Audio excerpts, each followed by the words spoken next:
Could New York City's future feature fewer trucks and more trikes? At Upcycles, they're hoping that's how the wheel of fortune is turning. Every time I squeeze, I push. Squeeze. Solar One's Green Workforce Program trains workers how to construct a New York that's ready for the changes ahead.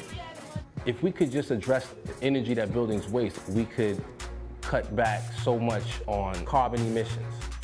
Talk about waste. How's a huge venue like Barclays Center supposed to handle it? Stuff that maybe won't fit in your waste and recycling and compost bins. We're taking that material and finding unique, creative, niche outlets for some of that waste. This week, New Yorkers doing their part to solve the climate crisis. Yeah, we're working on it.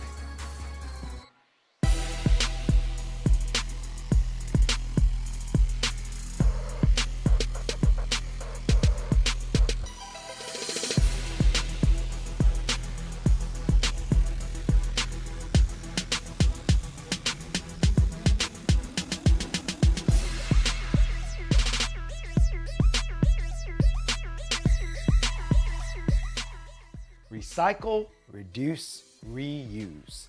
The holy trinity of conservation, at least for the last century. As our planet gets closer to peril and the challenges become more abundant, maybe it's high time that we started to recontextualize, taking our daily routines and making them better for the planet. And it may very well begin right where we live and eat, using one of the most ubiquitous ingredients on the planet, insects. Well, okay, so if you can believe it, of the millions of insect species that exist, yeah, there's more of them than us. there are over 2,000 types of edible insects. Should we get a basket? Yeah. Do you like spicy food? I'm a fan of the spicy food. Okay, well. You ever eat an apple with a worm in it? Unless you're a cartoon character, probably not. But entomophagy, the practice of eating insects, may actually conquer global hunger while helping save the planet.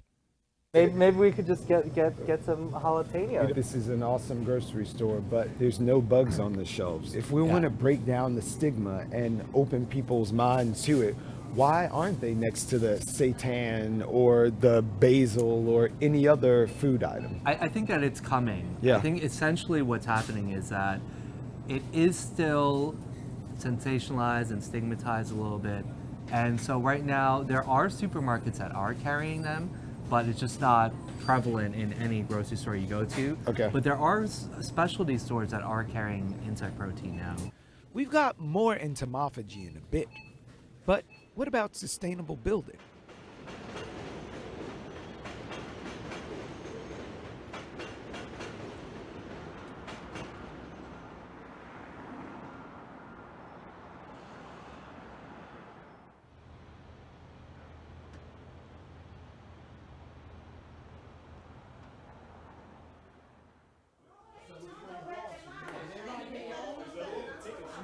Okay, are we ready?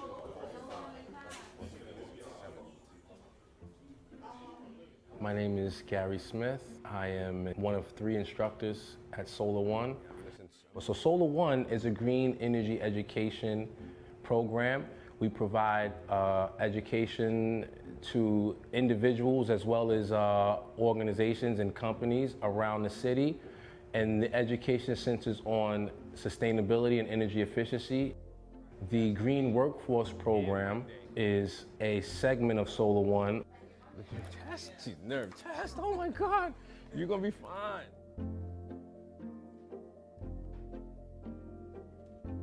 All right.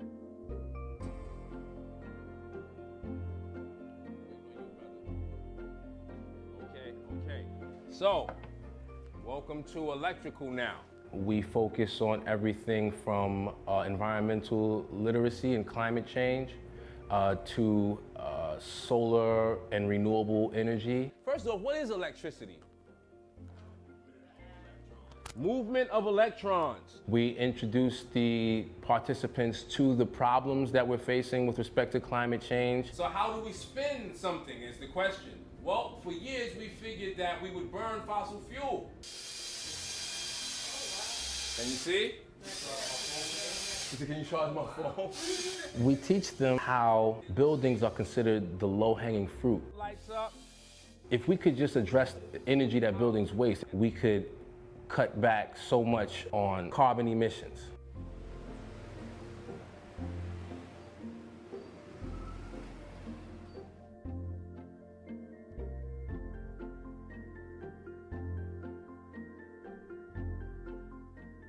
We are here in New York City to show how it needs to be done. It is an audacious plan. It is a bold plan. It is a difficult plan. It is a necessary plan.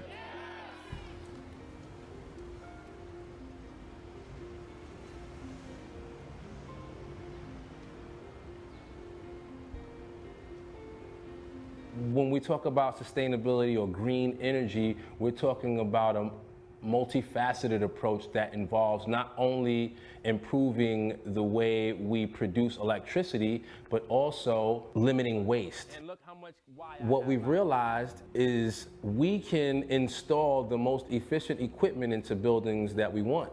But if we don't have the staff properly trained in operations and maintenance, then efficiency can slip over time, and all of our work would be in vain. You're gonna lay it in and find the groove. You hear it? There we go. Just come around and wrap it into the grooves. Now that I have it on, I'm gonna tighten it with my... In some instances, this is your job. Running wire. So now I'm gonna test it right here. And we have power. So what's happening? The green industry requires a lot of workers to be re-educated. And that re-education process kind of levels the playing field.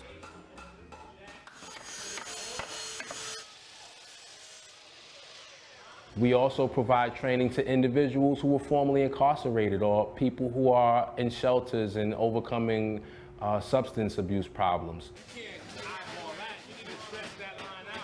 My name is Francine Walker. I was originally born in Newark, New Jersey, raised in Brooklyn. When I got older, found my husband, whatever, I moved to the Bronx, and I've been there ever since. My kids are grown, you know, my birthday is next week, I'll be 47. I've been a housewife basically all my life. I wanted to do something that I could feel comfortable with.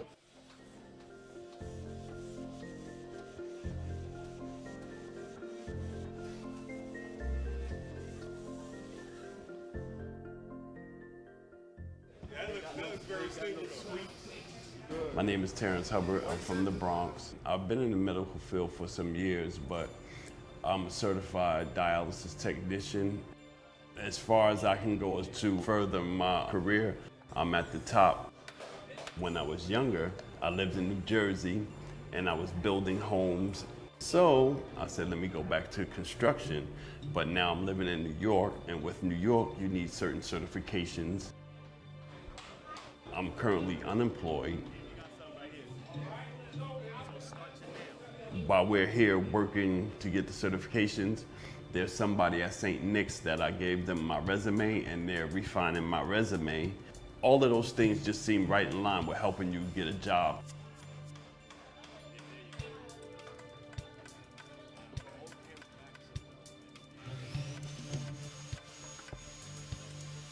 I try to tell my classes that the green revolution is a new revolution. It's cutting edge, and it's a way in for many of my participants who may feel locked out of traditional construction. There's an overhaul going because we have to adjust and adapt and change the way that we build buildings and power them. Don't commit to it like that. Tap, tap, get it. Every time I squeeze, I push. Squeeze, squeeze. When I get out of here, I really, really want to get into the fire guard safety. That's what I really want to do. That's what I'm hoping I get when I get out of here. But if not, I'll take a flagger job or a framing job or electrician job. Like, it's so many. When I came here, I didn't have none. So I'm excited. What I said though, once you get it through, let's stop spinning that blade. If you're the type of person that feel you can't make no difference, I tell you go into construction, because construction can teach you where you can start helping protect our planet.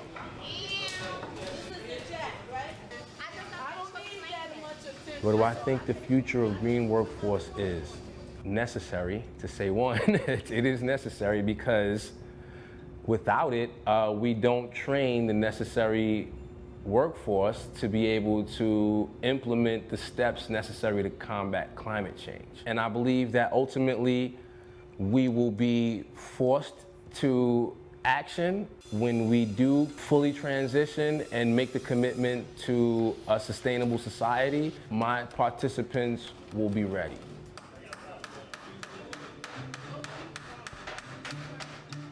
Right now you think about insects, edible insects, and people think, fear factor, I dare you to eat this, and they think along those terms, but what my focus is to help explain why the UN endorses edible insects to address food security and sustainability. It's like, why are these sustainable? And it's because overall it takes a fraction of the resources of the amount of water that it takes to grow the protein. The UN's numbers are 2,000 gallons of water for a pound of beef and a gallon of water for a pound of cricket protein. A big part of this work that we're sharing, it's with a concern and care for how are we going to feed the world's population in 2050 or in the future? How are we sustainably going to leave the world a better place for our future generations?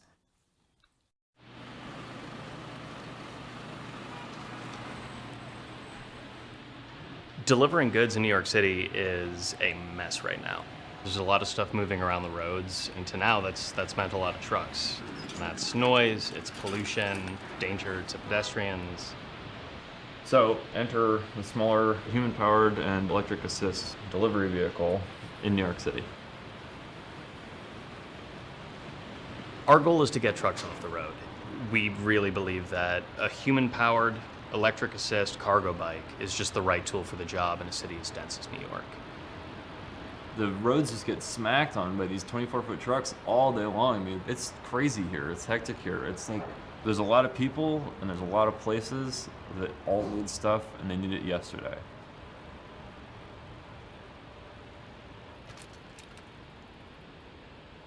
Upcycles makes human-powered and electric assist strikes, and I make the bikes.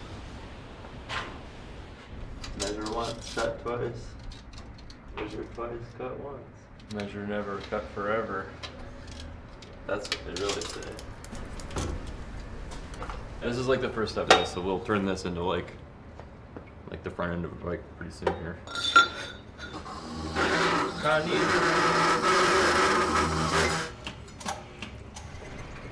So now we got the top of the seat tube, top tube. We'll lay it on the floor. We got head tube, seat tube, this is our top tube.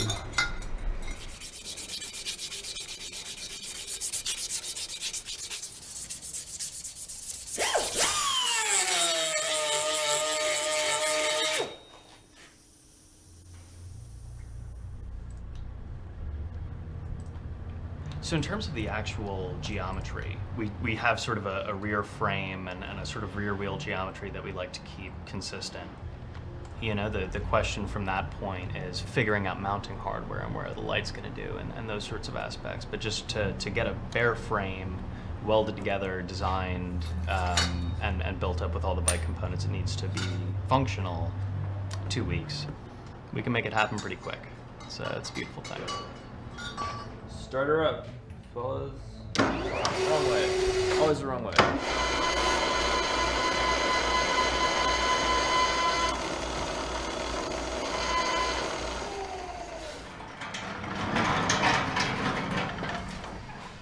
We're going to verify fit and set this thing up according to the drawing, and then I'm going to take the tubes out clean them again, and then we'll weld it. Well, then we're gonna get a cup of coffee and then we'll weld it. Yeah, that'll be the coffee.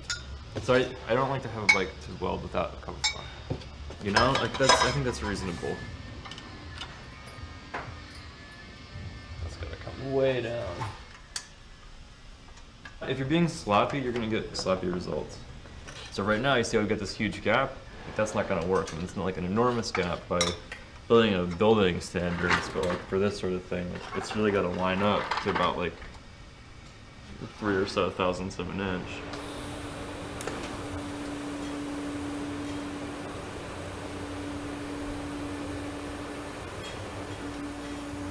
I heard this like really old school welder once be like, you're not a real welder until you shock yourself so bad that you piss your pants.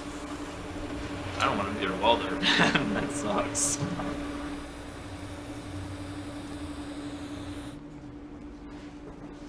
Our trikes are pedal assist, which means that they provide electric assist proportional to the amount of energy the rider is putting in through the pedals. And we've developed all of this in-house rather than just using some off-the-rack option, which has allowed us to really tailor what we've done to our specific application. Square Roots, we're actually the first to buy our trikes. They are an urban agriculture company. They grow herbs hydroponically in these specially outfitted shipping containers, and they use our trikes to bring their products all around the city. We worked with them to design a special refrigerated box so they can deliver their produce and their goods in a climate-controlled environment reliably.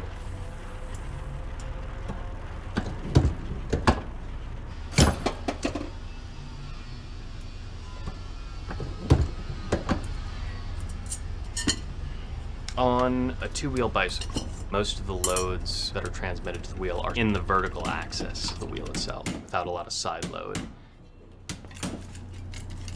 Because we're working with three wheels, the rear wheel in particular sees a lot of side load during a turn. So we've had to make sure that we're speccing rims and tires and spokes strong enough to be able to accommodate that. Beyond that, a lot of the development of the trike is centered around operations in New York. One of the biggest challenges really comes down to the rough streets we've got around here. Everything from the suspension that we've developed to our choices of wheels and tires comes down to, you know, what's going to be able to hold up. New York City destroys your stuff, like, all the time. So it's a really hard proving ground. It's a hard place to, like, maintain mechanical anything. We make heavy duty stuff. Stuff that's built to get beat on, for sure. We're working with restaurants, we're working with urban farms, with compost collection companies, but really it's a solution that can work for a lot of businesses at a lot of different scales. You know, it's like, it's the difference of driving a semi around versus like carrying a cardboard box around. Like, you really don't need a huge truck to do a lot of the work that's getting distributed in New York City now.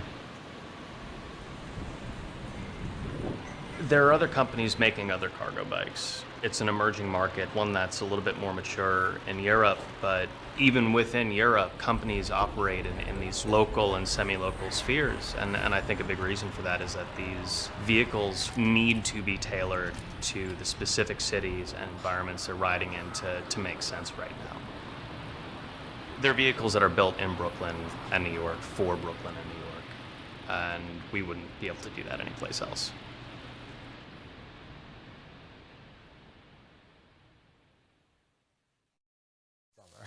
All right, so what we have right now so far are the sweet potatoes, got onions, garlic, orange pepper, jalapenos, garlic, thyme, rosemary, sage, salt, and pepper. And we're gonna add the crickets into this. Yeah. Well, someone's a chef. I just saw that on TV and I thought, isn't that what everyone does? These are the crickets that I got that were flash frozen. We're frozen, and now we're going to be able to really impart so much flavor by cooking it along with this delicious medley of veggies. We as a culture have not accepted edible insects. whereas 80% of the world's nations accept insects as a food source. So it's like starting to change the way that people think about it from insects as pests, like that gross thing that you don't want, to edible insects, something that's nutritious, something that's farmed and harvested sustainably for our consumption. But you can see how the egg is kind of set now. Right. For the most part, it's almost set up to the top. Yeah. So it means now that we're ready for this flip. Perfect. Are we ready to do this? Do it. Okay, do the flip. Okay. Beautiful. Look at that. You're born for this. Cricket tortilla, and there's some legs. I just love that this is a well-balanced dish that has a lot of nutrients. It's all healthy, made it from scratch. The crickets are popping. It's just like blended in here like one of the ingredients. It really is. I mean, I think this, I'm going to give it 2 wings up.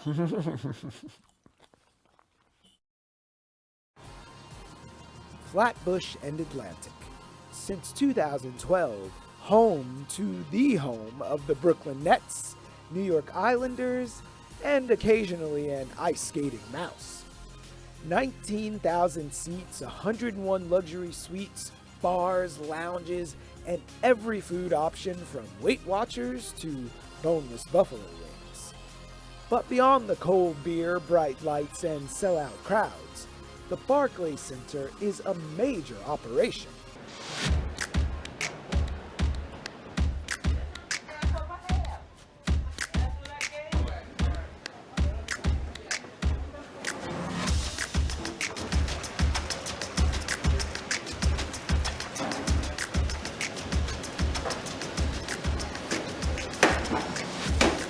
You're working on the business of sustainability every single day. We were just in your kitchen and saw a bunch of systems in place. So that was just with food prep, which is gargantuan here. Back in 2017 and dealing with the organics and compost, it's the right thing to do. You know, legislation came about.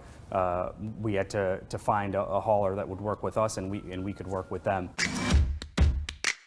Recycle Track Systems, a New York-based company that offers clients across the country an alternative to landfills by providing integrated services from traditional recycling to e-waste and food and landscape composting.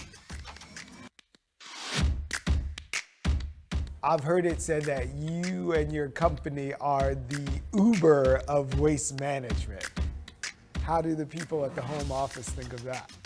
Yeah, we've been told that, and we liked that for a while too. It was interesting. You know, Uber was an innovative tech company, but now I think we're more like a seamless. Like you can go on our on-demand mobile app and kind of order, like how you would order sushi or something on your phone. You can order an open-top dumpster. You can order a truck to come pick up your electronic waste or universal waste. So it's a little bit more similar to kind of like a mobile food app. So on-demand waste management is what you are offering. How did this working relationship between RTS and the Barclays Center start? Back in 2016, we were participating in the Zero Waste Challenge. We were looking to improve, and we got to talking, and the innovation that they bring to the table. We're doing various things with them, whether it's recycling, composting. I think that it's been a great relationship. I'm wondering if you could give me just a simplified overview of what it is that RTS touches in the building. So everything. So waste, recycling, organic waste. In terms of the space, it was very challenging to kind of figure out a solution for how to separate materials appropriately. So we really work with Barclays Center to kind of handle all waste material that's leaving the building.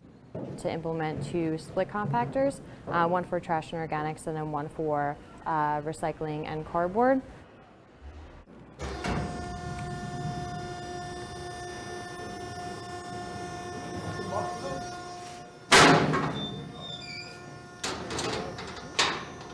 So if we were to take a pie chart and look at your responsibilities and operations here, how much of sustainability interacts or bleeds over into everything else you do here?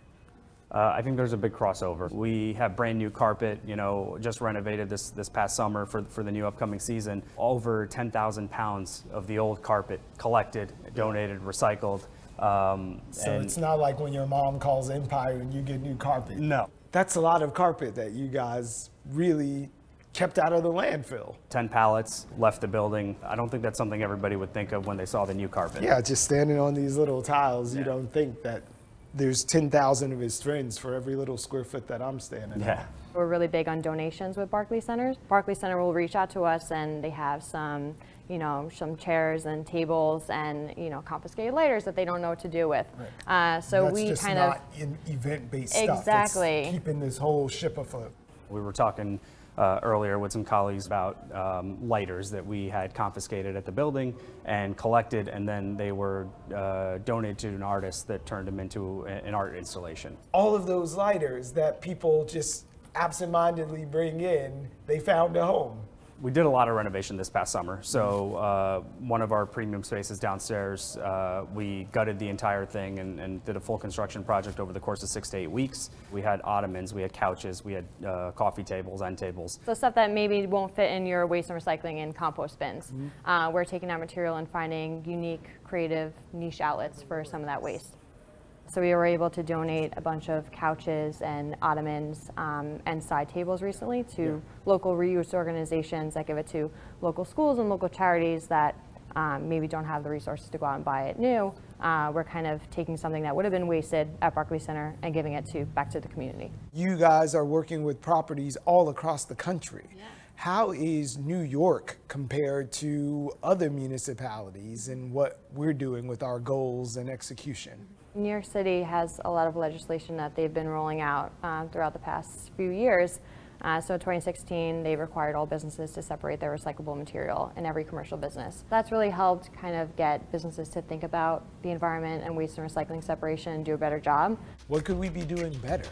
As a borough, as individuals, as entities? I think if we all thought a little bit more about how our individual actions affect the rest of the planet, I think we'd have a much better system. I think people would maybe think a little bit more when they're throwing out that bottle or can to throw it in the right bin, if they're thinking big picture and how their actions affect everything else.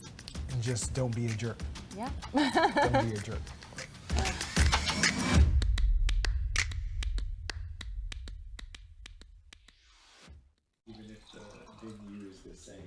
We hope we offered some insights and inspiration on ways that we can change the planet every single day, living our routines, doing the best we can with what we've got. If you want to check out past episodes or even watch this one again for more inspiration, find us at our home on the web at youtube.com/BRIC TV. Bye now.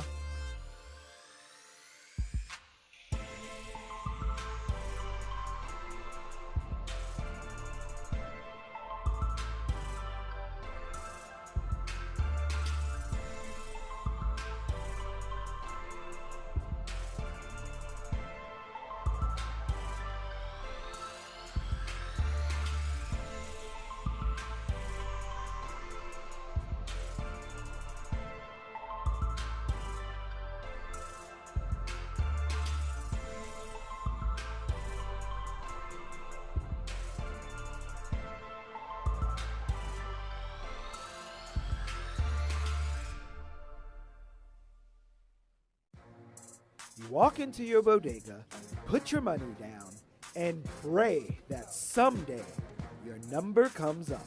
Woohoo! He won $343.8 million. But what if you really do hit it big? Can you handle the truth? 245, I'll take this one, please. Maybe your first call should be to this man. Okay, listen, this is what you're gonna do. He's the lottery lawyer. No, I'm telling you, I've seen this before, just do not tell anybody. Meanwhile, Bridget Davis is telling everybody about the numbers game. Her new book describes the bygone world of the numbers. For decades, it offered folks a shot at leaving poverty behind. It thrived for 60 years until the legal lottery stepped in. What was it like hearing your own mother fielding calls as a big-time numbers runner? That was like a daytime lullaby for me. This week, we keep going in on a bodega in Brooklyn. This time with $1 and a dream. That's my money.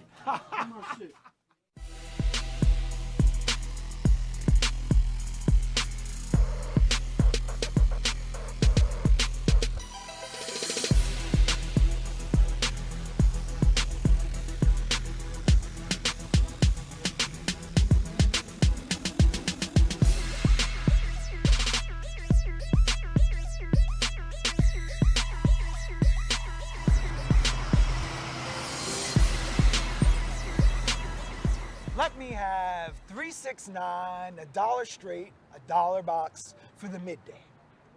If you understood what any of that means, there's probably an envelope somewhere in your house with a whole bunch of numbers you dreamed up written all over the back. Or maybe you're the type who plays your mom's birth date on her birthday. If you're even more confused than when I began this whole thing, odds are you're probably not one of the New Yorkers standing in line for their 1 in 7,282,016 chance of winning $1,000 a week for life. Every sunrise is like a new check when you win cash for life. And who could argue with that? Certainly not New York's luckiest lottery retailer, Carlton Cards in Penn Station, where they sell, on average, $246,000 worth of lottery tickets every single week. That haul may be just a tad less here at our bodega, but it doesn't prevent anyone with $1 in a dream from trying their luck. But thinking about that 1 in 7 million chance, is winning the lottery a pipe dream?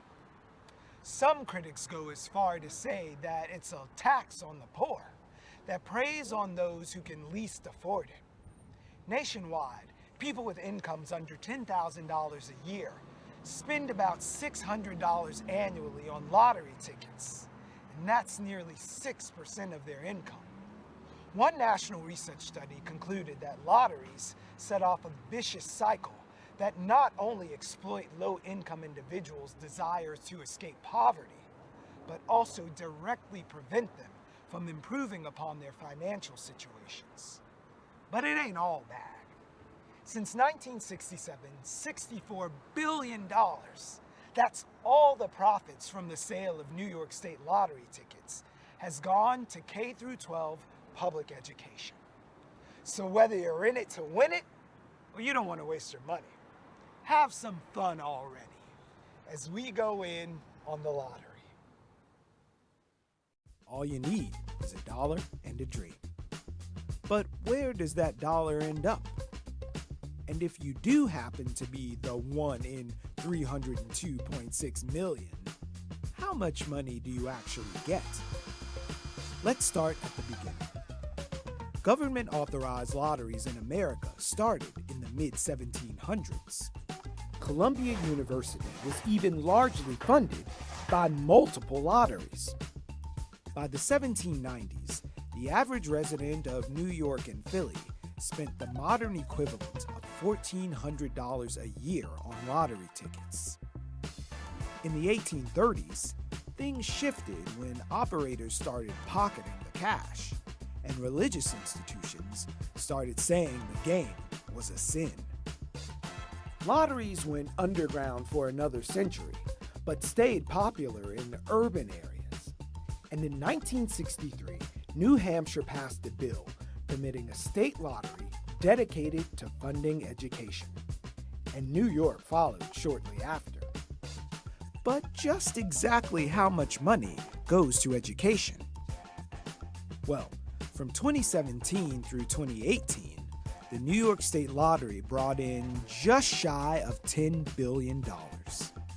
And $3.3 billion of that went to funding education. So if all this is going towards education, how much will go in your pocket? Well, let's say you won a $10 million jackpot. Assuming you're like 80% of lottery winners and you took the lump sum instead of annual payments, your jackpot gets cut in half. So now you have $5 million.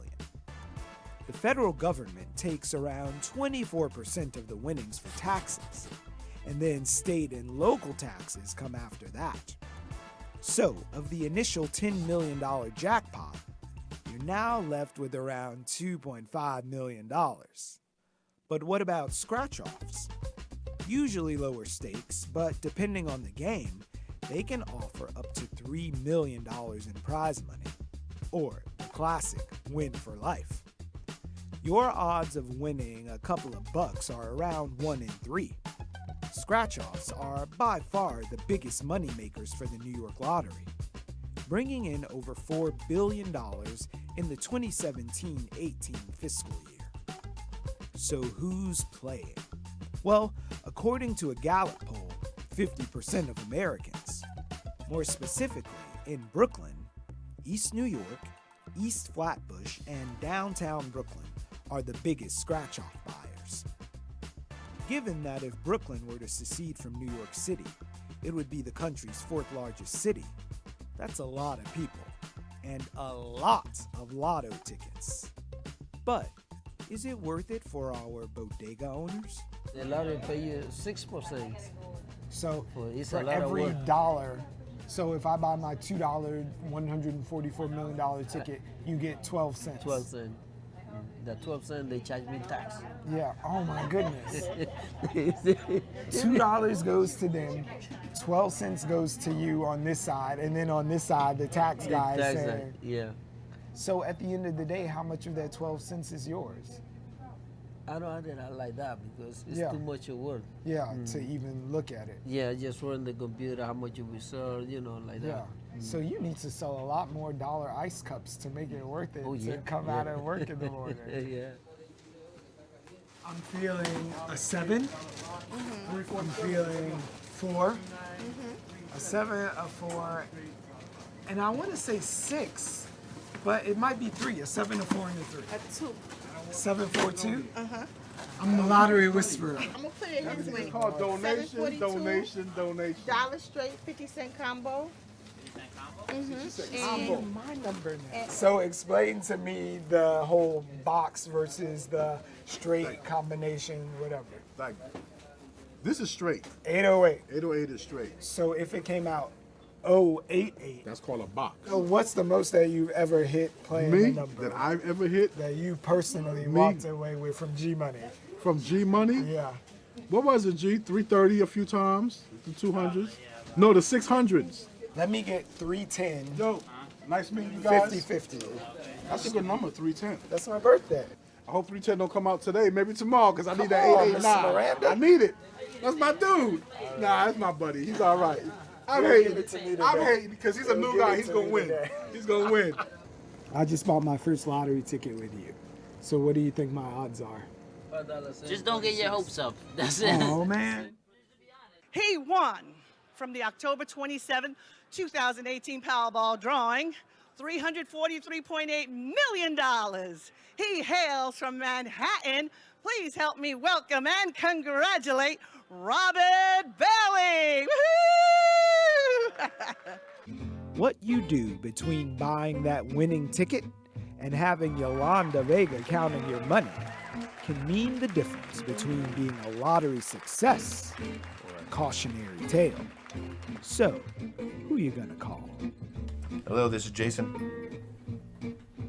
Well, congratulations.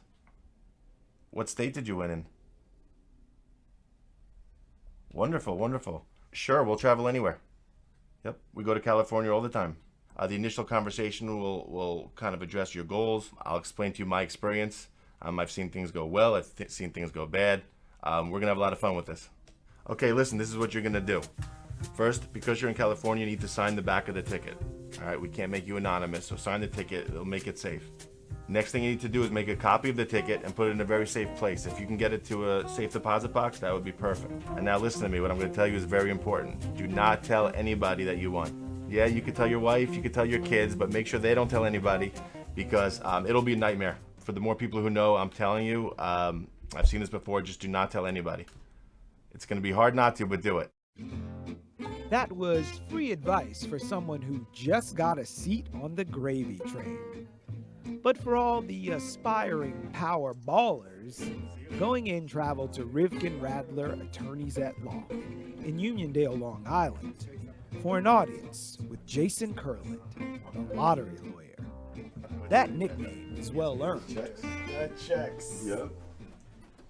245. I'll take this one, please. There you go. Now, can we do that chase thing where I take a picture and they just stick it in my account? What are they gonna do with all this money, Brian? Spend it! Yeah,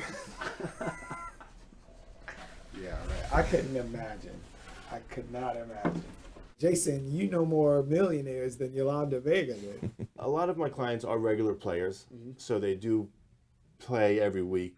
Years and years worth of. Yeah, you play a lot. But then again, I've had winners that it's the first time they ever purchased a ticket. That did not happen. Yes, yes. Oh, I swear. come on. I had an Amish person win the lottery, and they told me that they weren't really buying tickets because I don't think they were supposed to buy tickets in there. But you know, they claimed that it was the first time they bought a ticket. What surprises people most about the process that it takes in dealing with winning a lot of money?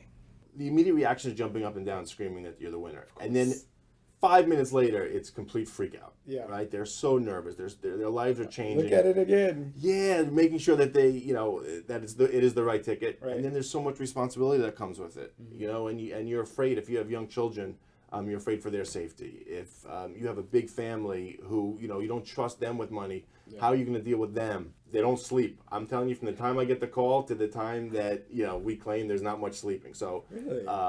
you know, to be prepared to how to deal with the emotional aspect took me a few winners to understand. And now, you know, now we understand, you know, completely what they're going through. Over the past decade, Jason has handled over $2 billion in lottery winnings for people all over the United States. Is there like a thread that runs through, a common trait that you see throughout most or all of your winners, besides them just buying a ticket? I would say my clients fall into two categories. The ones who are going to spend like drunken sailors, who I need to protect against themselves. Yeah, that's me. And which are fun. And also fun are the ones that are so afraid to spend a dime and have no idea how rich they are. They're flying coach, you know, they just won $400 million. So, you know, I got to explain to them, you know, you could buy a plane if you really Live want. a little. Right, You're right. flying commercial. Right. So it's like, you know, those are the two clients. I protect the ones that are going to spend too much. Yeah. And I kind of try to teach the other ones how to be a wealthy person. His most recent client? Only the winner of the second largest lottery prize ever, the $1.5 billion Mega Millions jackpot, won by a single ticket holder in South Carolina, who's opted to take the one-time payout of $877,784,124 and remain anonymous. Governor Cuomo recently made it a law that if you win in New York, you have to come forward. Does that make your job any tougher? 40% of the calls I get, the initial calls, start out with, you know, a fake name. Like, I don't even get the real name. So people are so nervous about that. The lottery wants to sell tickets as a business. Of course. So how do they sell tickets? They show that it's legitimate, so that it's not, you know, people who know people who are winning. Right. And two, that it's people like you and me who are winning. So you have to come forward. So when you come forward, you can wear a disguise, but there's a fine line because you don't want to look ridiculous, because then all of a sudden it goes viral. Yeah. You know, so you have to be, you know, just slight. Your whole thing is to get in and out of the news cycle as soon as possible, so you don't get all of the people around you. And there's an art to it. Right? Yeah. You have to say just enough where, you know, you give the media a story. Right, where, oh, it's cute, and you move on. Right. And if you're too cryptic about it, you know, people are starting to think, yeah, what's going on here? What's going on here? So there's an art to the whole thing. Outline for us, as you have online, the 5 things that one should do when you find you might be in possession of about $1 billion worth of lottery tickets. Well, check that ticket again. All right, that's important. It sounds ridiculous, but I've received a number of calls from people who either got one number wrong or were looking at the wrong day. I mean, how bad luck is that? Just make sure you have the winning ticket, because once you start, you know, celebrating and planning your life and you find out that it's not really the win, it's a disaster. That's number 1. The number 2 is stay quiet. Don't tell anybody that you're the winner. The more people that know, the worse it's going to get for you. That time between the win and the claim is your last period of normalcy you're going to have. You know, you want to do it the right way. And during that time, you want to hire the right team of professionals. But another thing I tell people is plan a vacation, especially in those states like New York where you have to do a press conference. Right. Plan to go away the day of the press conference. To avoid people like me. Yes, you know, the media is going to be at your house, you know, within hours. Not to mention neighbors and you know, friends and family you didn't even know existed. Go right from the press conference to the airport. I'll get you a car. Just go. Yeah. And you know, when you come back, things usually die down. At least you have your, you know, maybe a couple of weeks to get your head straight. How much would it take for you to win before you left all of this behind, how big would the jackpot have to be for you to give this up? I don't think I would stop. I love it. I love it. It's so much fun dealing with these winners and helping them through it. I don't think there's no amount of money would make me stop. So who's going to play you in the series about the lottery lawyer that is sure to follow? I have no idea. Come on, I'm it's your dream casting. You don't have $100 million check with your name on it, but you at least get to pick the guy who's going to walk around playing. I'm not saying a name. I'll be made fun of either way if I pick a name. He's keeping it anonymous. Keeping it anonymous. All right, thanks for talking to us. My pleasure.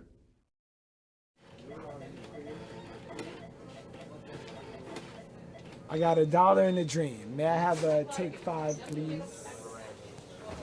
I'm gonna scratch it with my lucky scratcher. What do I have to do? Yeah, 3 of a kind. Okay, we have two $20. We need one more 20 to win. Yeah. $40. Wah, wah. You lied to me. So, do you ever play the lottery? Yes. You do? Even though I shouldn't. Yeah. Why shouldn't you? Why shouldn't you? Because being here is like you feel like you're forced to. It feels kind of depressing to like see the same people and see them spend and know that they're not making much. Not this time. So who's your biggest winner in all of Cepeda history? I'm not sure because sometimes people win and they keep it on. Yeah, the exactly. But to me, this is still probably the biggest. $50,000. You're talking about years. So years worth of playing. It probably breaks even or not even. But that person still felt like... It feels nice that day. So what do you think would happen if you guys decided, I'm done with the lottery, no more lottery sales here? I don't know how much of a difference it would make, but the whole reason we probably got this was just to get people to come here. Because well, whatever we make on here is nothing. It's buying whatever else that helps us. So what can you teach me about the lottery? If you're gonna play every once in a while. The people feel like it's gonna come. Yeah. But you can't think of it like that. Yeah. I am a first grader. In class, I wait in line to show my teacher, Miss Miller, my assignment. You sure do have a lot of shoes, she says. I want you to name every pair of shoes you have.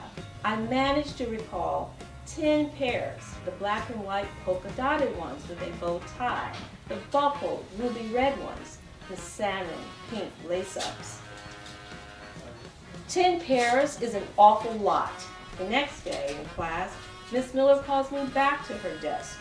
You didn't mention you had white shoes. That evening, I tell Mama what happened. Who does she think she is? Get your coat and let's go. Mama takes my hand and leads me to the children's shoe department. She points to a pair of yellow patent leather shoes.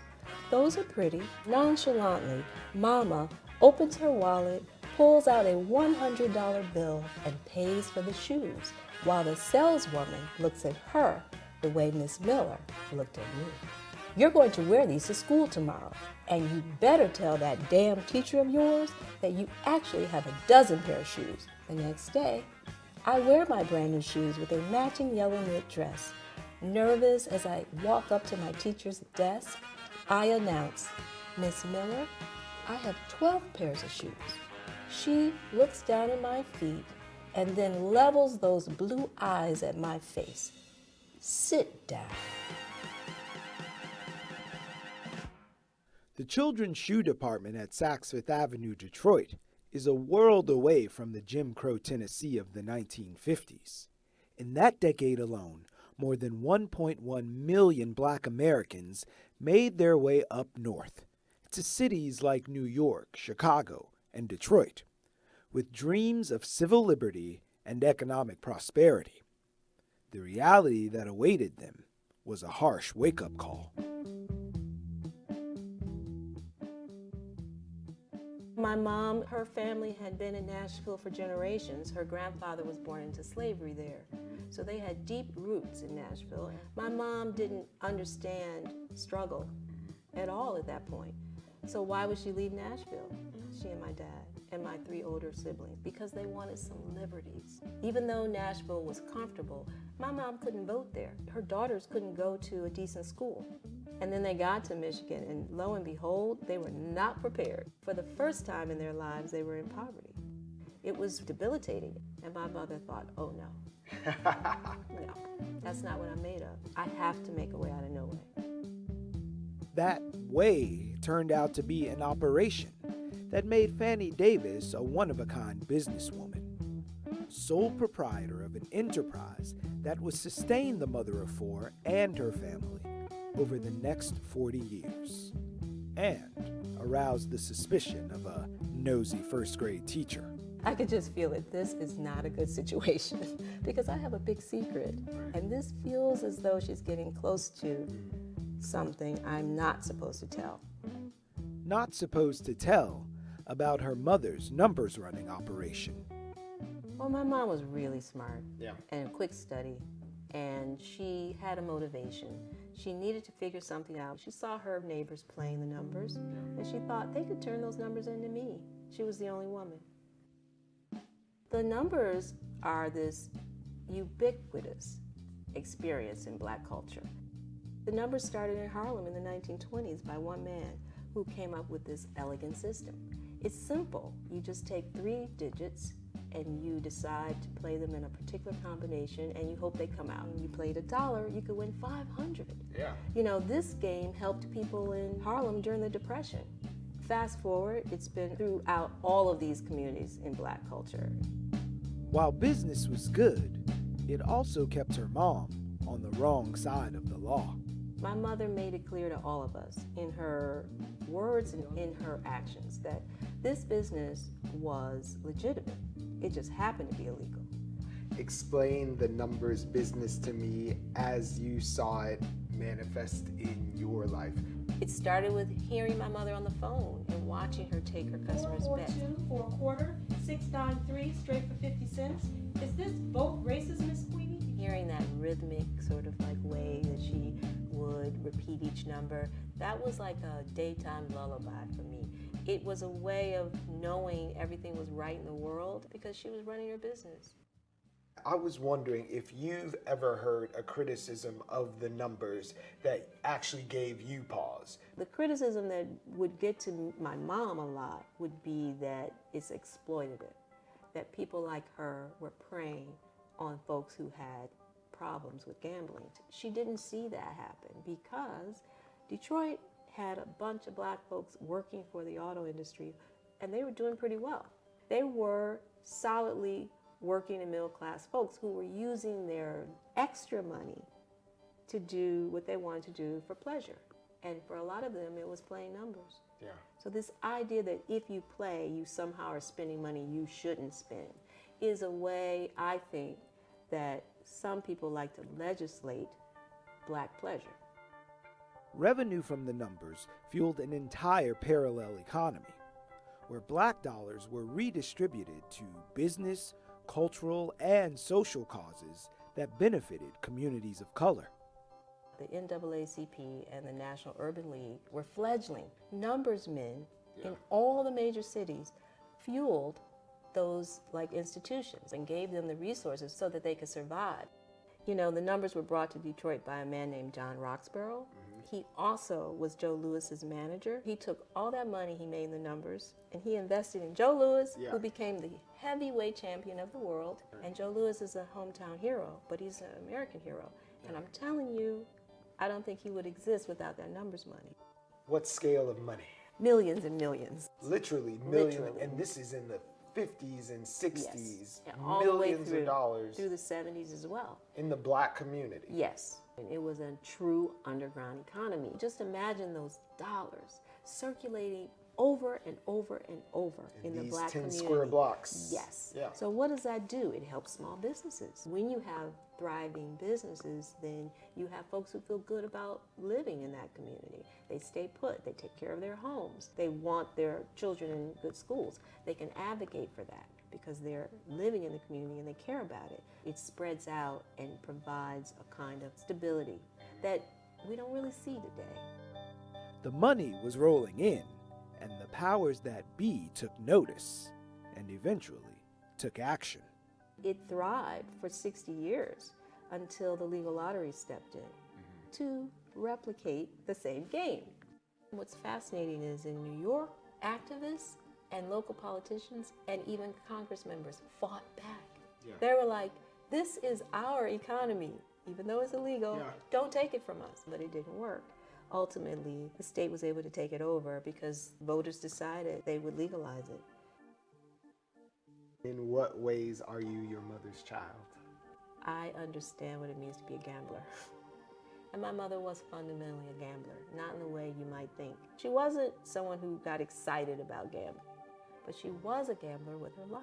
I do take risks. I do gamble with dreams that I have, and I don't have any qualms about that.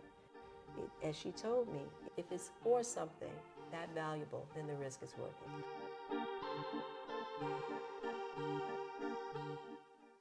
Thanks for going in with us on the lottery. To catch past episodes, visit us on the web at youtube.com/BRIC TV. Bye now.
Dream of the things you'll never know. Oh, dream of the beauty within your soul. George Floyd! When you dream, when you dream, dream slow.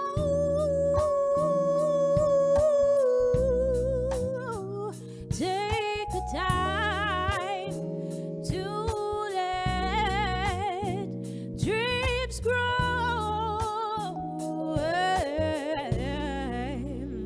Just dream, just dream, just dream. For a blink moment in time, people are aware of what they're feeling every day. If you're going to restore and sustain a democracy, there must be an informed and engaged citizenry. I spent 2 years in immigration detention. You know how much they spent to feed me for one whole day? How much? 75 cents. Immigrants as a whole, migration as a whole, is associated with lower rates of crime. Immigrants make our communities safer. What causes climate change, the selling and burning of fossil fuels, benefits most the power elite. And so they have a disincentive to address it, and they have an incentive to deny it. They're not gonna funnel more money into our schools. They're not gonna do it unless they have to, right? And the way they have to is by our participation, our organization, us taking accountability for our actions.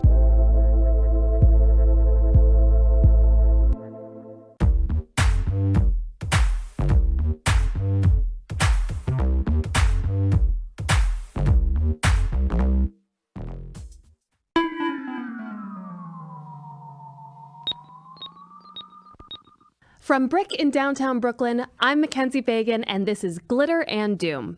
If you're joining us for the first time, the Doom part of the show is the usual suspects: racism, sexism, homophobia, systemic inequality, climate change, all the fun stuff. The Glitter?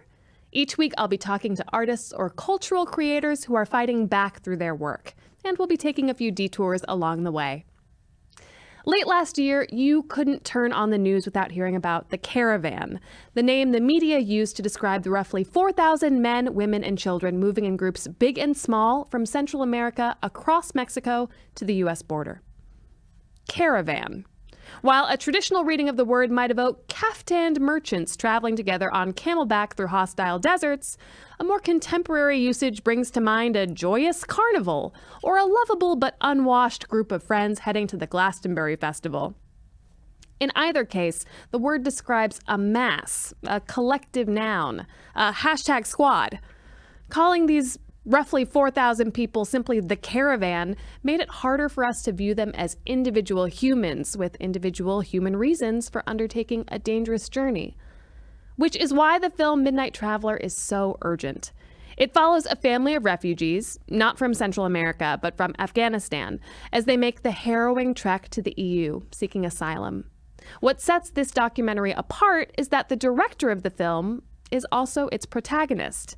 It personalizes the issue of migration in a way that is all too unusual today. We, of course, wanted to have the director of the film, Hassan Fazali, on the show, but unfortunately, he is not free to travel to the United States. But we were pleased to welcome two members of the film's creative team, Emily Madavian and Sue Kim. Well, I wanted to thank you guys for joining me today. Emily Madavian, Sue Kim, thank you so much for being here. Thank you for having us. So you have a film called Midnight Traveler that is out in theaters now. You were both producers on it, and Emily, you also wrote and edited it. Is that right? Mm-hmm. Tell me a little bit broad strokes about the film. So the film is about an Afghan family, Hassan Fazali, who's a filmmaker, his wife Fatima, who's also a filmmaker, and their two daughters. And they find themselves in the position of having to travel the migrant smuggling route to Europe when the Taliban puts a price on his head. So the film opens with a family in Tajikistan. Why do they find themselves there? So Hassan, like I said, was a filmmaker. His wife was an actress on Afghan television. And they're living a really sort of middle-class, normal life in Kabul. And he was hired on a project where he made a documentary that profiled Taliban fighters who laid down arms. And it aired on Afghan national television. And after it aired, the Taliban assassinated the main subject of the film. And he was just extremely fortunate through a friend that he heard that he was also next on that hit list. Why do they flee to Tajikistan, and what do they do once they're there? Well, Tajikistan is a Persian-speaking country, so for a Dari-speaking Afghan, it's a common language, and it's a safe country relatively. Afghanistan is landlocked, so you have limited options, and from where they lived, and given the connections that they had, that was the best place to get to quickly and to get a visa to enter quickly. Sue, I want to ask you, how did you become involved in this project? I saw the material, and what really drew me to it was the fact that it was from this perspective of the people who are actually going through the journey. Most of these kind of images are from outsiders, and while still valid, but they're from a very journalistic point of view, or from people who are not going through the experience. So this sort of being so personal was deeply affecting. You could really relate to the family and what they're going through and their little girls, and you wonder yourself, what would I do if I was in this situation and this really horrible thing happened to me? And it's a great way to open up a dialogue about this issue of migration. You do feel a real intimacy with the family because it's shot first person and because you are in small enclosed spaces with them so often. It is entirely unlike any other film that I've seen that has a more journalistic or third person lens on it. The film is shot on cell phone. Tell me a little bit about that process. What was he using, and why did Hassan decide that he wanted to do this while his family was fleeing? Well, so it was shot on 3 cell phones because he and his wife and his older daughter were all filming. So it's actually multi-perspectival. It's the whole family filming together and filming each other. And the cell phones were really just a necessity of the situation that they were in. There wasn't, any way that they could have done it with professional cameras. And the reason for doing it was really because that's who they were. They're filmmakers. They wanted to document what was happening to them, in their life, and they felt that this was something meaningful that they could do to transform their own situation when nothing else in their life was under their control. Was there an end goal in mind? Were they thinking, at the end, we're going to have a feature film that we're going to submit to Sundance? Or was it just more, we're going to document this as we go along for posterity? Initially, it was really just about documenting it for whatever it would turn out to be. And when I talked to them about it, we knew that we were maybe trying to make something. Would it be a short film? Would it be a sort of episodic piece? We didn't know how large the story would turn out to be. But it became clear relatively quickly that it was, large enough to sustain a feature film. And so at what point did you come into the mix, and how did you connect with the filmmakers? So I wrote my dissertation on Tajikistan and filmmaking during and after the Tajik Civil War, and I had made a film in Tajikistan, so I connected with them through that community, and I came on board from the beginning. And do you speak Dari? Yeah. As I'm a Persian speaker, so we did all that work in Persian. And so you met them when they were in Tajikistan applying for asylum to other countries. Mm-hmm. They were rejected. Mm-hmm. Do we know why? Yeah, mostly. I mean, it's a complicated system where a refugee and an asylum seeker are not the same thing. A migrant is a third category. And it's possible to kind of fall between the cracks of those systems, basically. Tajikistan is a country that had passed a bunch of anti-refugee laws that limited the ability of international organizations or other countries to provide support or aid to people from within Tajikistan. So basically, it was just a really unfortunate circumstance that caught up a lot of people who were seeking some kind of asylum or refugee support from inside the country. So even if you had a valid claim like the Fazalis did, if you were applying from within Tajikistan, because of bureaucracy, your application was unlikely to be accepted? It was, yeah, there was various extreme limitations that were placed on what kind of support you could receive. So they did have the identical case at the beginning of the film that they have at the end of the film. And you see that from one physical location, that meant that they couldn't receive protection, and from another, they could, and the interim was this extremely traumatic journey. So they were aware that if they wanted to increase their chances of being accepted as asylum seekers, that they would physically have to go to the EU. Yeah. Where do they go from Tajikistan? Back to Afghanistan, then to Iran, and then to Turkey. From Turkey to Bulgaria, from Bulgaria to Serbia, Serbia to Hungary, and currently they're in Germany. And this is over the course of how many years? Basically 2 years from when they left Tajikistan to Germany. I mean, the part that is really shocking as a viewer is that you see the passage of time through the girls, particularly Zara, the younger, who starts out basically as a baby, and by the end is like, I don't know, 4 or 5? It's just a real physical manifestation of how long their journey takes. And how much waiting there is involved, too. The longest chunk is when they're in a refugee camp in Serbia. Yes. Is that right? What are they waiting for?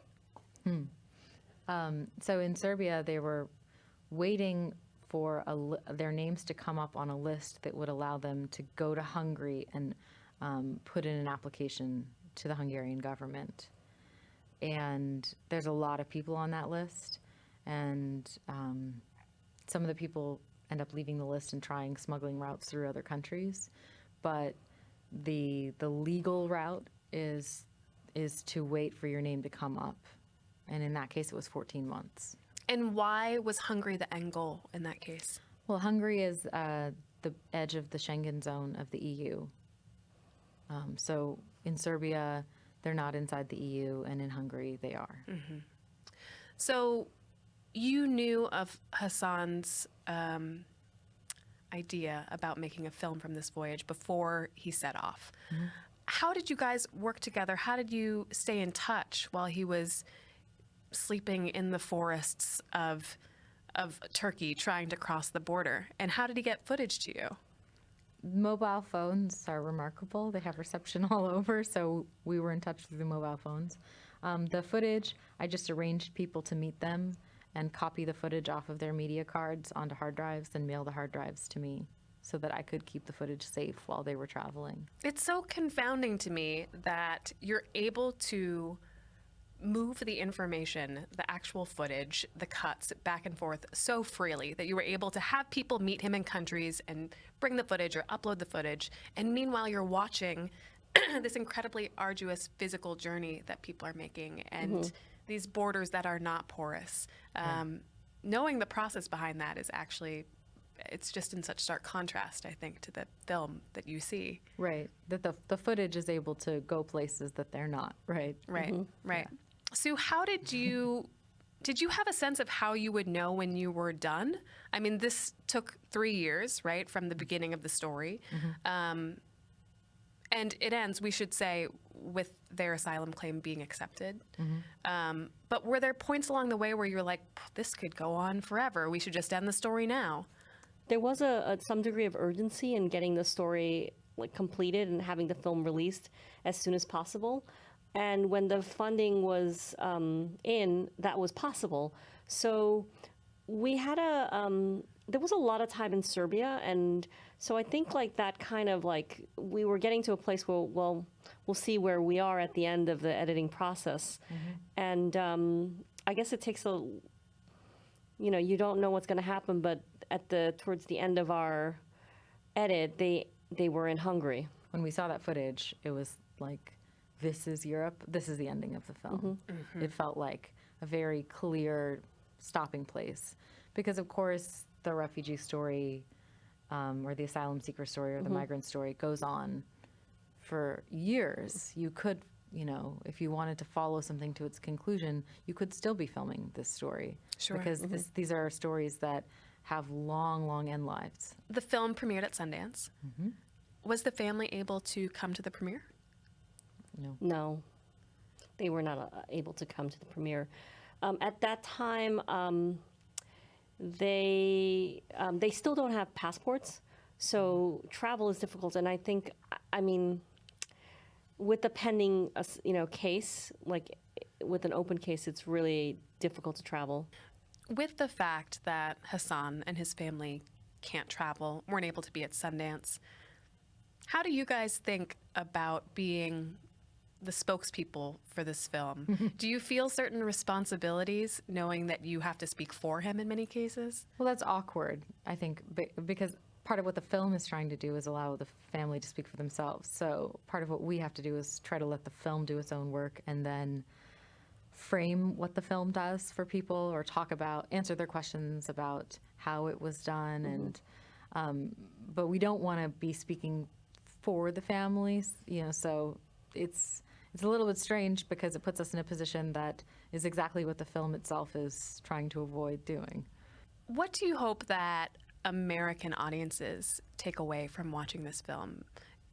It must have been surreal. I mean, right, this premiered when the caravan was happening. We have a parallel situation here in the U.S.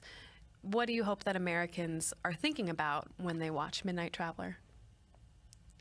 Well, I think Sue and I, we feel like there's this very heightened rhetoric, and like Sue said, so much of what we get is from either a journalistic lens or from this very polarized, lens of either very pro or very anti refugees and immigrants. And we're hoping that the film is a film that kind of creates a space to set that aside and be with this family over this long journey and really feel firsthand for yourself what this is like, and be able to ask yourself what you would do in this circumstance.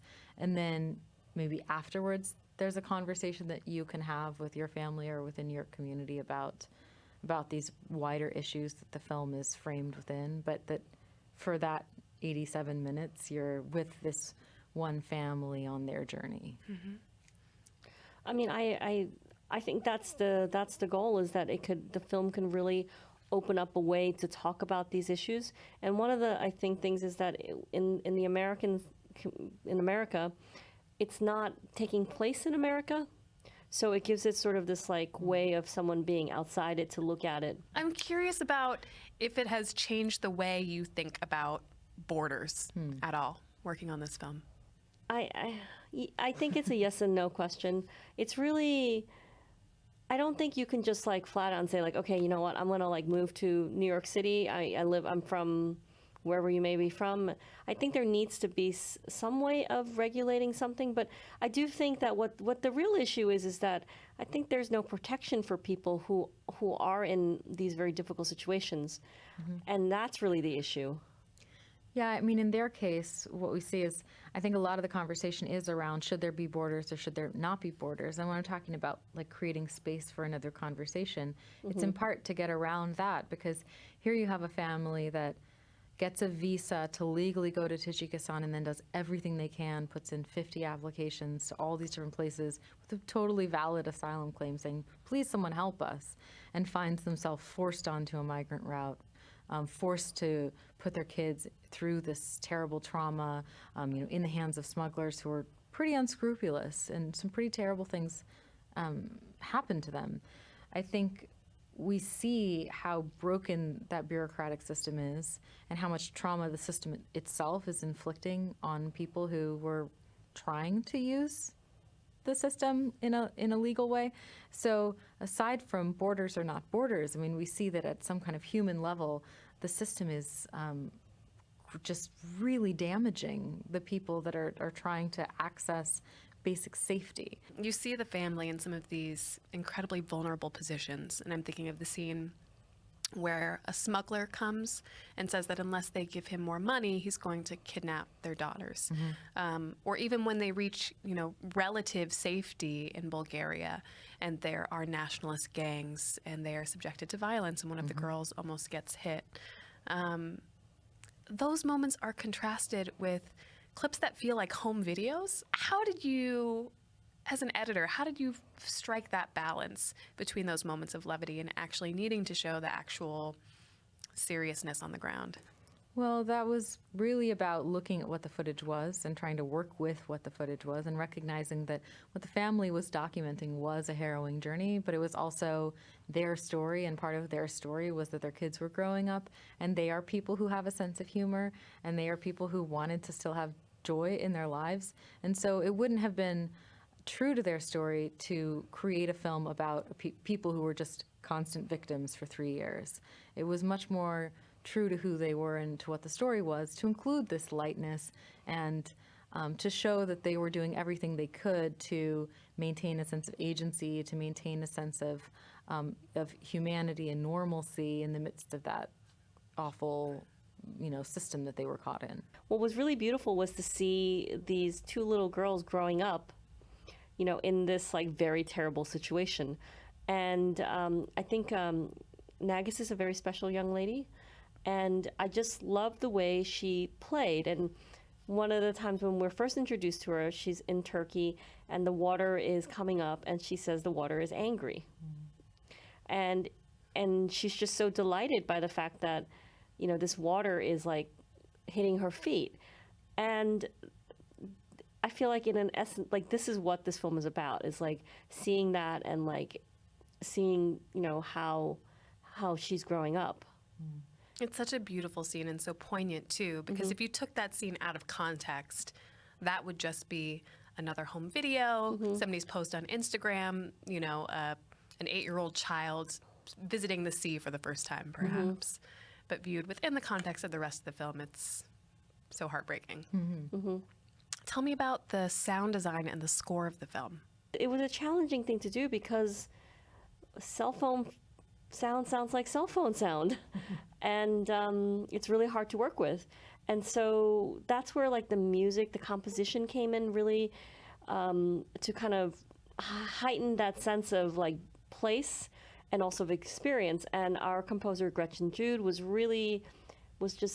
she was very deliberate and very, she had a method for sort of the sound dealing with the music, and you had said that she had listened to all the cars that they were in, and she pulled chords from that, and that is like the basis of our score.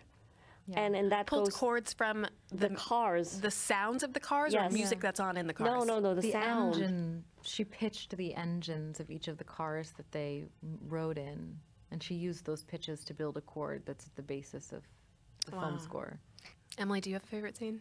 My favorite scene is when Fatima and Hassan have an on-camera fight, because it's a wonderful moment where it begins as a normal marital fight, and it seems like it's really just about appropriate behavior towards other women versus jealousy. Those are, kind of their two positions. And then it evolves into a conversation about the role of the artist in documenting life, and what are the boundaries of art and what are the boundaries of life. And it's a moment where his wife seems to see before he does some of the ethical challenges that are laying ahead in the road.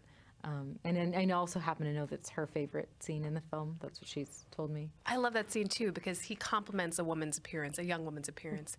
And in my head, when I was watching that, I was like, he shouldn't say that. And then his wife goes, you shouldn't say that. Exactly. That's a theme that emerges very strongly throughout the film, is sort of this line between artist, observer, and active participant, father, filmmaker. Right. Talk to me a little bit about that conflict that comes up for Hassan. That's a common problem in journalism. It's a common problem in autobiographical filmmaking. But for him, at the beginning, film was this great opportunity to document what was going on. It was almost this, he had, I think, almost a utopian relationship to film. And his wife was much more pragmatic, much more focused on making sure that film didn't get in the way of taking care of their family and their safety. And it took him a little longer to have that crisis hit. And when it does hit, it hits him really hard. Well, Sue, Emily, thank you so much for joining me today. Thank you. Thank you so much for tuning in. This was only the second episode of Glitter and Doom. So if you liked what you heard, it would really help us if you would subscribe, if you would like the show wherever you get your podcasts, if you would tell your friends, tell your enemies, tell your mom, tell your enemy's mom, whatever. We appreciate it all. Thanks so much.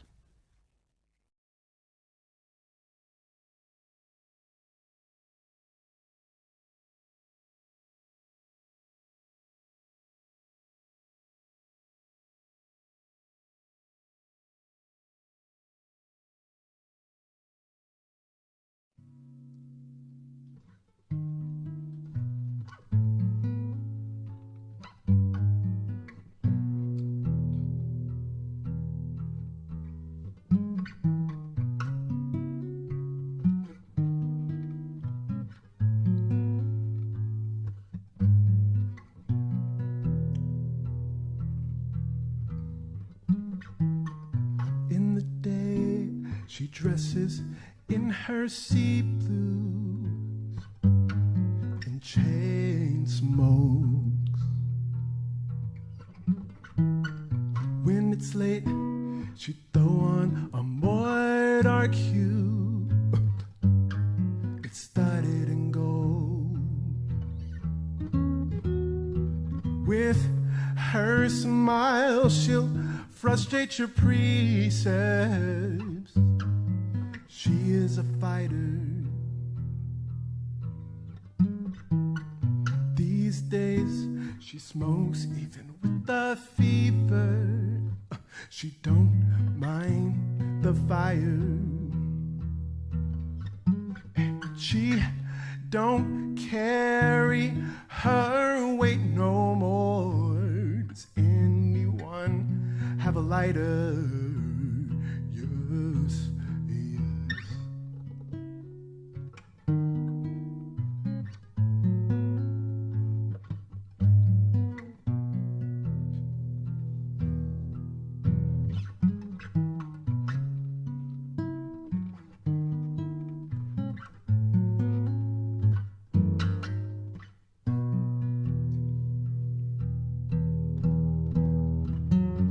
I'm her pessimistic little baby. doubting it all. Wouldn't change to save even my old lady, though she is on fire. I shield my eyes from all of her illness. She's not in full form, no.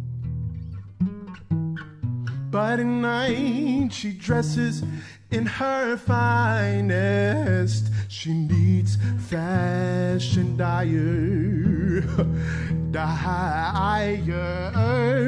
Oh, oh, oh, oh, oh,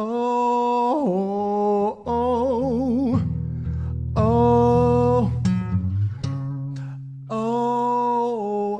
oh, oh,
मिट जाए बोलो सुबह शाम Hare Krishna Hare Ram Hare Krishna Hare Ram Hare Krishna Hare Ram Hare Krishna Hare Ram. That's how it goes.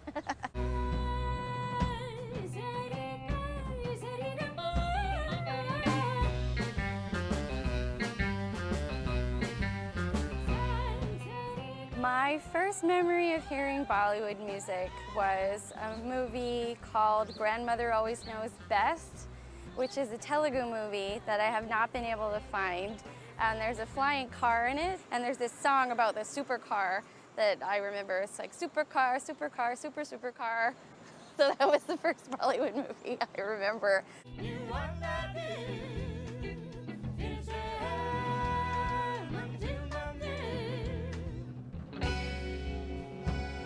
My dad is Indian, which is how I was first exposed to Bollywood and to Indian music.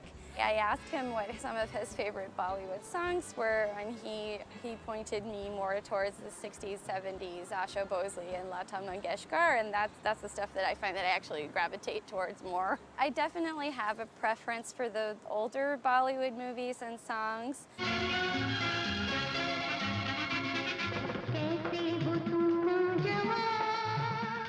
I went to India with my dad when I was 19, and I hadn't seen my grandfather since I was a small kid, and he gave me a sitar because he wanted me to learn about Indian classical music in addition to Western classical music. So I studied sitar for about 8 years. I started looking for ways to incorporate both of them into what I was doing.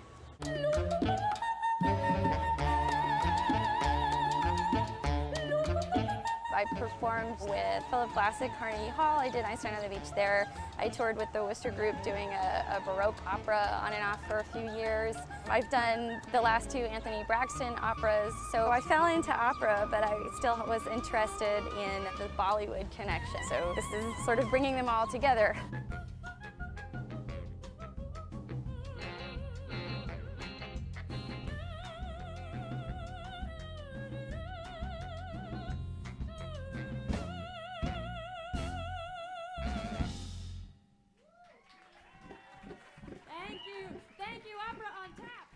I probably first came into contact with anything Bollywood just simply by hearing something on the radio, and I'm pretty sure it was Asha Bhosle. And I haven't really seen that many of the movies, to be honest. You know, I've seen clips of Hare Krishna, Hare Rama, which is that one. That's the movie that's about American hippies coming into India in 1968, 69, after George Harrison's sitar playing and Ravi Shankar coming to the U.S.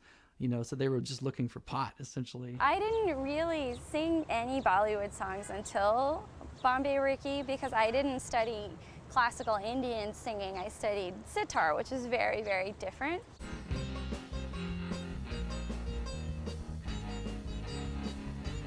I went to Jeff and we had all of these other interests in common, including Bollywood, and I thought, okay, well, maybe we should do a Bollywood song. So I made an arrangement of Dam Maro Dam, which is the famous Asha Bhosle song from the R.D. Burman film Hare Krishna, Hare Rama. Dam Maro Dam, Hare Krishna, Hare Rama. Duniya ne humko kiya kya, duniya se humne liya kya, hum sab ki parwah kare kya.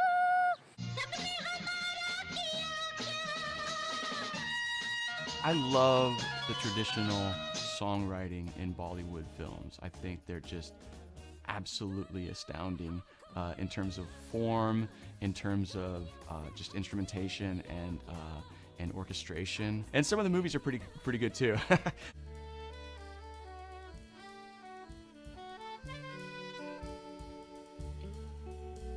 Essentially, we make film music for films that don't exist. And sometimes that's vague and sometimes that isn't. Kamala has a piece, Bombay 5-0, which she imagined as a film that doesn't exist that stars Amitabh Bachchan, and it is kind of like a cops 5-0 kind of movie.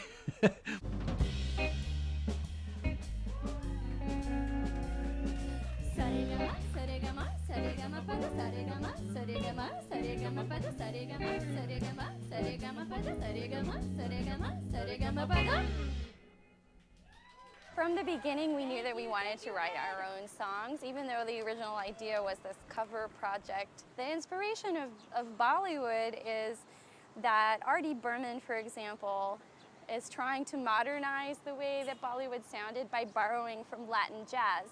So he puts a lot of Latin rhythm into his music.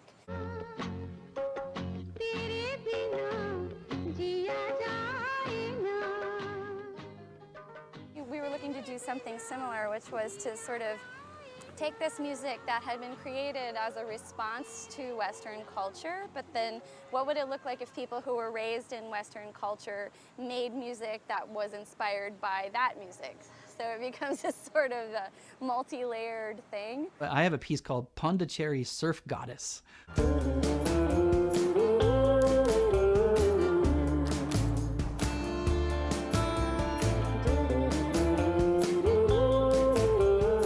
Which I'm not even sure that can even exist in real life, somebody surfing off the shore of Pondicherry who's a goddess, so what could she be wearing, Is that even allowed over there? Well, an imaginary movie is endlessly editable.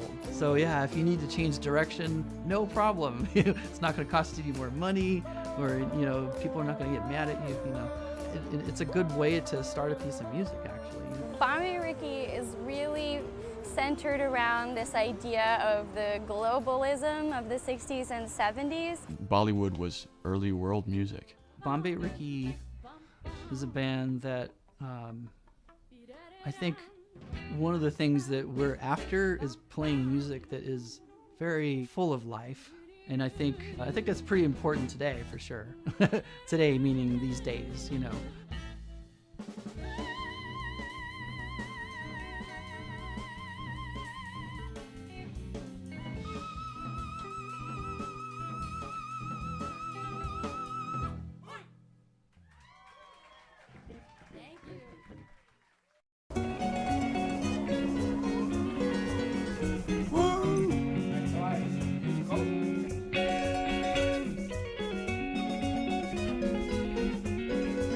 The Midget Squadron Yacht Club, it's wonderful. We're all equal partners in the place.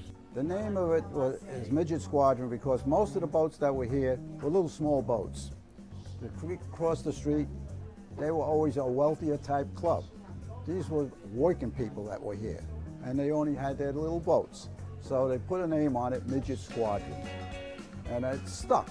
It started because of the small boats, and we grew, and that's what we got today. I would say we're in the Canarsie Riviera. For me, this is as good as it gets. I was born here, yeah. Canarsie was open fields. As a kid, it was a beautiful place. I was here when the neighborhood was a wilderness. The original builder who built the neighborhood up was spot building. You know, we were like Huckleberry Finn. I was always on and in the water. The fields became houses, and the population grew. It's an interracial neighborhood. You've got everything here. I've been a member here for 40 years.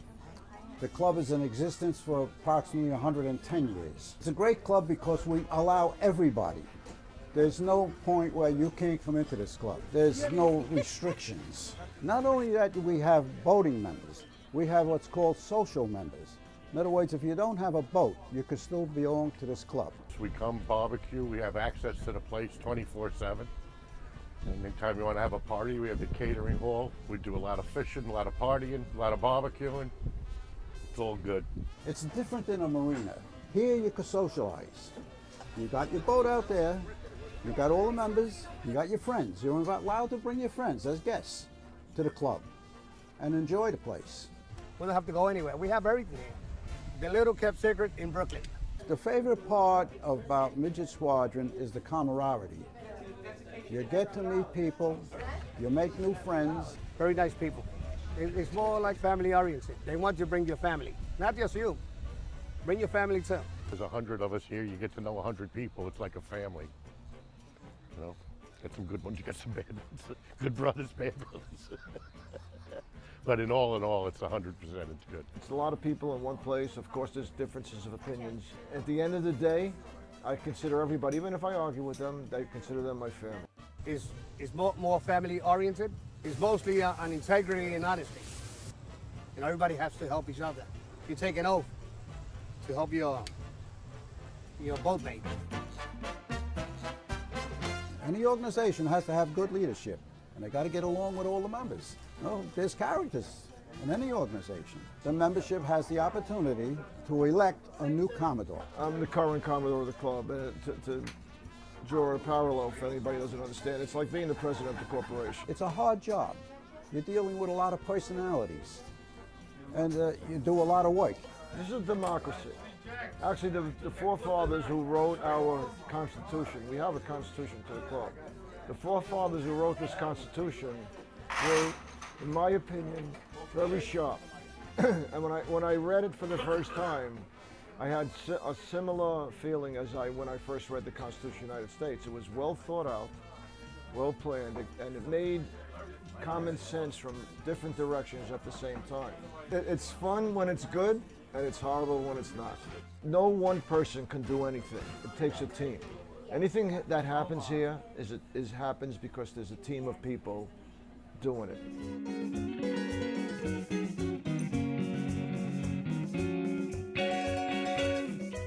I love it here. Best place in the world. It's an oasis in Brooklyn. You know, you come through the gates, you're on vacation. It's an instant vacation. Beautiful. Boats going back and forth, membership, talking to each other. It's a paradise. It's beautiful. I don't want to go home.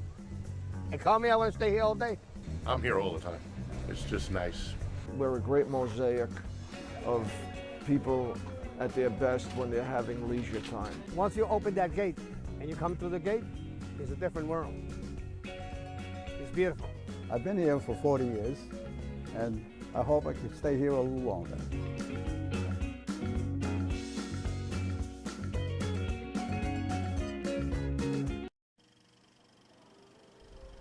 When I was a child, ladies and gentlemen, I was a dreamer. I read comic books, and I was the hero of the comic book. I saw movies, and I was the hero in the movie. So every dream that I ever dreamed has come true 100 times. I learned very early in life that without a song, the day would never end. Without a song, a man ain't got a friend.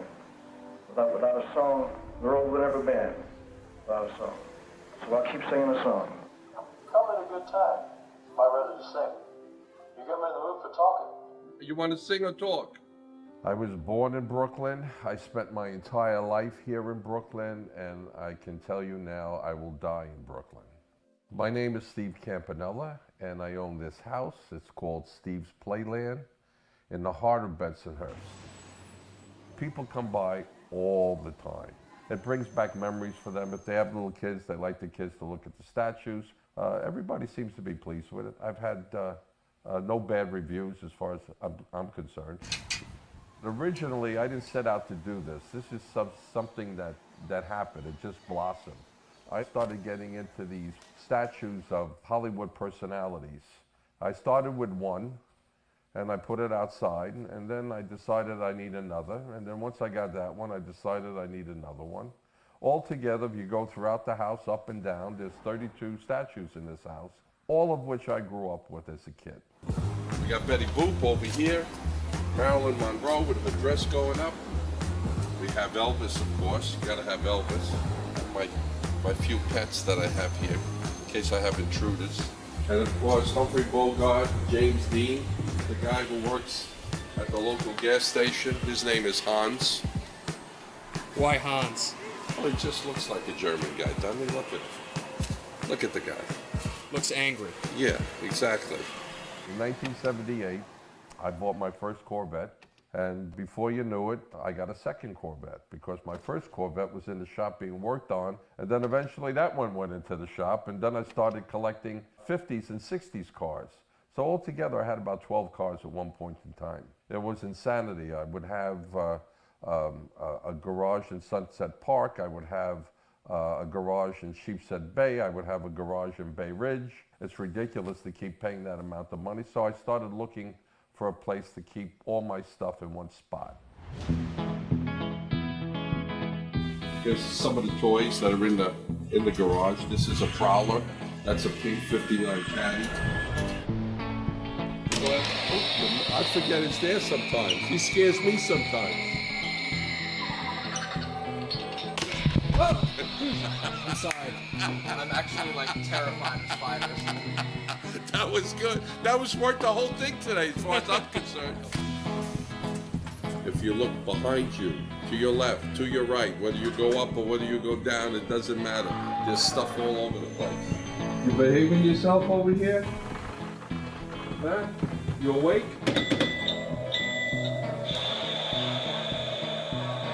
Clear the area. Clear the area. Stop. You're good. Oh. How about cats? Are you afraid of cats? I used to set this thing outside, and as people go by, I would talk to them. Look at his lips. His lips move. Where you going, fella? Yeah, it's me. It's me. Talk to me. Where you going? Hey, little girl, come on over and talk to me a little bit. Just to have a ball with this thing. How does your wife feel about all the artifacts and things you have in your house? Well, I had to hide all these sharp instruments in the house so she couldn't grab them and slit my throat in the middle of the night. How's that for an answer? I can't stand it. Come on, say goodbye to me. Oh, goodbye, honey. You have a lovely time, you and all your He will girlfriends. not, see, look at this. Even when we are dancing, he'll turn around and be sitting, and I'll be dancing around him, you know. Come sit here. You should be very happy that I have allowed you to have this house with all these freaking statues. Yes, I understand. You're the queen. And I have to leave because my girlfriend is there and I'm going to a brunch. Have a good time, guys. Make us look good. Love you. Thank you very much. Bye, Phil. Thank you. Eva, if you need me, holler. Eva, did you hear me? If you need me, holler. I'll holler and you will come. And I'll be there. My wife. I try to keep her out as much as I can, but she insists on coming in every once in a while. Most of the time, I'll sit down, I'll do something, I'll put on my music, whatever mood I happen to be in, and I'll just stay in here and chill out for a little while.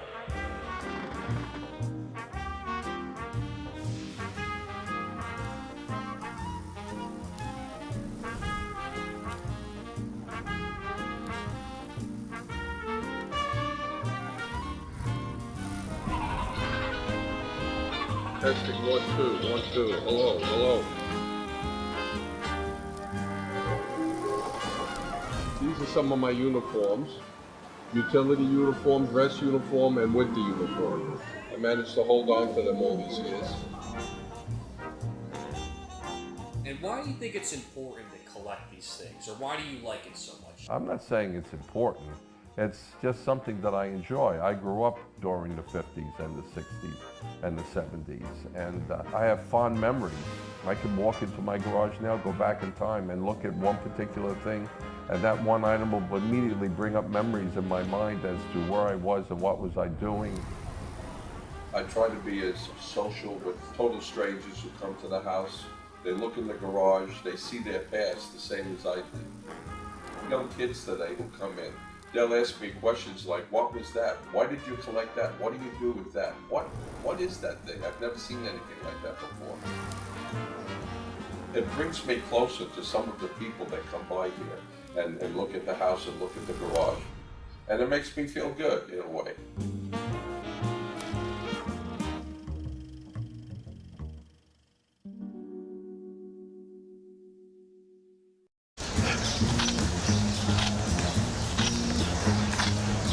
Good morning. Yeah, I was hoping not to have to call you guys, but I have a street event here today. I got no parking signs from Detective Roman. Put them all up and down the block, and you see all these cars are still here. You spoke to Roman? Yeah, he's the one who gave me the no parking sign. This is not enforceable. They're not going to enforce it. They're not going to, or they can't? They don't want to.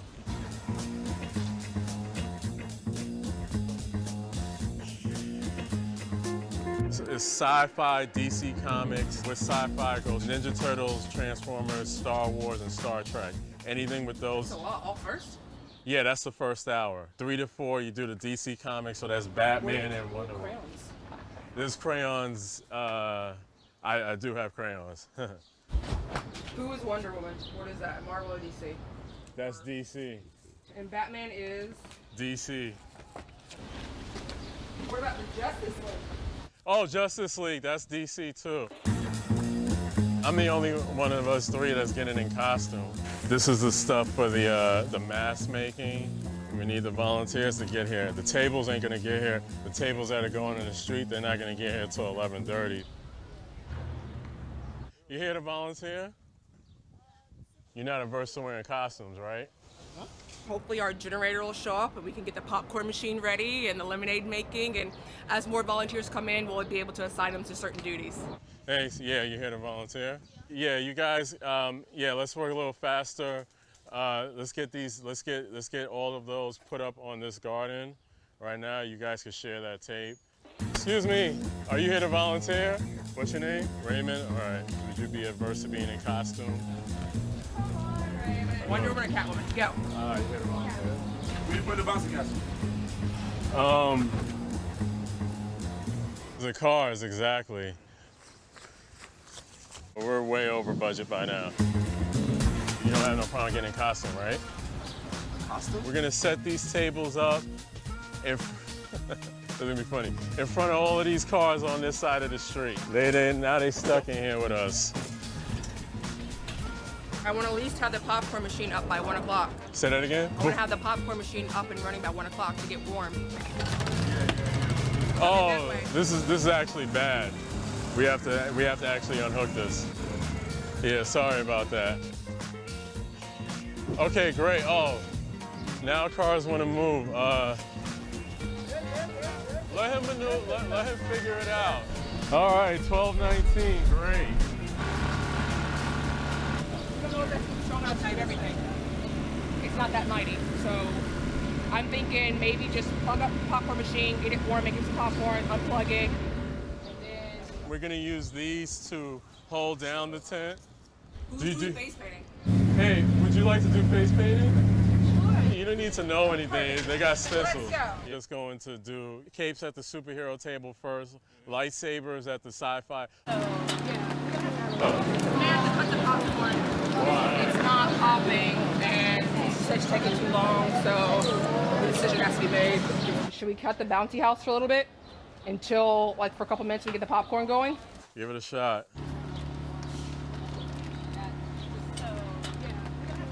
5 more minutes, bang it out hard, and then we're gonna have to pull it to start the bouncy house. We'll push hard for the lemonade or iced tea sales. Turn around, fool. Are you gonna put the helmet on already? No, they do it with an afro. Oh, no, bro. I gotta get in the costume. All right, you guys, I'm gonna go out there. I'm gonna announce you. Who's here to see Deadpool? Everybody, right? So the bouncy house is open. Go ahead and take part in that. We got popcorn for sale over here. Look, I brought some losers with me. These are from Star Trek. These are Spock. That's a stormtrooper. Wait, you didn't come to see me? You came to see those losers? Oh my God.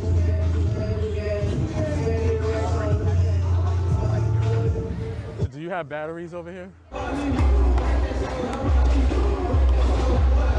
Sorry. You came to see me!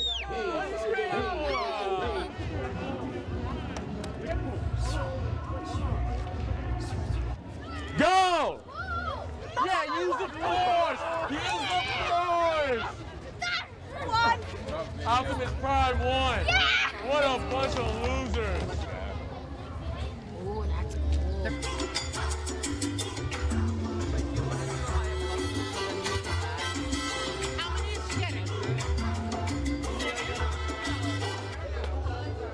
We have a problem. Oh, we really can't get this mask on him? Nah, bro, the afro is too big. You really have to be the Flash? Yes, it's meant to be. You see the shoes? Yeah, hair's not making it meant to be, bro. Okay. Okay, let's get your cape on. In a few minutes, I'm gonna bring out some more new losers, including Batman. Oh, the bouncy house will be back. I see Tinkerbell.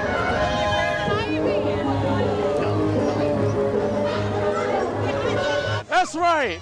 We have 2 Batmans. Where's your mask? I don't know where it is. All right, bro, take the costume off. Yeah, take pictures. You got 2 Batmans? I don't know what's the difference. Let's take a picture with these superheroes, Marvel characters, DC characters.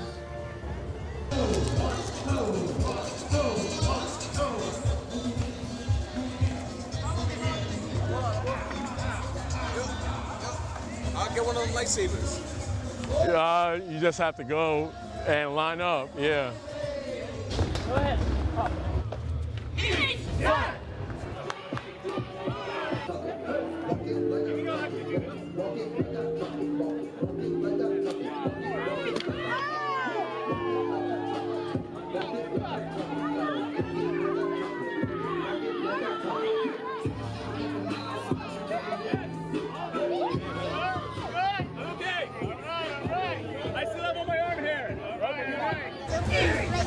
The Joker is right there.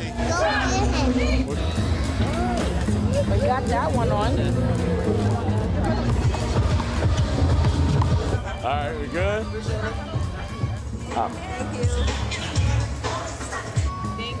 Thank you.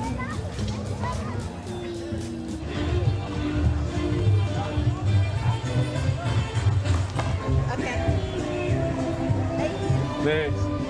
Hi, Mario. No problem.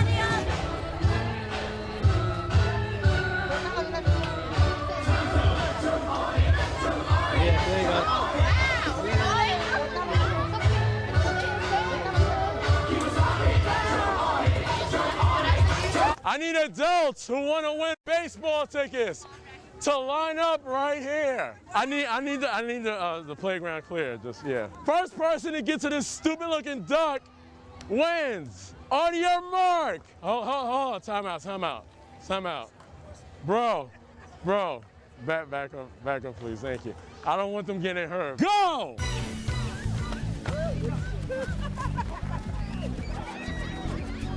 This guy won!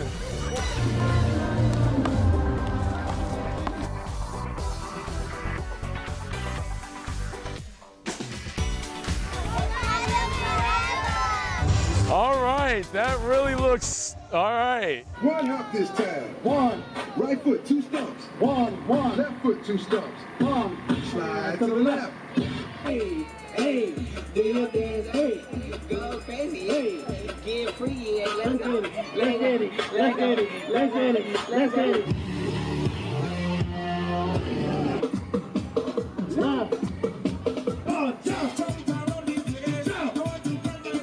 Oh man, the cleanup is gonna be great.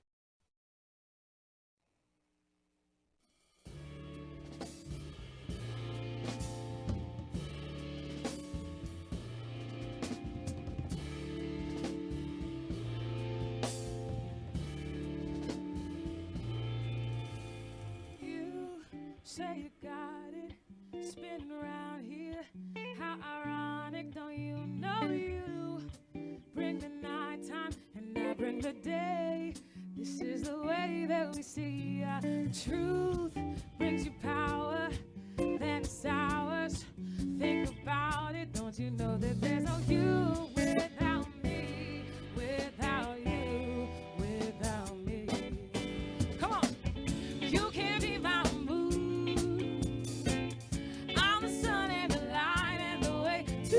there's no you if I stop coming around, so you can be my mood.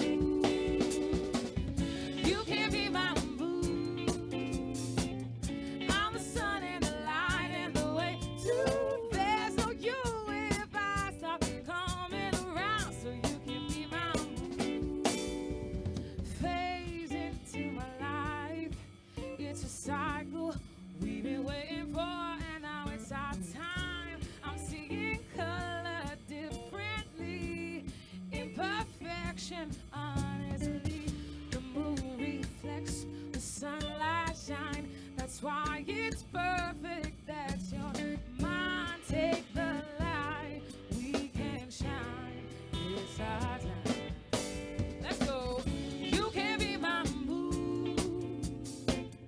I'm the sun and the light and the way too. There's no you if I stop coming around, so you can be my mood. You can be my mood.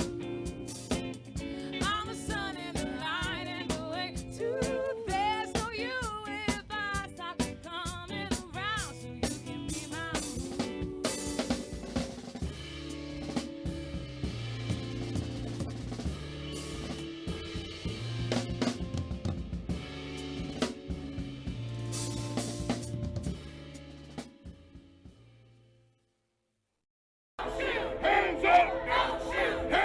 For a blink moment in time, people are aware of what they're feeling every day.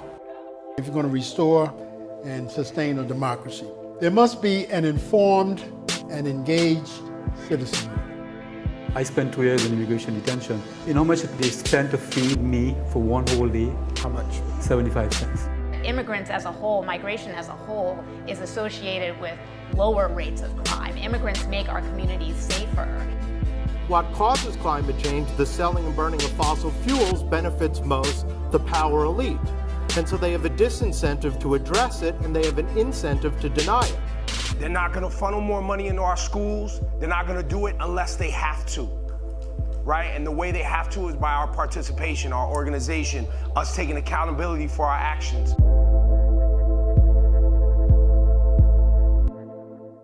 Welcome to East New York. I'm gonna show you the amazing businesses. Let's go say hi to Miguel, the best hot chocolate in East New York. Vito! Is it not like a customer, it's like a family to me now. Daily Travel came to the community with only one little desk, and now he owns the whole building. This is a community of opportunities. Hello! The health of the neighborhood is also places like the Cypress Hill Senior Center. We have a little bit of everything here, and everyone feels like family here. East New York is family to me now.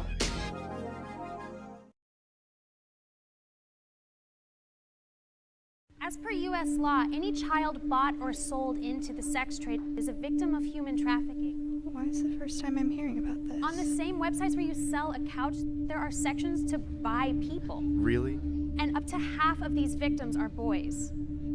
There is no such thing as a child prostitute, only a victim of exploitation. And it could be anyone. She's talking about me.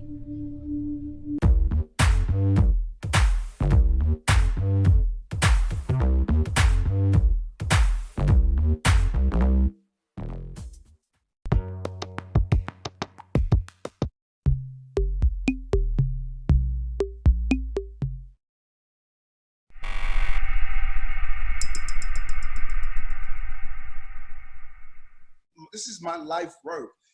You know, from the days of being arrested and beat by police, being part of the movement of fighting against police abuse, starting 100 Blacks in Law Enforcement Who Care, fighting every year of my career. It's about how do we come together and start doing something that we've lost the ability to do, and that's communicate. Amy's cousin was shot in the face by the police. Then she sees a friend who's punched by the police. Then we send the police out to recruit these young people to become police. We've created an atmosphere where these young people are traumatized by violence. I am extremely supportive, and not only supportive, proud of our young people that have embarked upon this natural evolution. They're the grandchildren of the civil rights protesters, and I cannot tell you how proud I am of them for what they're doing, of raising attention to this matter. And it's so unfortunate, brother, that America seems not likely to listen until we reach a level of devastation. You know, how long have we been talking about this? Amadou Diallo, Baez, Eric Gardner.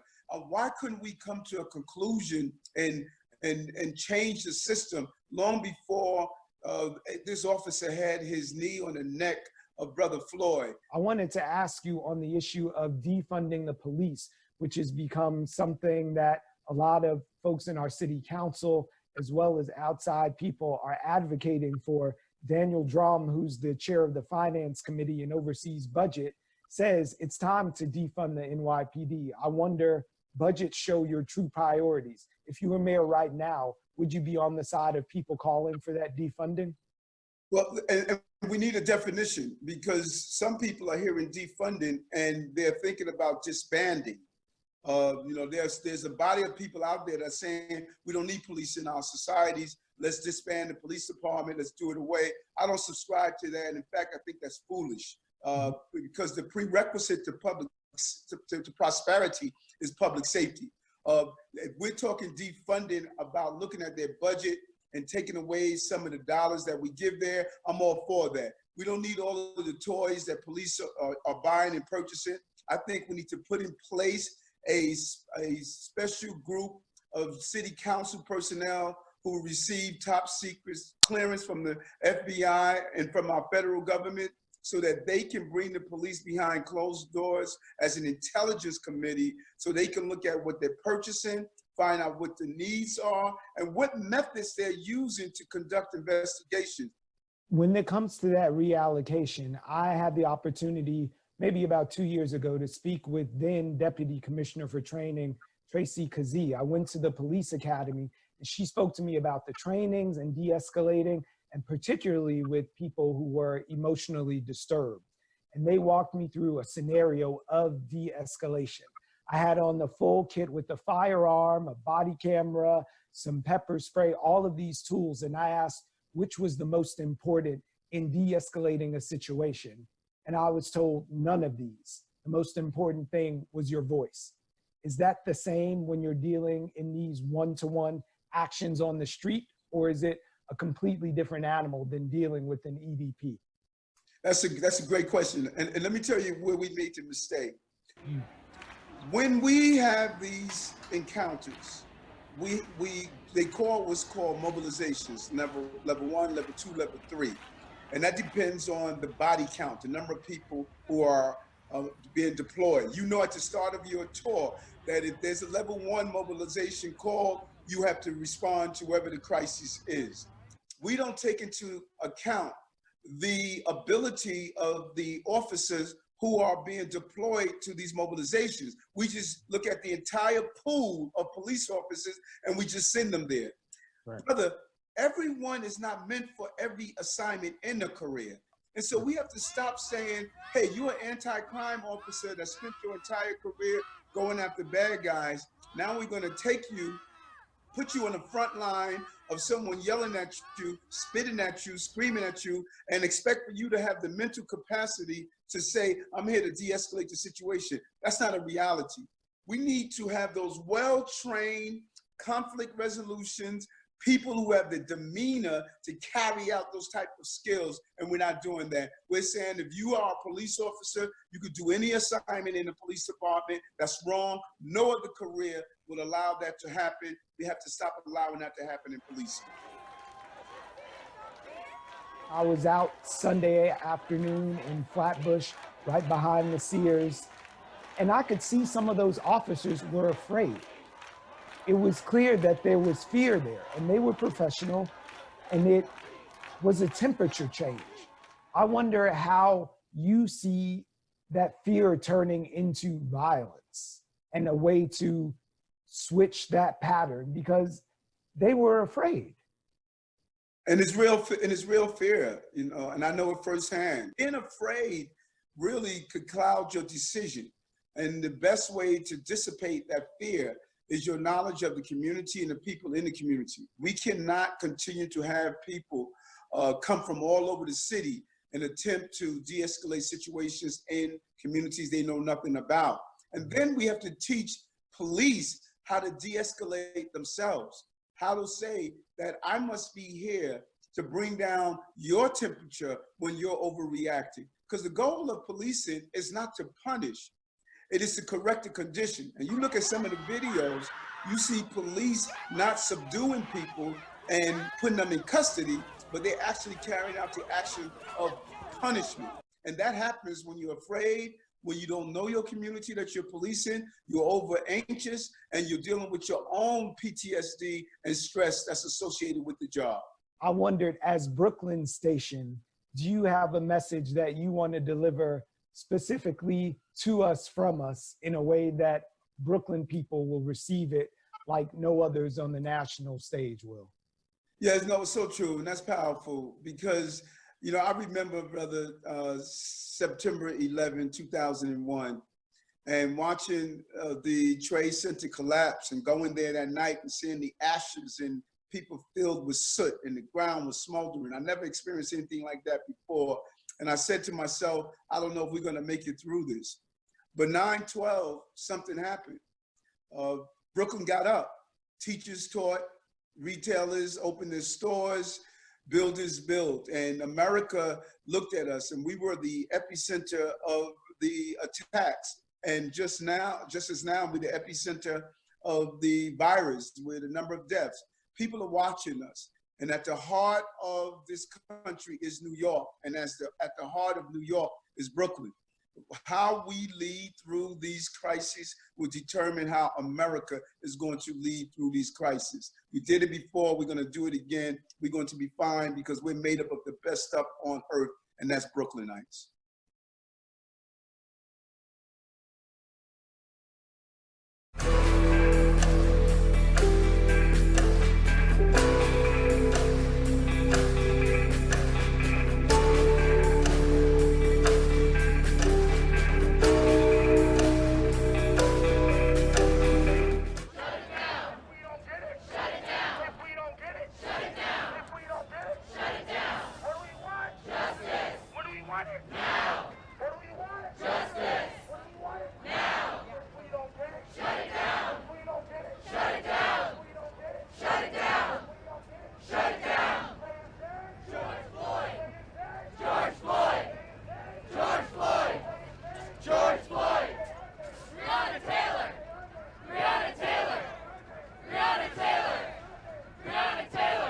Open my palms to the sky, surrendering to the human hopelessness, that it does not despair me.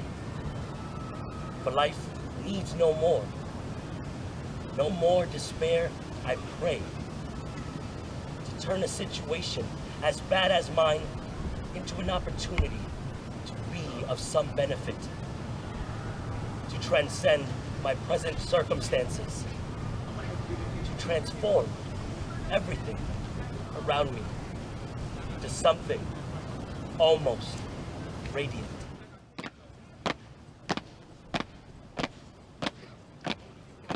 Boom, boom, boom, boom, banging, constant, throbbing, consistent, bang, bang, my mind, I lose it, broken, pieces, shit, I'm bleeding, silence kills me, noises scare me, darkness likes me, I don't know me, can you help me, hold me? leave me, save me, love me, please don't leave me. Something's worse inside my mind and everything just dies. Sweet. That's exactly what we were talking about. Pick each other up, lift each other up, catch each other when you fall. And it doesn't even matter if you remember your line or you forget your line. It's about upholding the integrity and the power of what we're doing and knowing that that's where we're going and that's what we're holding. And if we stay present to that vision, then we can't mess up ever. My name is Samara Gayef, and I'm the founder and artistic director of Truthworker Theater Company. We are a social justice-based hip-hop theater company for high school and college-aged youth. It really grew out of over a decade of my own work as a performer, an artist, an educator, and an activist in Brooklyn. My work has been primarily as a teaching artist, where I've brought my artistry and my passion for education together and merged them by working in a lot of public schools all throughout New York for about a dozen years. And I found myself running residencies, developing curricula, initiating programs, and having the privilege of working with so many brilliant youth. And specifically, I worked in a lot of transfer schools and continue to do teaching artist work, working with a lot of overaged, undercredited youth in transfer schools who, for one reason or another, were formerly incarcerated, pregnant and parenting, gang affiliated, or didn't have the structural support that they needed in their own lives in order to be able to sustain successful school career. Really always found that the arts was an arrow to the tip of the heart, you know, that it was an entry point to pass through so many walls that we put up and to create safe spaces for folks to tell their stories on their own terms. And that's really become the mission of Truthworker Theater Company, is to provide a safe space for young people to shift the dominant narratives that are so often stereotypical in mainstream media, particularly of young people of color in this country, and to be able to create a platform for them to be the subjects of their own stories as opposed to the objects of the stories that are told about them. At this point, Truthworker and my life outside of Truthworker are so inextricably linked. Like, there isn't a way for me to live my life outside and then not bring it into this space with me. But I have learned how to differentiate what events in my life need to be brought here at what time. You know, there are some things that happen, some energies that occur or that we carry with us, and once we enter the space, Samara will ask us to just check it at the door or to hold on to it until it's a more appropriate time if we're working on something. But the best part, I think, about the company is that at the start or at the end of a rehearsal, there's always a space to voice what's necessary to us, which is why it's such an important part of my life. George Zimmerman found not guilty for murdering Trayvon Martin in cold blood. In this country, black and brown kids go to prison for life for selling drugs, while corporate suits walk down long hallways killing our youth. Wake up, people. This ain't nothing new. Let's talk about Sean Bell, Amadou, Kimani Gray, and Emmett Till.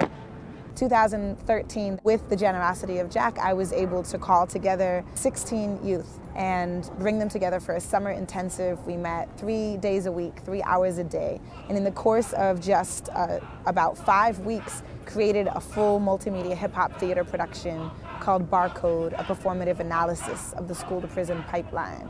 And that was an investigation and interrogation and exploration of what is the school-to-prison pipeline, how does it impact our lives, what are our stories and our testimonies, how can we pull research from guest speakers. We brought in formerly incarcerated folks who had been locked up as young people, held their stories with us, brought in key lawyers to share statistics and research from the stop and frisk trials, the Zimmerman verdict. So really with a quick and astute responsiveness to what was happening in the moment, we wove together a piece that really looked at all of the stories that explode when you start thinking about the school-to-prison pipeline.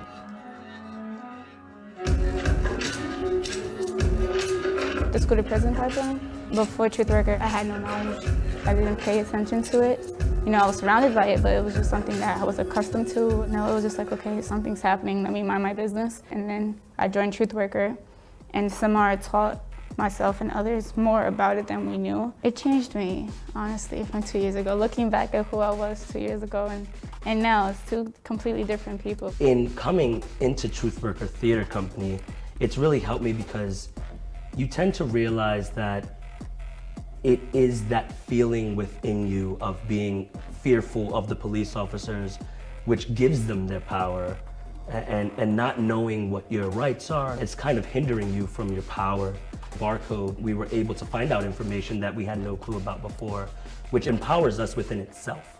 We talk a lot about how connected, how linked, how parallel it is in public schools and in, the prison system, and how little people are aware of that, and yet and still how much of an effect that has on our children, who are the future. There's something very special to be said about this theater company dealing with youth, because it's us that are gonna be in charge of things in order to break the cycles and show what is necessary to cultivate and support the coming generations and those before us, and deal with the issues that are happening now in a way that matters to us and in a way that's gonna touch other people.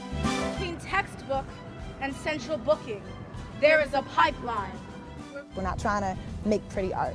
We're not trying to show how good we can dance or sing. We're trying to use our artistry and our bodies and our craft as a vehicle and a vessel to stand for something that we really believe in, to create an impact. So hopefully it's rippling, and hopefully it will continue to grow. Reclaim our humanity.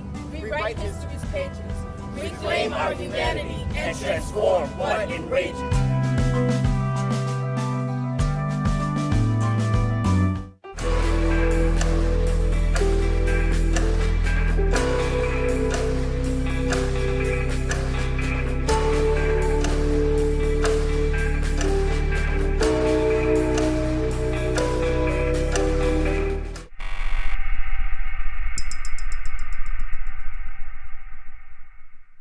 Thank you guys for being here today. This started off with Rachel and I basically just wanting to create one peaceful protest.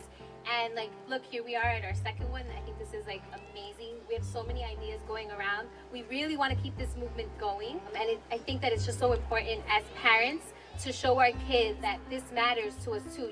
I've been having conversations one-on-one with a lot of you parents that I just my parenting style is to lead by example. If you're gonna talk about it, you gotta show them. And this is what this is about. The intention that the Kids Peace Movement is rooted in is solidarity, unity, love, and peace. And that starts at home.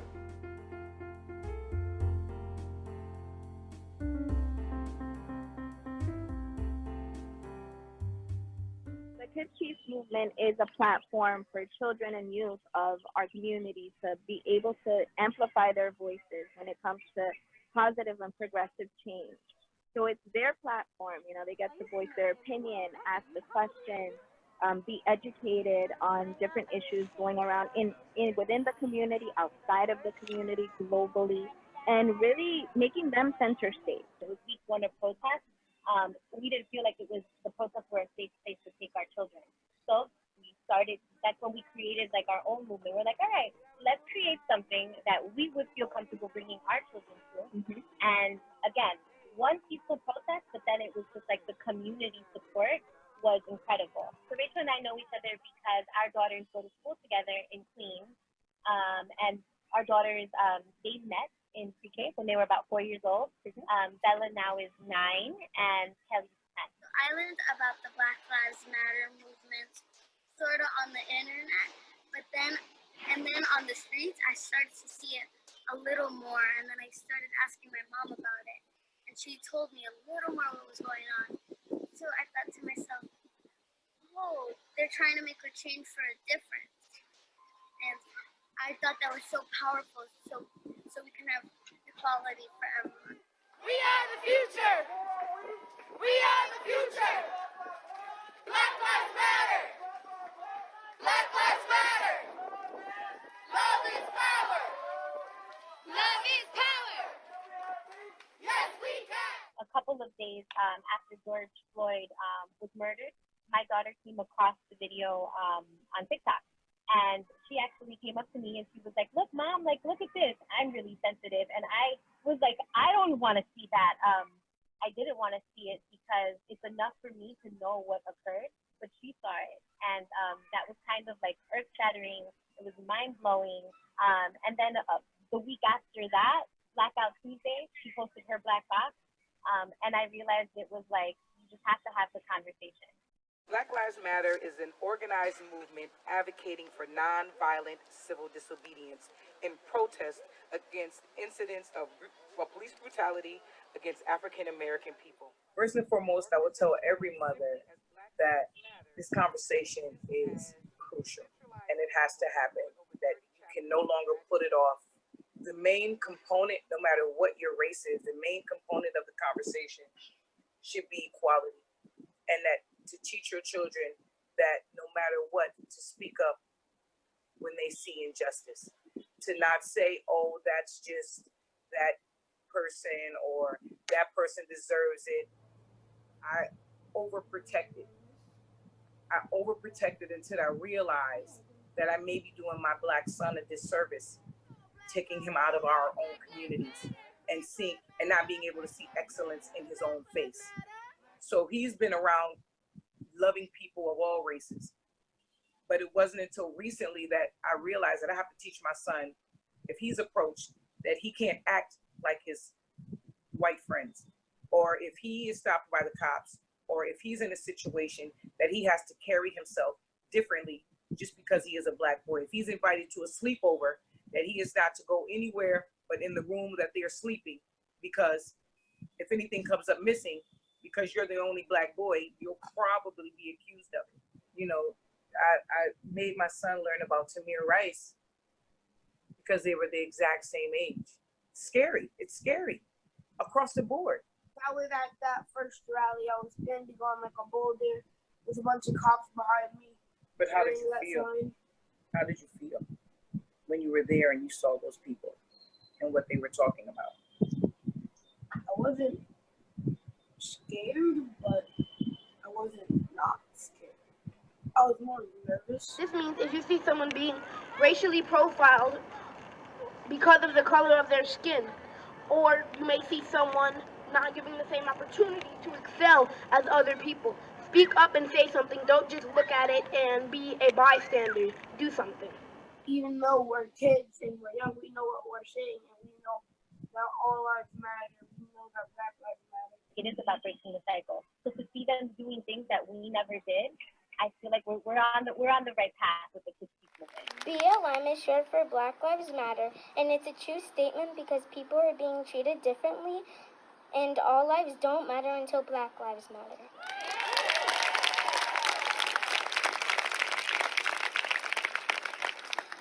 Many people are suffering, and we are the future. We don't want kids like us in the world to be treated differently for any reason, especially race. We're here to guide children, guide them. Ultimately, you're bringing an entire human being into this world. That's going to be part of your legacy. Because when we go, if we have the privilege and the blessing of going before our children go, that's what you leave behind. And what you want to leave behind is gold, is something prosperous, is something that's going to bring good into this world. A lot of what's going on, what will happen in the future, has a lot to do with him. I speak to him and I let him know that he has a responsibility, not only to his family, not only to his community, but also to his race. And mind you, this is a new mindset for me because I've been in survival for so long. Survival for me and my children, and making sure that we have what we need to sustain life. But now I'm stepping over survival and thinking more about legacy.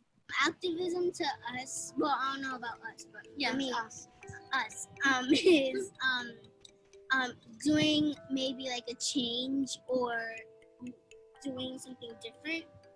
I want to be in a world where all lives matter and we can all be treated equally for who we are, and we're not judged by the color of our skin. And I want them just to be able to excel and not have extra hurdles, extra obstacles placed in their way, and just be given an opportunity to show up. It's never too early to start teaching a child how to be a good human. Like, it's never too early to start. And that's what it's all about, teaching our children to just be good humans, to themselves, to one another. Michael Brown, rest in peace, rest in peace. Michael Brown, rest in power, rest in power.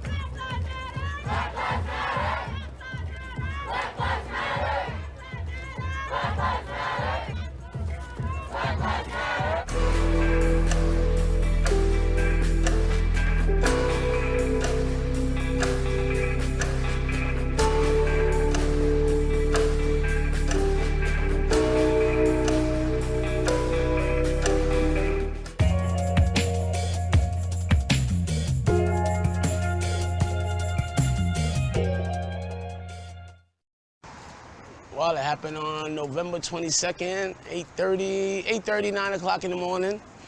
I swiped myself onto the train, and there was another gentleman there. He needed to get on the train, so I opened up the door for him. And as he came in, and we were standing on the platform, one detective came from the right, another detective came from the left. They grabbed both of us, they put us up against the wall, placed us in handcuffs, asked us for our IDs. They ran our names and everything, and they let the other guy go.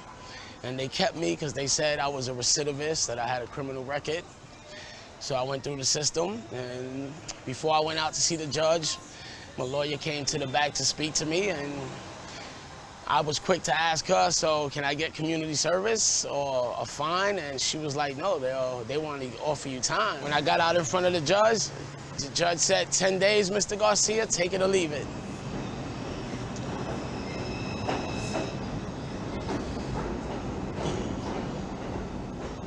The broken windows theory comes from a magazine article that was published in The Atlantic in 1982. It was written by conservative criminologists George Kelling and James Q. Wilson. Wilson's earlier work had looked at the history of policing and the different styles over time, and he was really interested in the 19th century versions of policing, which were really much more focused on order maintenance than law enforcement. And he felt that that was the direction that policing need to go in the wake of the kind of social unrest of the 1960s and 70s. So a lot of the broken windows theory was driven by these historical concerns and understandings rather than any new empirical research. We usually associate the broken windows theory here in New York with Giuliani. It was the Manhattan Institute, a very conservative, kind of billionaire-funded think tank that introduced him to the idea. He then took that idea and melded it with his neoconservative politics that said that what the city needs is to restore order rather than to engage in any kind of reinvestment in communities in distress, etc. Here in New York, the broken windows took the form of aggressively targeting homeless populations, street-level drug dealing, and over time becomes even more invasive, more aggressive. When I was in there was a lot of other people who was telling me they were in there for the same thing, for jumping the turnstile.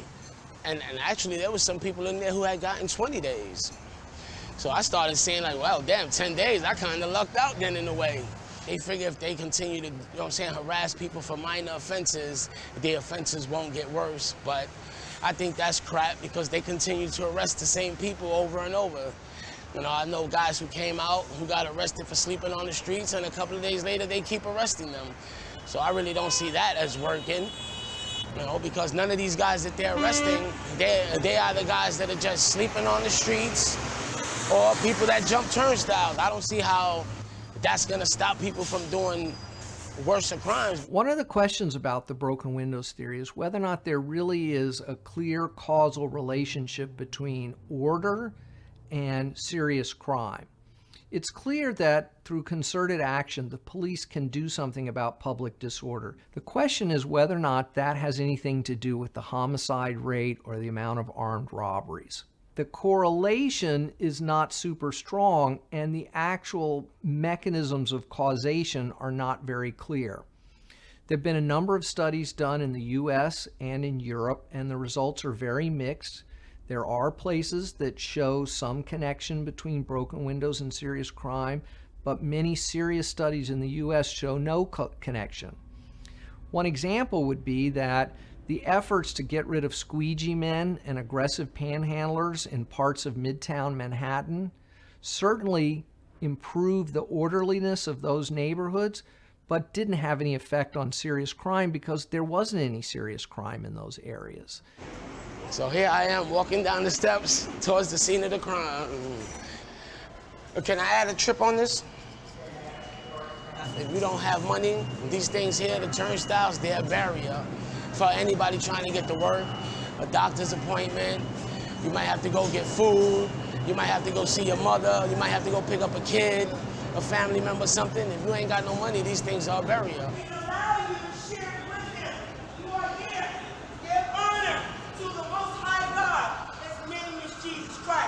Yeah, To me, broken window policing, I think it's just broken policing.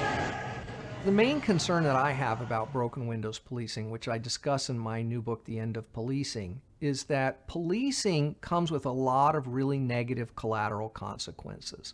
People who get arrested for low-level infractions run the risk of losing jobs, having family problems, being saddled with significant fines and court costs, and all of this is directed almost entirely towards the poorest members of our community. Officers could have used their discretion to give Mr. Garcia a warning and send him on his way. Instead, they put him in the criminal justice system at a cost of thousands of dollars to the public and undermine his future employability. Here's someone who's had problems with the law in the past, but is employed, is moving in the right direction, and instead of getting support, is being pulled back into a system that's going to make him further alienated, harder to get into mainstream society, and potentially more of a future burden on the rest of us. Does it make sense to invest a huge amount of resources in arresting people for jumping the turnstile? Or does it make more sense to try to come to grips with the fact that there are large numbers of New Yorkers who can't afford to ride the train and that we need to develop a system of reduced fare Metro cards, etc.? In other cities, they just give you a ticket. In New York City, they put you in jail. What's up with that?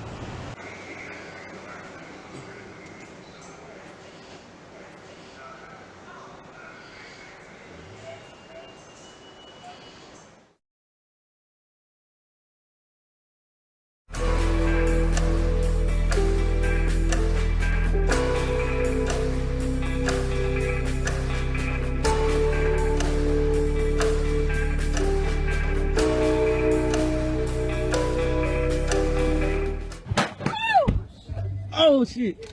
Oh my God! They shot him? Oh my fucking goodness! Oh, he's trying to kill this boy! Oh.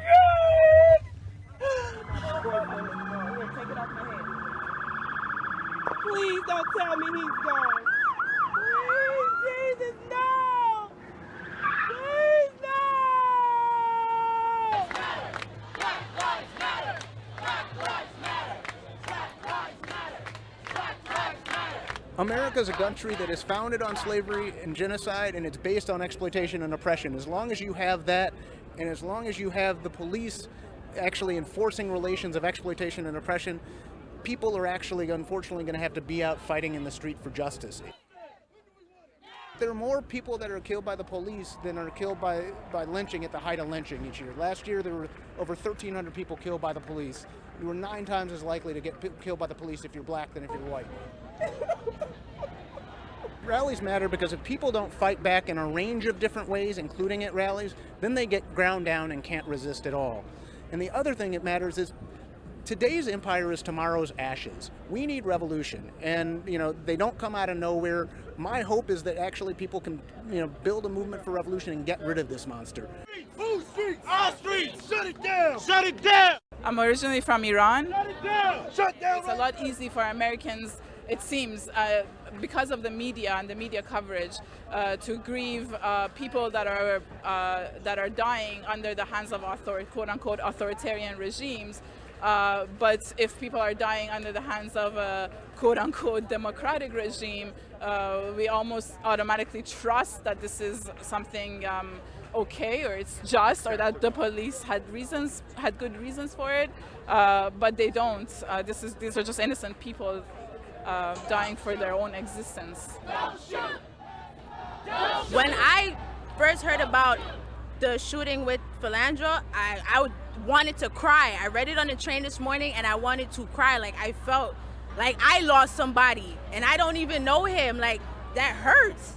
It hurts. It's like no matter what you do, you're just being prejudged off of your skin color. Look at the president. He's a black man and he still gets called a nigger.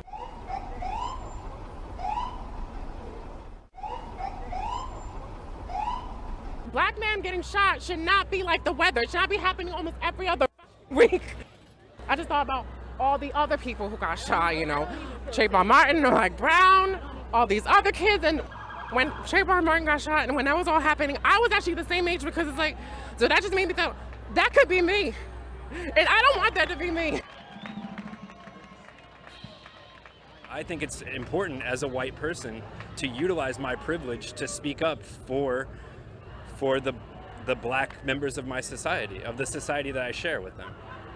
I mean, unity is one thing that we need to come together as a community and show what we can do. But honestly, I'm at a loss. We'll never be defeated. This is my only resort. I think protesting is about as effective as me voting, and I don't think it's doing much, but I'm still gonna do something. What do we want? Justice. When do we want it? Now. Justice for.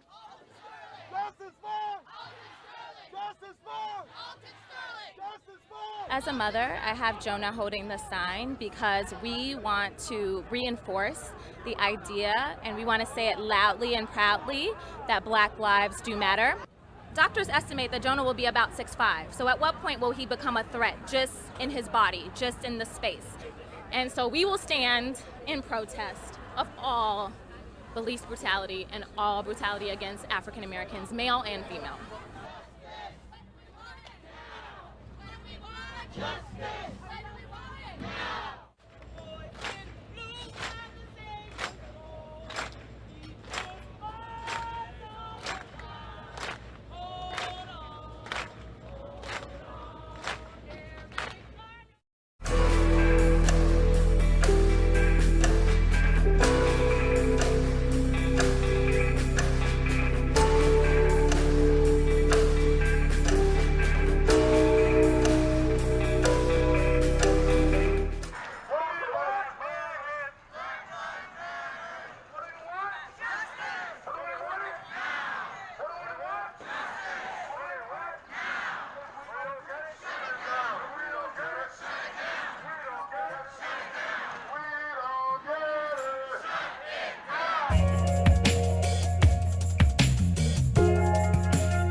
But dig it's necessary. We'll take a look at dirty crooks, make no apologies. Wanna sock your mind, learn what's behind these ideologies. We're gonna bring it on. The show is only an hour. We're gonna spit some rhymes, share some history, a touch of minstrelsy. Falcon Works is a community theater, but it's also, in this production, it's bringing in all of these people from all different backgrounds. It definitely plays to our community of Red Hook. This cast is just insanely talented. Aaron! Mia! Amanda! Brian! Miriam! Charles! Race. Ready, Set, Race is going to be a hit maker because of the simple fact that I don't care who you are. You gotta love some type of rap. Rock has rap in it. Gospel has rap in it. It's rapping, singing, dancing, and we're interacting with the crowd. When I do my opening rap, it kind of highlights everything that the show is about. I just say, this is a race review, we do that is ready, set, go, about to bust your status quo. That's a Q to the U to the O. This play really breaks down the history of race and how it was formulated and why, and how that has shaped the society that we live in today, and why we may have prejudices because we have learned things that we think are innate but are actually man-made.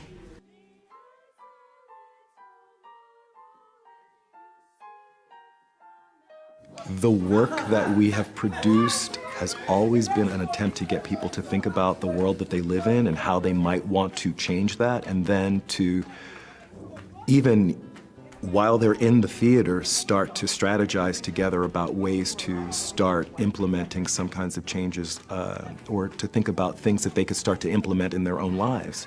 If people think of that as community theater, that's great. I think community theater is phenomenal. I think it's what Theater of the Oppressed needs, and I think it's vital.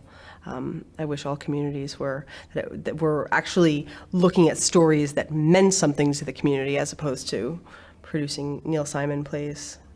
The songs kind of give this tongue-in-cheek vibe to the play where you're given all this very upsetting information, but through song. One of the songs is actually called Colonial American Booty Call. Reg wrote the lyrics thinking about a colony trying to seduce the British Empire. I was like, okay, well, let's make a 90s sounding R&B slow jam. Ring, ring, ring. Hey, baby. You remember me? The colonies.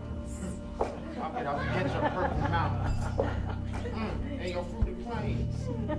Boy, you crazy. Crazy about you. Booty call. A colonial American booty call. There's actually a fun part of the play, this is going to be a spoiler alert, where we instruct the audience to literally look online to find the laws that were set in place in the 1600s through the 1700s about any non-white peoples and how they were made as to be property, and these laws are literally still online today. You've got Google up, you're searching Virginia Assembly Slave Act 1705, and we're looking for codes started in 1680. Take your time, don't rush, don't panic, mind your breathing, and while you're searching, we just got a little tune for you. Come on now, take us up now. 25-year racism, white supremacy into law. If you wonder where this is going, we're gonna leave that up to y'all. Since 25-year racism, that's a hell of a thing to do. But we show you how they do it before the song gets through. All right, so who's got a code that was established in 1680? Boom. It becomes legal for a white person or person to kill an escaped slave who resists capture. Slaves also are forbidden to arm themselves for either offensive or defensive purposes. Punishment, 20 lashes on one's bare back. White supremacy is introduced into the colonies as a social control mechanism, as a way to, first of all, prevent class solidarity in the labor classes.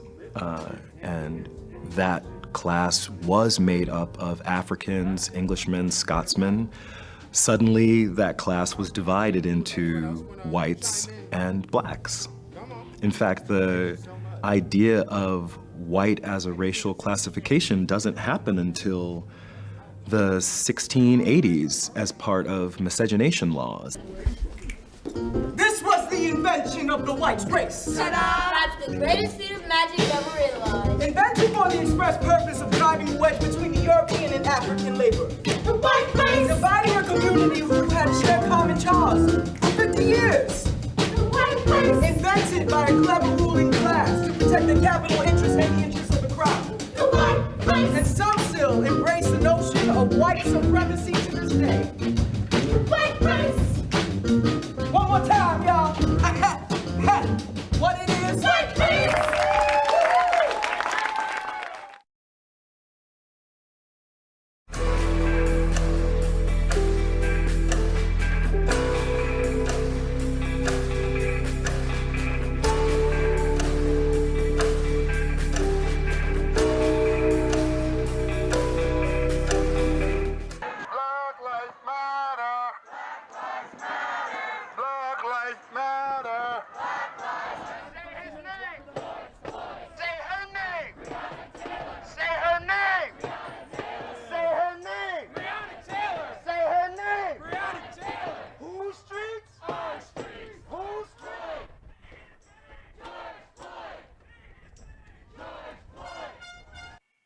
Cool. Let's do one more, just to have where you just do the writer, creator of Harriet Tubman Demon Slayer. Okay. Hi, I'm David Crownson, and I'm the writer and creator of Harriet Tubman Demon Slayer. I'm serious. You can add the part of me laughing and shit and cut her out that, because I'm like, yes, it's serious, but it's Harriet Tubman Demon Slayer. Come on.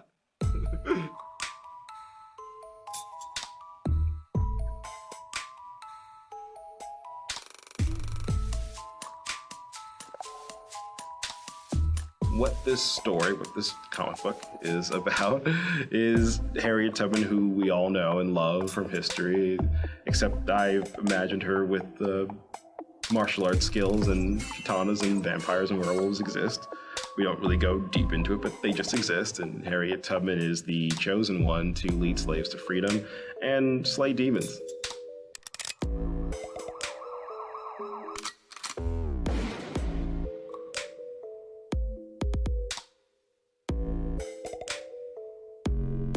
I was basically in Ghana, West Africa. I was taking a little bit of a break from America. I had been auditioning for a few big, high-profile projects, and it was really stressful and really exhausting. One day, I'm just watching TV, and it's this Harriet Tubman documentary that comes on. So I'm like watching it, I'm like, all right, cool, Harriet Tubman, this is dope, I love it. I start channel surfing, and I stumble upon Crouching Tiger, Hidden Dragon. I'm watching that, movie ends, and then, again, more channel surfing, and I stumble upon Hansel and Gretel Witch Hunters. Now, child, test the oven and see if it is hot enough. Later on that night, I'm just, I had a journal, and I was journaling all day, and journaling my whole experiences being in Ghana. And after like 3 pages of stream of conscious journaling, 3 things popped up when I looked back at the page, and it's Harriet Tubman, katana ninja fight scene, and witch hunters, and they all just jump at me, and then I'm just like, Harriet Tubman Demon Slayer. It lives in my head because I still don't know what it was. I don't know who the characters are, and I was kind of like trying to figure out who was who. I'm like, okay, maybe she'll meet a family, and it'll be a husband and a wife and a little girl. And I had this whole then I kind of crafted this whole story. I got it. Okay, so it starts with this family called the Edgefields. They are escaping slavery. They're running away to freedom. Reasons you'll find out in issue 3.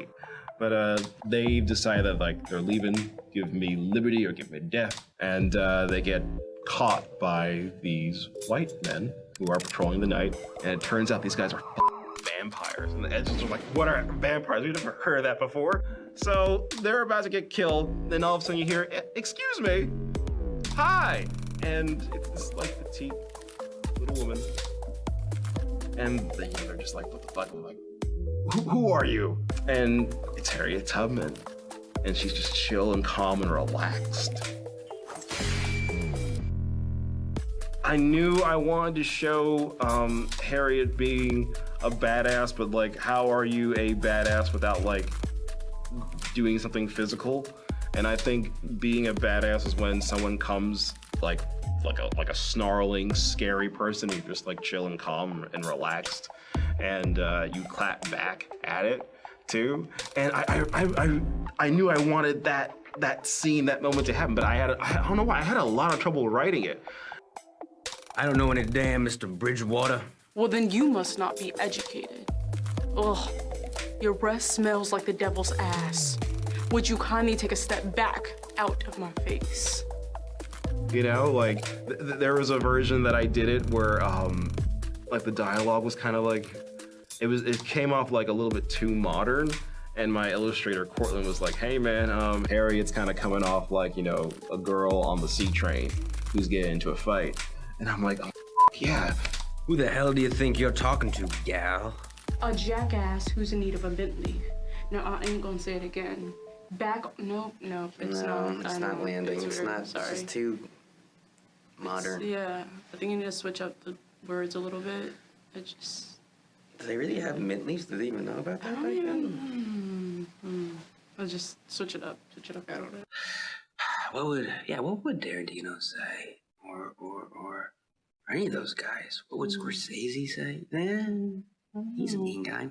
I don't know. I am just totally lost. So I researched 1800s slang and dialogue. It started with me going what the fuck? I don't know what I'm gonna do with this shit. This isn't working. And then be like, stand still, bitch. Like this. Holy shit! That's So yeah, that's where we are so far. And at the end of issue 2, we meet someone from Harriet's past who is a surprise, and you'll learn more about him, and he's really fun to write. I think for these next few issues, like, it's going to be different artists, but just because of time and production and for turnaround, you are also recreating your characters. You're saying the same thing, but it's like you have to be either even more specific, or you have to explain it even more. Like, I think issue 3 is going to be drawn by this amazing artist named Sylvain Montesseur, and he's great and he's amazing. My only is going to be a fun challenge because he doesn't speak English. Third one is coming out on June 19th. Because nothing screams slavery being abolished like Harriet Tubman killing a bunch of racist vampires and werewolves and demons.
Labs is a team of multidisciplinary, multicultural women of color working at the intersection of art, science, technology, and futurism. NSAF is a 4-part project we created in the summer of 2016. We took a hair salon and reimagined it. So you think you're going in to get your hair done, but you're really going to get your brain optimized.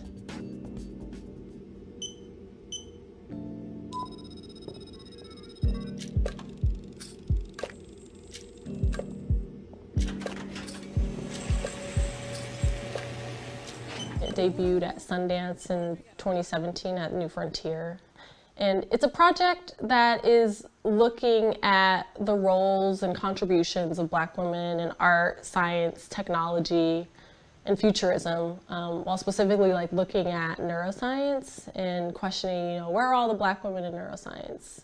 And you can take that same question and position it to a number of different things, because visibility is often lacking. We have to create platforms to connect with people. Hello. Do you see me? Yeah, I can see you. Virtual reality right now in its current iteration is a space that is begging for content. And we wanted to create content that highlighted nuanced representations of Black women at its inception, so that it's not like film we're playing catch up, to challenge these stereotypical notions of what it means to be living in a racialized body. Also just creating what we wanted to see. Brooks organized a group of neurofeminists to create the synaptic lineage. This is an autonomous network gathering and distributing communal memories and knowledge. Collective experience is carried through human agents and hosted on local servers as communal data is weaved through their neural networks. Kind of how coded information and directional coordinates were transmitted through the lyrics of old Negro spirituals. Message songs. We decided to tell the story through an installation, through objects, through virtual reality, and through cognitive impact research. And our main character, who you meet in the VR in the world, created this world where she's collecting memories from women in her community, elders, and creating this super technology.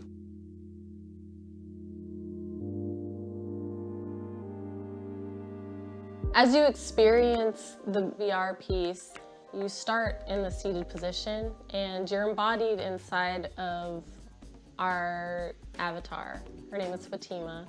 She's a young Black woman and she's ended up in the salon. She doesn't exactly know how she got there, but you look into a mirror and you see yourself as her.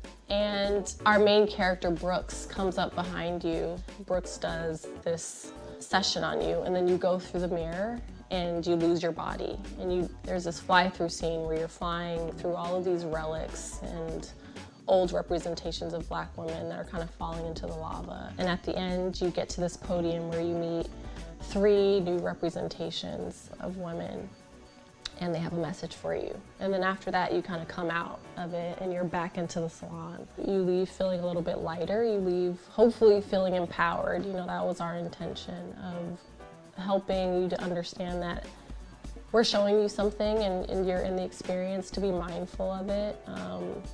And you're living life and you have a blank slate and you can be whatever you want to be and do whatever you want to do. Since doing this work, we've been able to connect with other filmmakers, other creators, other artists. Now that we're here, you know, me as a Black woman, Carmen as Mexican American, and Ece as a Turkish woman, now we can stand up and say, look at us, we're here, we've done this thing. We did it in a thoughtful way and you can do the same. You are free from the constraints that have been placed on you throughout reality. There is no pain or suffering in this world. The only limit is your imagination. This is a blank slate.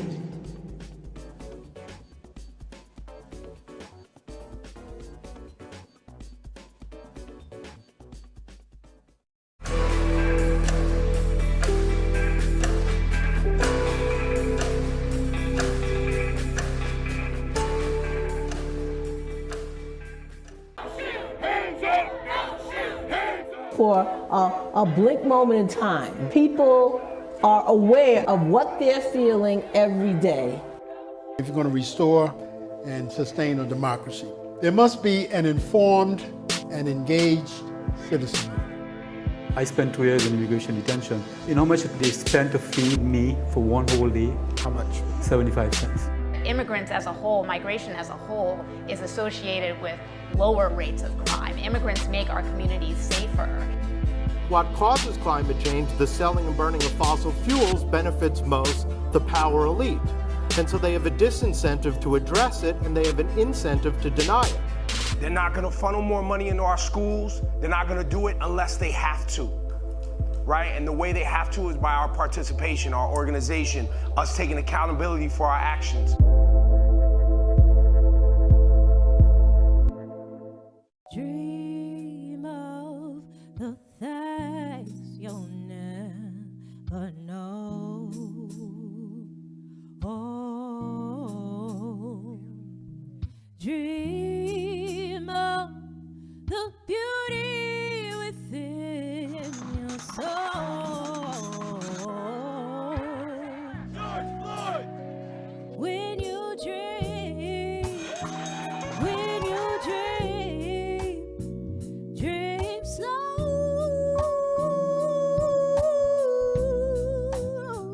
Take the time to let dreams grow.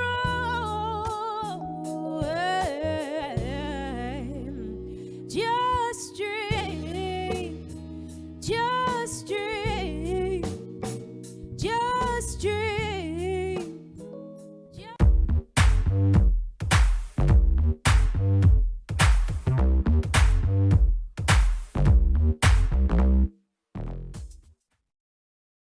From whiskers to feathers to shells, along with all us people, this city is filled with critters.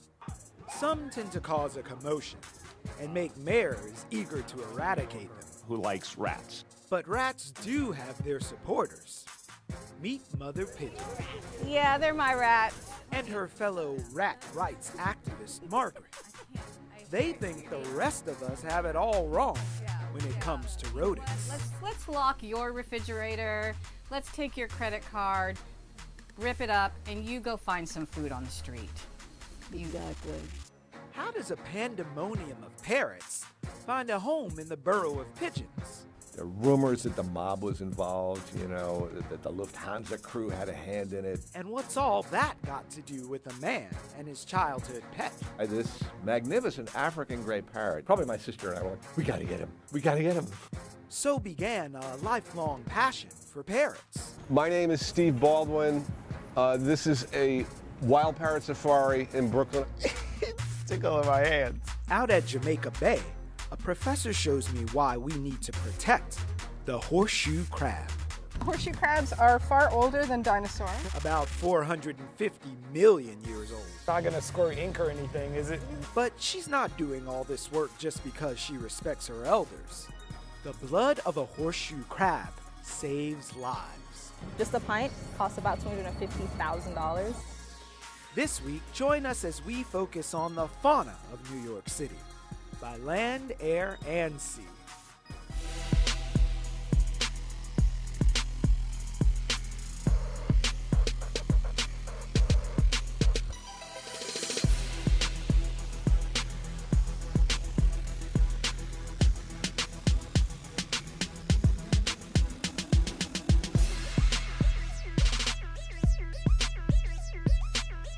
I was on the phone a good 45 seconds before my mom mentioned the mouse.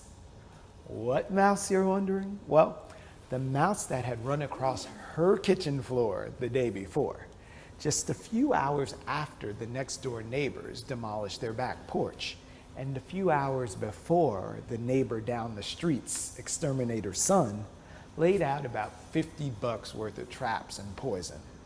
My mama does not like critters.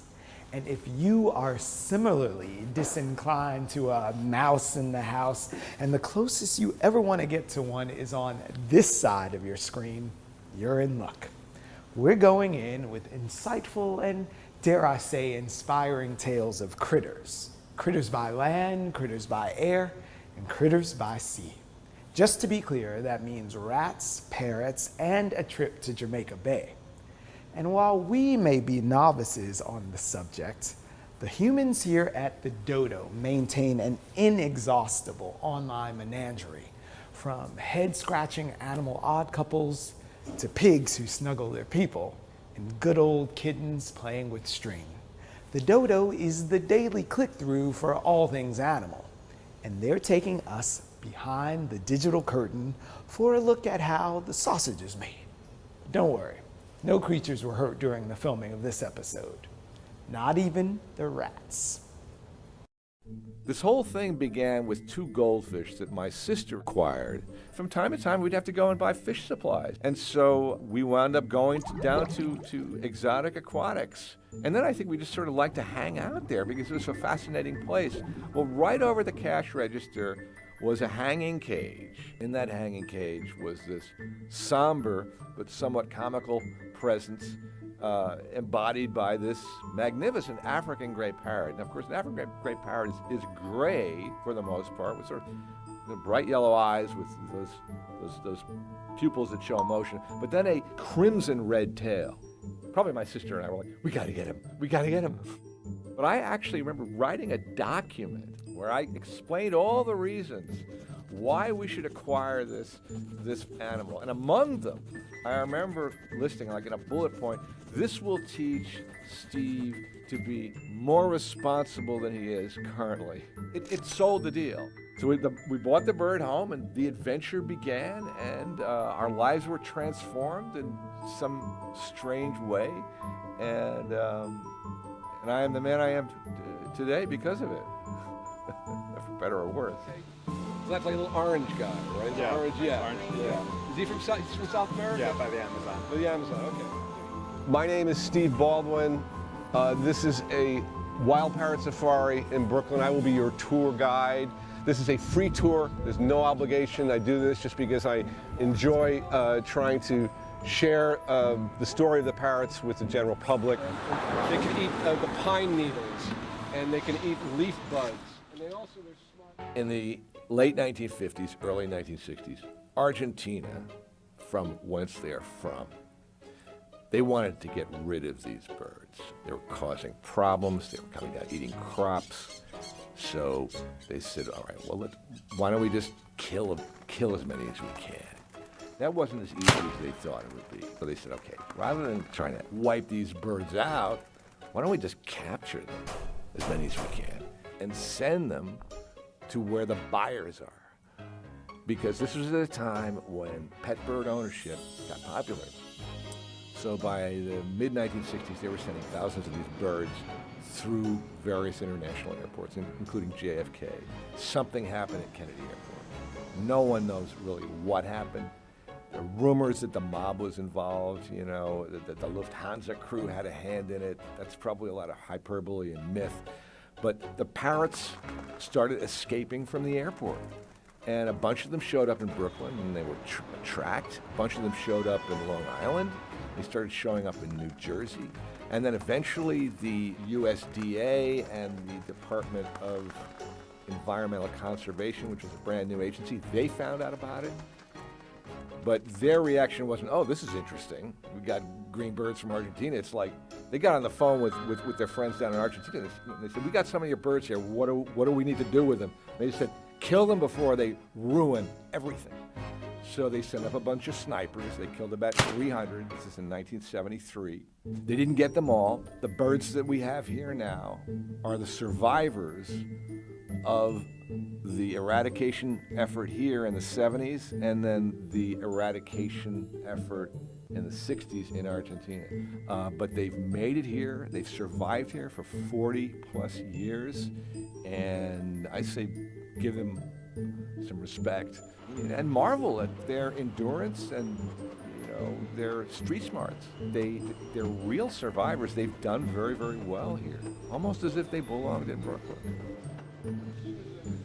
Up by Pelham Bay Park, and also in Queens by Whitestone. The one borough of there are two boroughs that we've never been able to colonize.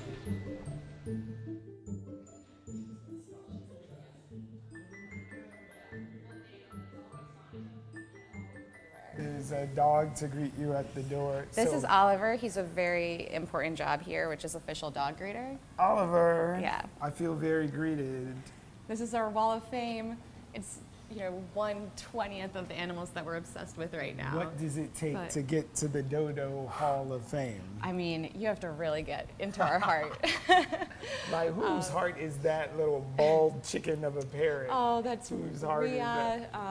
When we were first starting to get into long form video, she was one of our first stories that we really got into, you know, more complex parts of her journey and everything, and she was. She definitely grabbed at our hearts. We, you know, across the board want to make people feel something, and whether that's making them laugh and feel better during a really crappy day, or making them feel inspired to actually, you know, pull out their wallet and donate money to, you know, help a dog in need, or become aware of a much bigger issue like, you know, poaching or something like that. And so it really kind of runs the gambit for us. In terms of how we want to make an impact. So right now we're in the middle of launching 4 new watch shows over the summer. So we've launched 2 already, and we have 2 more coming up in the next few months. So this is an episode that we're in the middle of cutting for a new show coming out called Kid's Best Friend. And so we flew out and filmed this in Indiana. And for this show, we're really trying to capture just that joy of growing up with an animal. And so here we have Carter and Toby, his best friend, a dog. And one of my favorite moments that happened while we were filming is Carter, this little boy, he's baking a cake for the dog, and he reaches his hand into the peanut butter jar and just feeds peanut butter to the dog, and then he actually eats it himself after that. And those are kind of moments that are so important to us at the Dodo to capture because they're genuine and authentic, and they really capture the real bond between the kids and animals. Pizza Rat was just the beginning. The mayor has $1 million plan to eradicate the city of rats, but there are some countervailing opinions on the other side.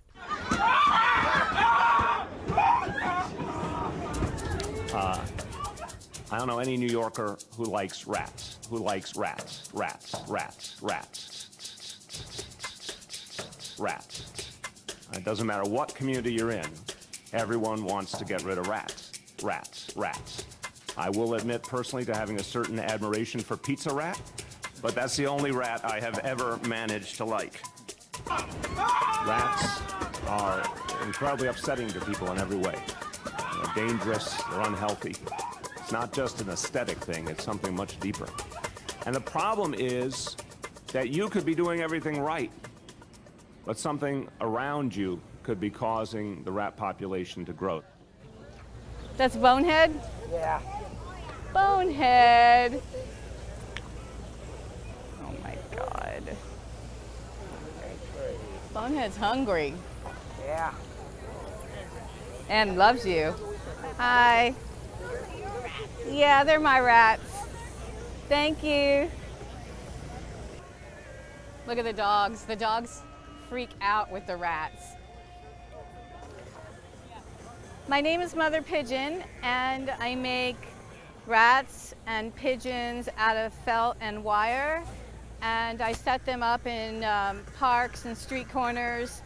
And here's my rat. Right now in New York, there's a big war on rats. They're spending $23 million to eradicate them, kill them, and so there's only a few left.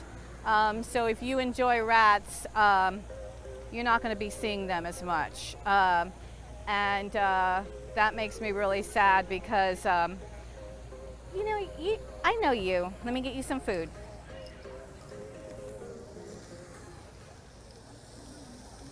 I met Margaret probably like a couple years ago. She came over to me and said every night for the last few years has fed a family of rats that live in the gutter. And you know, when she told me that, I wanted to cry. I thought that was so amazing. And she invited me to come and meet her family. She calls them her family. Thank you for leaving me a message.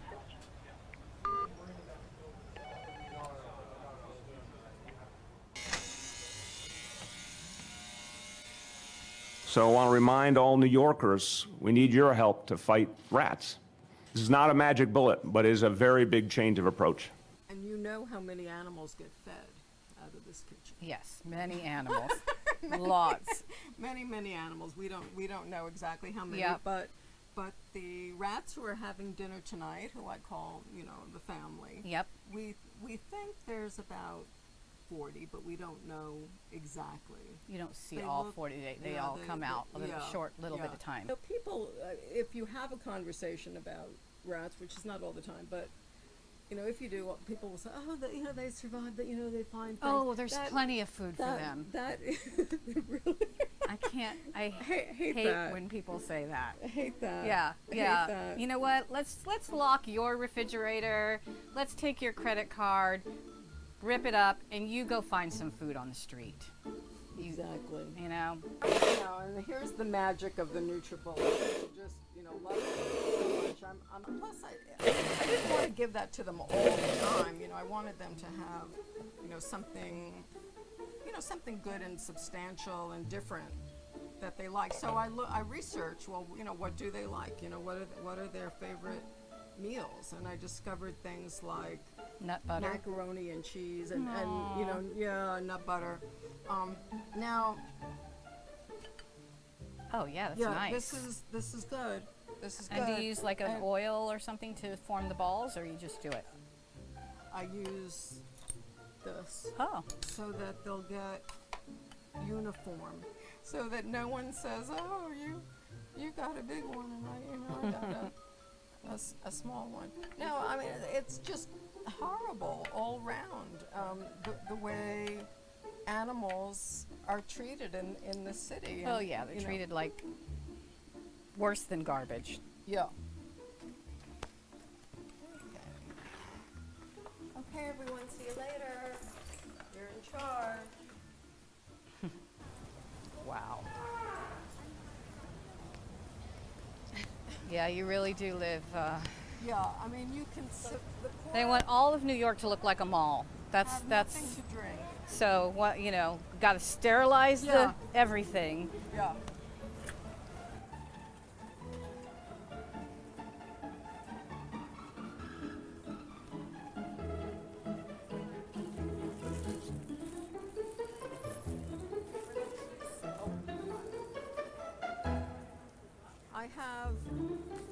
I have a few pigeons over here.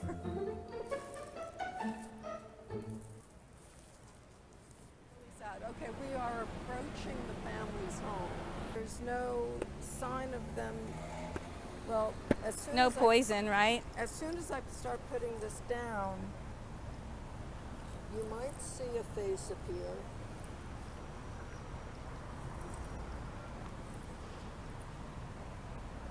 You can see a little face appear right in there. I don't see them.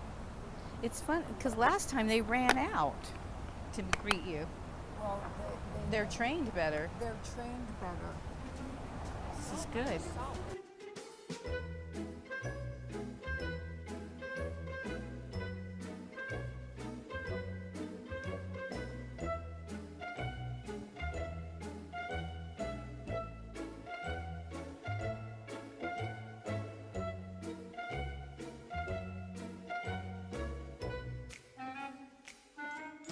People say, oh, well, they carry disease, and they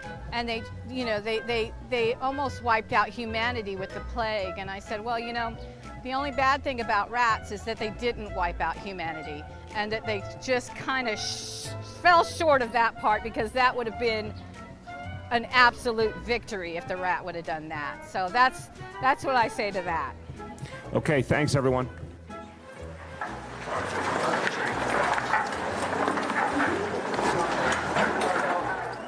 So it's totally cool. The boss let me know that you can be on Instagram now. Yes, so in don't fact. worry, you can do this with impunity here. So hashtag the dodo has 645,805 posts. That's a lot of posts. It is. That's like 10 more followers than I have on Instagram. Well, we actually have 3.6 million followers. Oh, is that all? So you could change somebody's life by posting something that they did onto your platform. We can, and that's actually one of the best parts of this job, is that we have a direct impact on so many animals' lives. From the time I've started, we've saved countless animals by just another employee saying, I found this dog today stranded in the subway, I heard about it, post something about it, and then we'll find them a forever home in the next 2 days. And it works and Yeah, it works it's and incredible. it works. It's really rewarding, and we try to always be focused on sharing adoptable animals. Well, you're doing God's work from behind the keyboard here.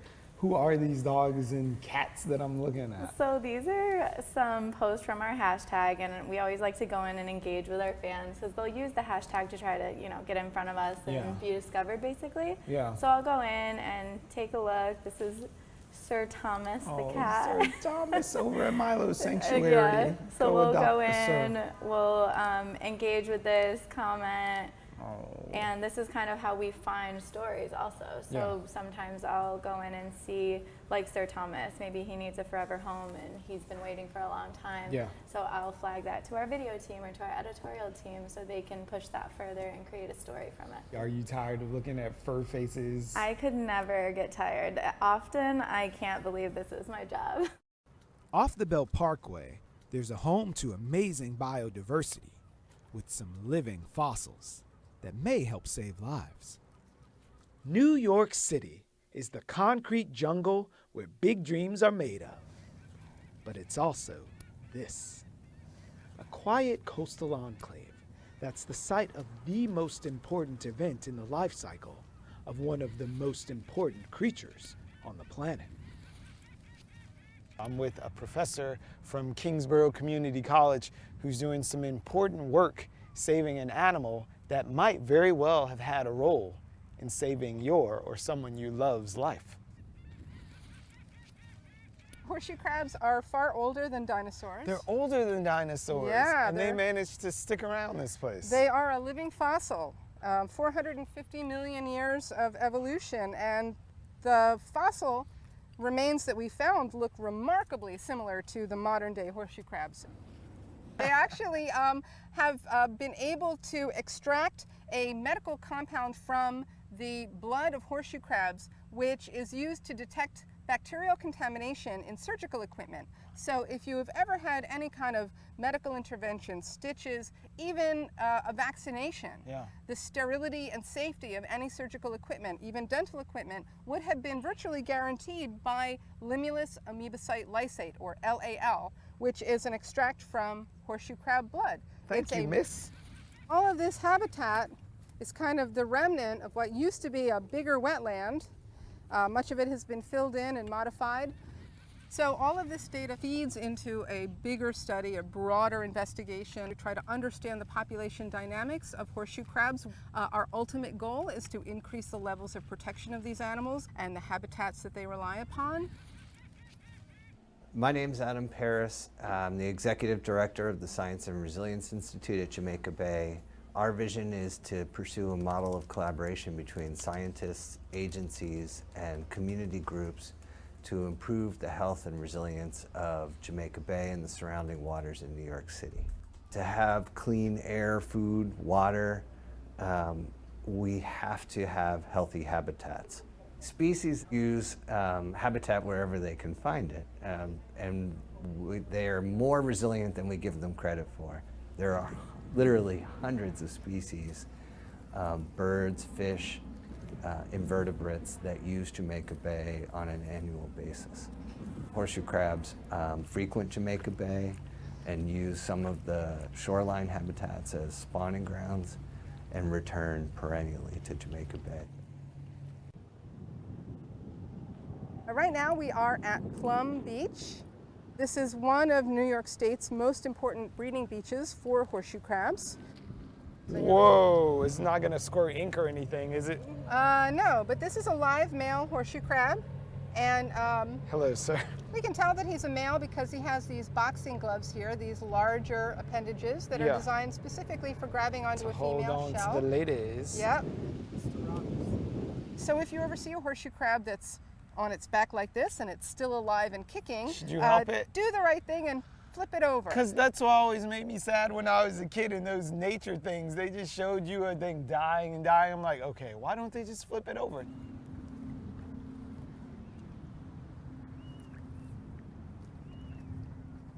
Can they see through this? Yeah, they actually have a lot of optic sensors. So they have eyes here. They kind of have optic cells all along the front of their shell. They have what looks like a nose, but that's also used for light reception. And even along the tail, they have light receptors.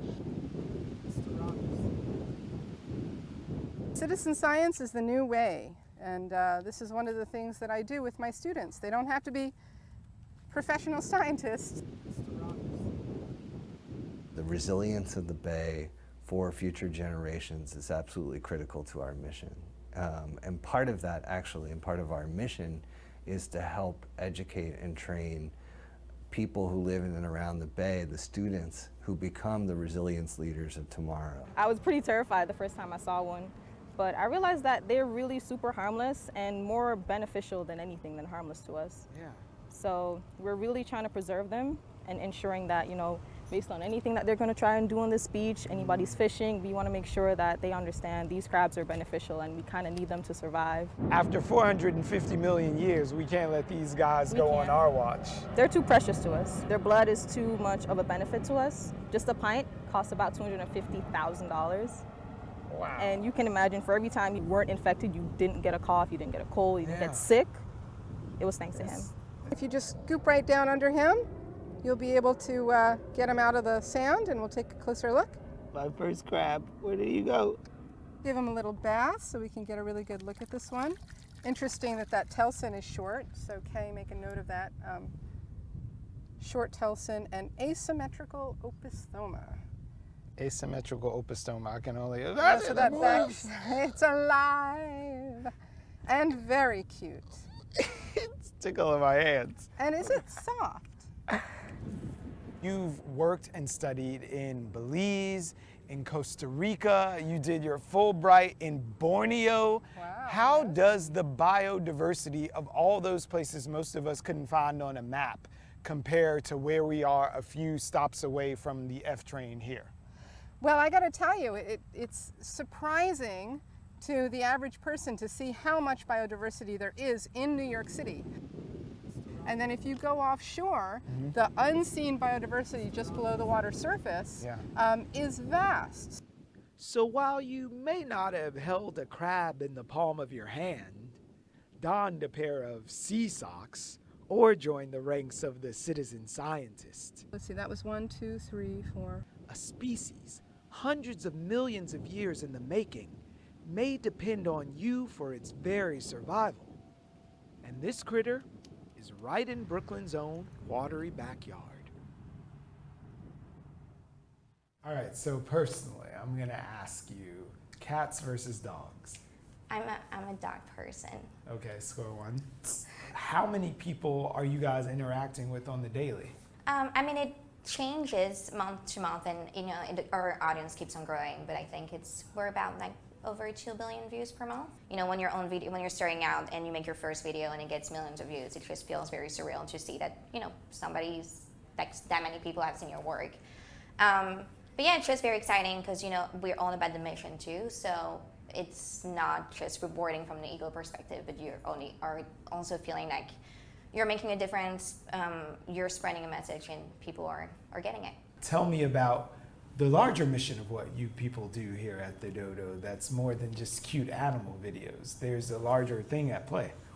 Yeah, of course. I mean, we work with organizations. There are many causes that we fight for. But the other thing is just, then again, like making people feel for animals and feel compassion. And if they find somebody, if they find an animal in need, because they will have seen those videos, maybe they will feel more compelled to help.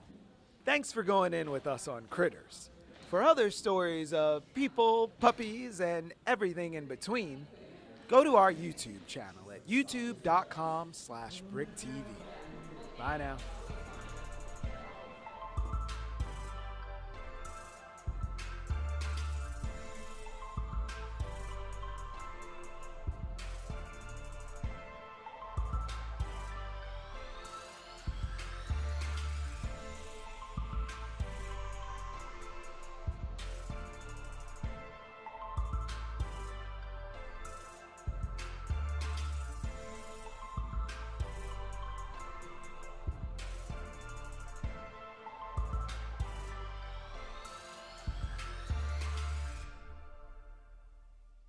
At 3 different Brooklyn addresses, gentrification makes its mark. The inside story of a Bed-Stuy building, as outside, everything starts to shift. 5 floors, 20 units, old-timers, newcomers, have lived here anywhere from 1 year to 67 years. In Bushwick, tenants live with neglect and damage, weapons, they say, of a landlord eager to get them out. Que yo cocino, sí, con electricidad porque no tengo gas. A group of renters, mostly immigrants, is fighting back. Solo quiero saber cuáles son las cosas más serias que tú dices no voy a pagar ni un centavo hasta que esto se arregle. For 7 years in Fort Greene, they fixed fights here. But some customers took a different route, and the rent did what rents do. And it's because the property owners are able to charge an exorbitant amount of money that small businesses can't afford. What happens when mom and pop shops get caught in the cycle? Why isn't this a story of the gentrifier being gentrified? So take a spin with us, and we'll show you how this neighborhood has changed.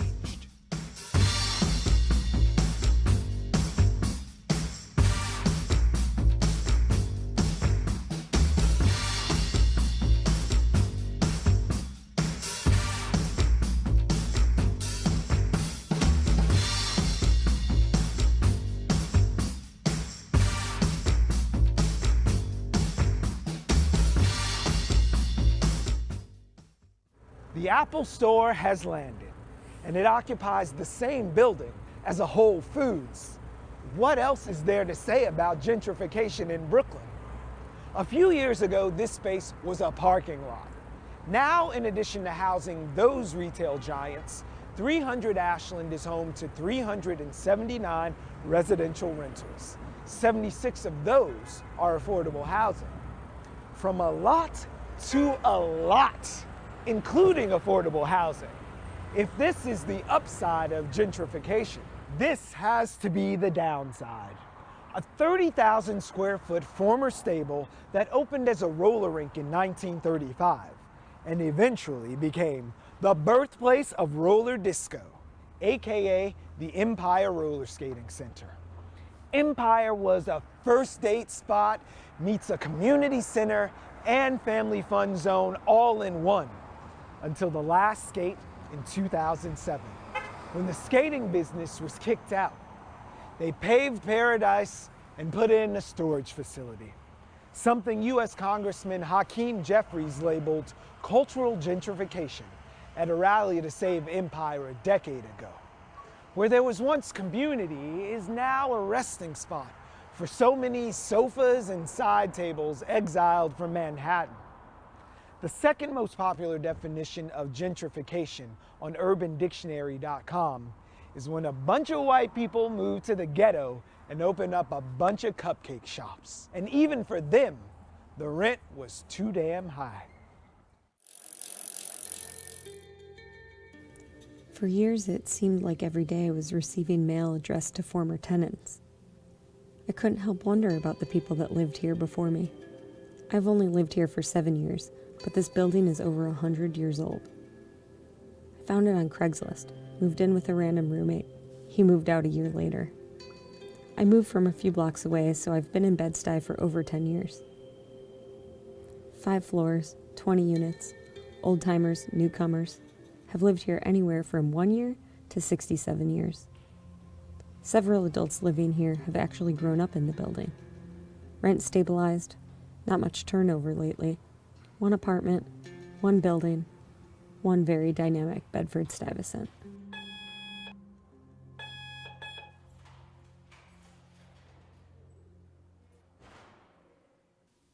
When I came in Bed-Stuy, it was very few blacks in Bed-Stuy at that time. When I was young, if you walked across the street or any block in Bed-Stuy and black, the police would walk up to you and find out, where are you going? Now, I experienced that in my time. That's right, I'm 87 now. I was born in 1930. It changed quite a bit, and then it started changing fast.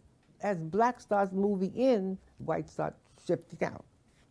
That's the way it was. That's the way we saw it. That's what I saw it. That's how the big changes start changing. Bedford-Stuyvesant certainly has changed a great deal, and this building is no exception. It used to be called the Ivy Castle, and it consisted of 11 units and had an elevator in the building. In 1914, the Ivy Castle was sold. A few years later, the owner submitted requests for changes.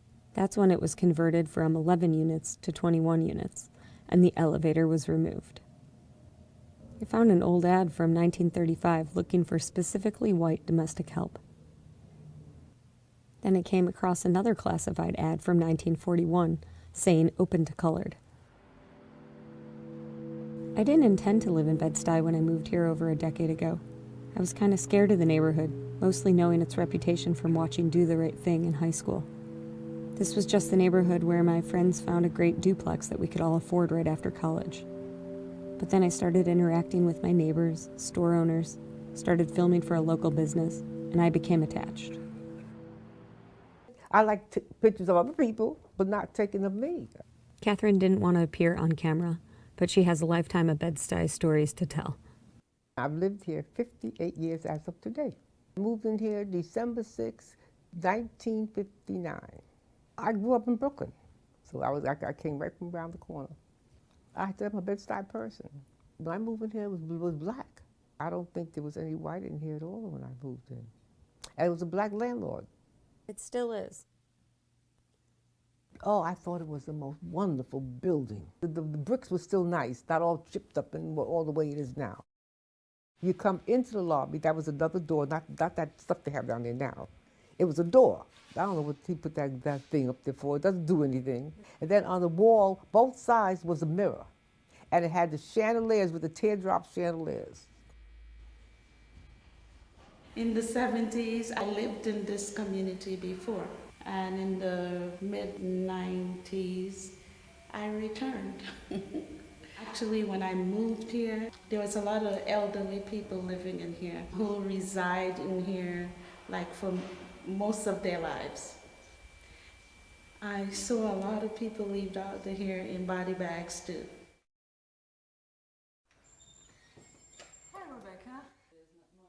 It was April 8th, a very rainy day, but it was a very happy day. There were some younger people here, but only a few. Over the last 2 or 3 years, it seems to me that younger people, people that are here, are thinking of this place as a long-term thing, like something where they actually want to be. I was supposed to be one of those short-term renters, starting with a 1-month sublet. I was particularly curious about the people that inhabited my apartment before me, and was able to connect to the former tenant that I replaced, but never met. So I lived in this room. This room is a little smaller than I remembered it, but the ceilings are higher.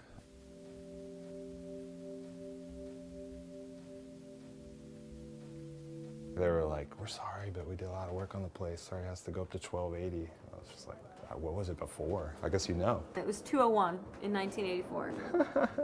So but it it jumped was 500, I think, before you. You know, when blacks started moving in, there used to be A&P, and used to be a fish market, used to be a meat market, disappeared. The things that was on the shelves before disappeared.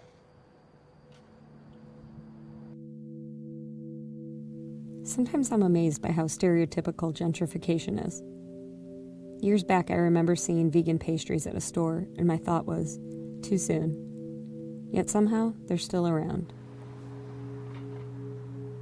I've always been comforted by living in a rent-stabilized building and knowing that my neighbors and myself have protection from the increasing costs of living in the neighborhood. But the sad and unfortunate reality is that luxury is not available to everyone. When the neighborhood gets masked in new stores and buildings, I wonder if we're trying to hide the problems that are still existing on the same streets. Poverty, crime, economic disparity. I actually learned how to discern fireworks from shots during those years. The pop, pop, pop, pop, or like, you know, the puff, puff, puff. When I did see a lot of police around here at that time, I was like also realizing like, oh, that's for me. You know, maybe that's an overstatement, but I realized that the dynamic was so that I could live in the neighborhood like this, basically. The neighborhood is different now. See, a lot of young white people have bought houses in the neighborhood now. Now, this is no talk. This is what I know from friends, my family. They would come to you in the hospital, offer you money to take your house, cash. That's how they did it. And that's what made it bad. That's so all these houses got bought up. I never wanted a house. All I wanted was one door. It's normal that some people may get offended by seeing the gentrification or whatever, but I believe in the melting pot in which people all come together, combine, and live, share, and build. Yeah. I feel it should be a mixture, because a mixture makes better, if it's going to stay better.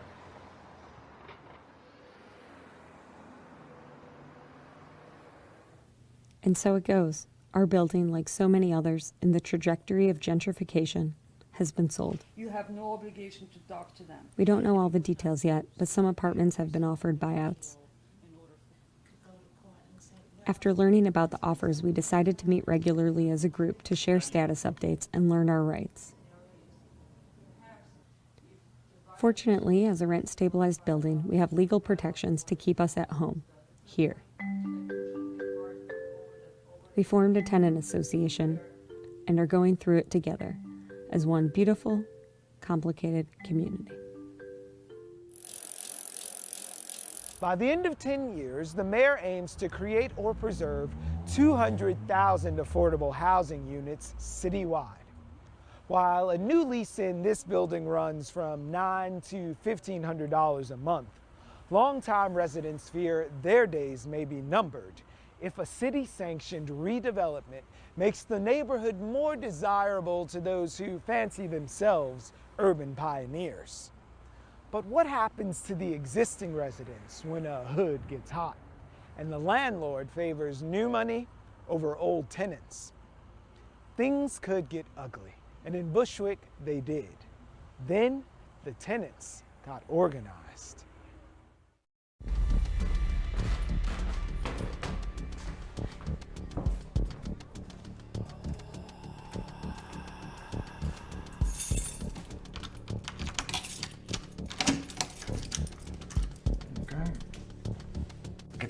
Está vieja.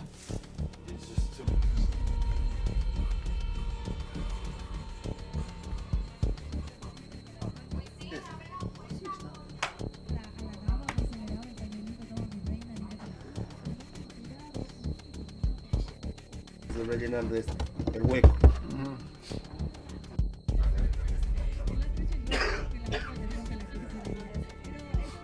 My name is Jenny Stevens Romero at Make the Road New York. I work on our housing team.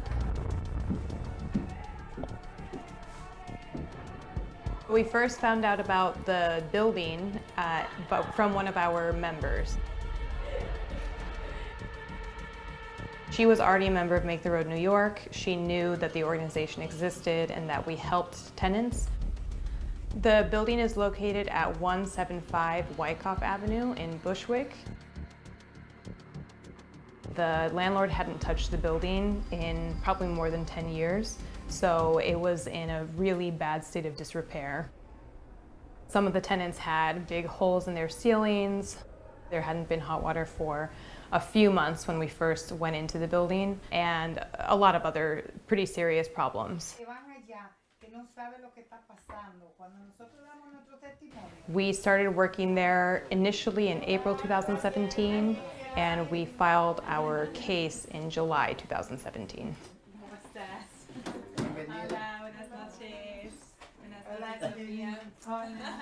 Tengo una agenda, quizá puedes compartir con Pedro. Solo quiero saber cuáles son las cosas más serias que tú dices, no voy a pagar ni un centavo hasta que esto se arregle. Sí. Lo esencial sería el gas de la señora y la calefacción.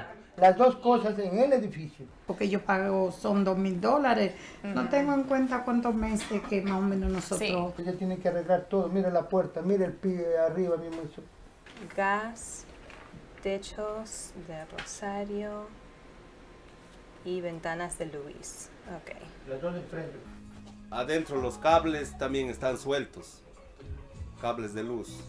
After a lot of discussion, the tenants all united and made a decision together to start a proceeding to take possession of the building away from the landlord and put it in the hands of an administrator.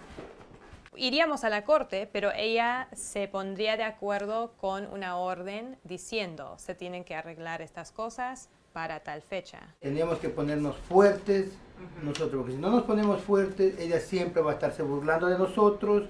¿Por qué? Porque somos gente humilde, somos gente sencilla, somos gente de no problemas, entonces ella abusa de nosotros. Ahí pasó el tiempo, nunca me arregló nada. Yo viviendo aquí tristemente con mi familia. Este tubo de mi calefacción está bien frío, bien helado. Así mismo está la habitación.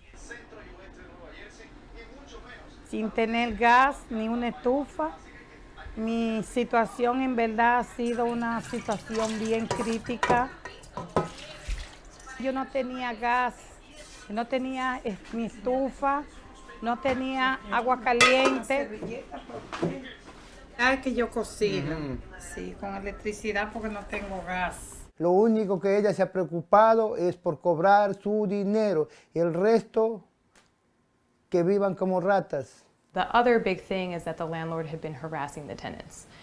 When the tenants complained about the conditions, she would threaten that she was going to evict them, take them to court, call the police, and call immigration on them.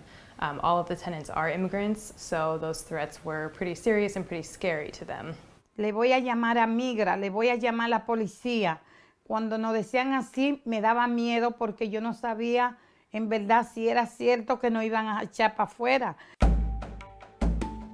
El día que ella vino a mi apartamento, la señora llegó, me golpeó la puerta, yo le abrí comedidamente como un caballero y la señora me dijo que le pagara la renta, que qué fue con la renta, altanera, como siempre ella, la señora es. Entonces yo le respondí que si me traía el agua caliente, yo le pagaba. Ella me dijo que si no me gustara, que cogiera a mi hijo y me fuera, porque si no me va a traer la policía. Entonces yo le dije, mire madre, no me falte el respeto, que yo no le estoy faltando el respeto.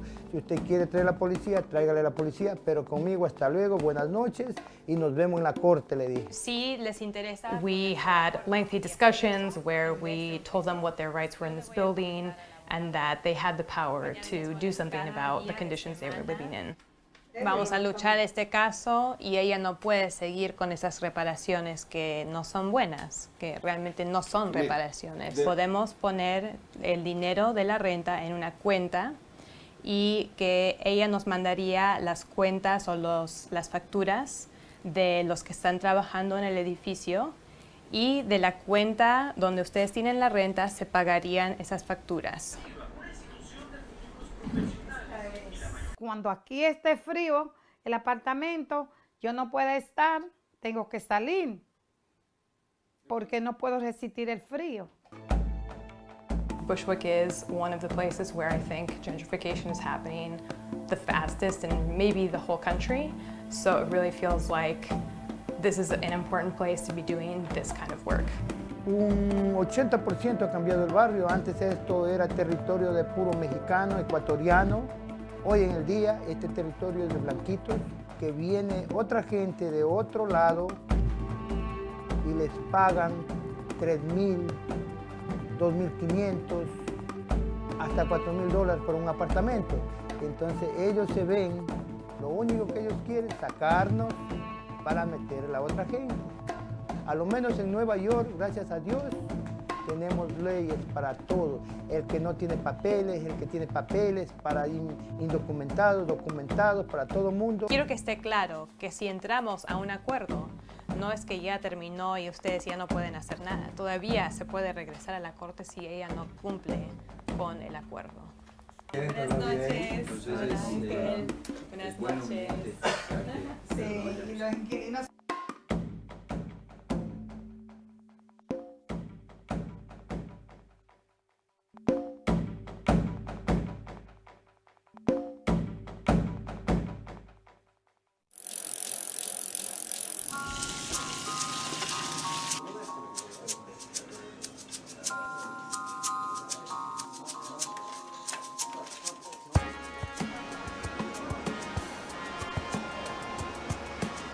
So what are you going to learn me today? Let's change this flat. All right. I'll show you the easy way to do it. The easy way to do it. So 7 years in, what was your anticipation when you came here versus the reality of what it was like starting to shop here on Murder Lab 7 years ago? I anticipated slower change. Mm-hmm. It sort of skipped a step. This shop is very commuter-oriented, very sort of blue-collar, working class sort of people. We're into fancier bike shops. Yeah, absolutely. We are, a little rough around the edges. And quickly, we weren't polished enough.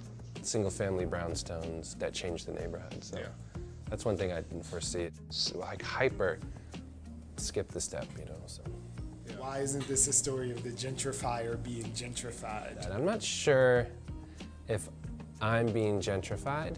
I mean, I've been in Brooklyn for 20 years, but I don't live here. And I think like the classic definition of gentrification is the locals, the people who've been there their whole lives are the ones being affected the most. Now it's no longer affordable because the city has changed, because the cycling culture has changed, and because there's a built-in increase in my lease, it's no longer affordable. No, every year we've gotten a raise, but it's been compounded. Right, so the 7-year itch and you're out, it sucks. At first it did. Yeah. But I'm really proud of what we've done here, and I think that the connections that we've made, the relationships that we've built, are gonna stay here. and are going to continue to affect the people living in this neighborhood. It was a 10-year lease. I didn't make it to 10 years, but I don't think of it like that. This is the wave that I rode, and it's coming to shore. This is the cycle. This is the end of what I can accomplish here.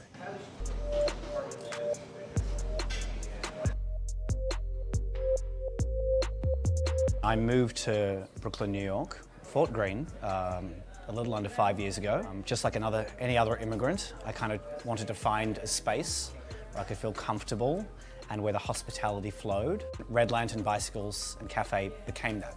The things that are very important to me, that of community and inclusivity and affordability, are really very much within the fabric of this establishment. That just sort of radiates, and I really like that, folks from all walks of life and all ages and all different experiences kind of came and patronized the place, and I was able to mix and mingle with them,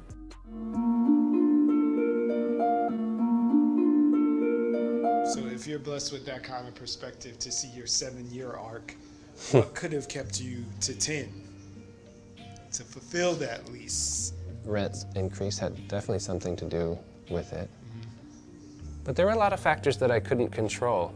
And so I'm not sure if there was anything that I could do. And so when we signed the lease, you could only buy books on Amazon. And Amazon Prime now hugely affects my business. Bags and seats are all bought online. Yeah. And the core of the business now is necessities, is tires and locks and lights, because things get stolen or things wear out. Or I couldn't predict City Bike. Yeah. Corporatizing cycling happened. And that's something that I can't control. 50,000 rides a day is what they average. I can't compete with that. Yeah. I thought that ship, or that rising tide Yeah. is supposed to lift all the ships. If more people are biking because of City Bike, or more people are ordering stuff from Amazon, that just means we're creating more bikers and keeping mom and pop businesses like yours afloat as well. Right. But that never materialized? I mean, when you spend money on Amazon, it doesn't stay in Fort Greene. When you spend money at a City Bike location, that money doesn't stay in Brooklyn. So there's this notion of hyper-gentrification, Yes. gentrification on steroids. Right. I just heard someone recently talk about this notion of cultural gentrification, where these places move in and land in a neighborhood, we lose culture along with commerce in a way. Right. In your manifesto of the closing, you talked about the sort of inclusionary cycling culture. Sure. So what does the idea of cultural gentrification mean for the loss of a shop like this? The culture is created by the people that live in the neighborhood, by the small businesses that work here. That's how the neighborhood gets its flavor. I mean, that's always been Brooklyn. You could walk 5 blocks into a different neighborhood and it would be completely different. Giuliani came in and cleaned everything up, broken windows. Bloomberg started to incentivize these businesses and try to attract more people. And I think that's where the switch happened. The control of the neighborhood went from small businesses and the local community to property owners. And the property owners affected that hyper-gentrification and skipped that step. Yeah. And it's because the property owners are able to charge an exorbitant amount of money that small businesses can't afford. And so you see Verizon, and you see Starbucks, and you see Chipotle. And these businesses don't care about the neighborhood. They just are attracting dollars away from small businesses. So if this was the Red Lantern story, who would the bad guy be? Let's cast the villain. You want to blame the property owners, but in this capitalistic society, it's supply and demand, and that's how it works. So it's easy to be angry at somebody that you can see. Same why people were angry at me for gentrifying this neighborhood. When I wasn't doing the gentrification, it was the landlords doing the gentrification, charging $8,000 a month for a space, I think that question should be asked to the city officials. Where do they stand? What are they doing to help? What do they plan on doing with all these empty storefronts, with the influx of corporate America into Brooklyn? But it's so difficult being a small business owner, and it's hard and unpredictable, and nerve-wracking. Realize the community that you live in and how special it is and what it takes to create that and to sustain that. Not everybody is made out of money, but try to spend your dollar in your community. Try to support your local businesses. There's no excuse not to do that. That's the one ask. That's it. The neighborhood is constantly changing, but we'll always be here to tell the story of Brooklyn for Brooklynites. If you want to check this episode out again or any of the past episodes of Going In, find us on the web at youtube.com/BRIC TV. Bye now.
Dream of the things you'll never know. Oh, dream of the beauty within your soul. George Floyd! When you dream, when you dream, dream slow.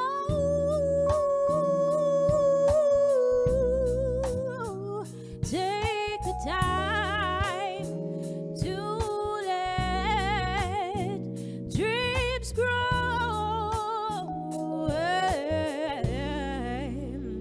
Just dream, just dream, just dream. For a blink moment in time, people are aware of what they're feeling every day. If you're going to restore and sustain a democracy, there must be an informed and engaged citizenry. I spent 2 years in immigration detention. You know how much they spent to feed me for one whole day? How much? 75 cents. Immigrants as a whole, migration as a whole, is associated with lower rates of crime. Immigrants make our communities safer. What causes climate change, the selling and burning of fossil fuels, benefits most the power elite. And so they have a disincentive to address it, and they have an incentive to deny it. They're not going to funnel more money into our schools. They're not going to do it unless they have to, right? And the way they have to is by our participation, our organization, us taking accountability for our actions.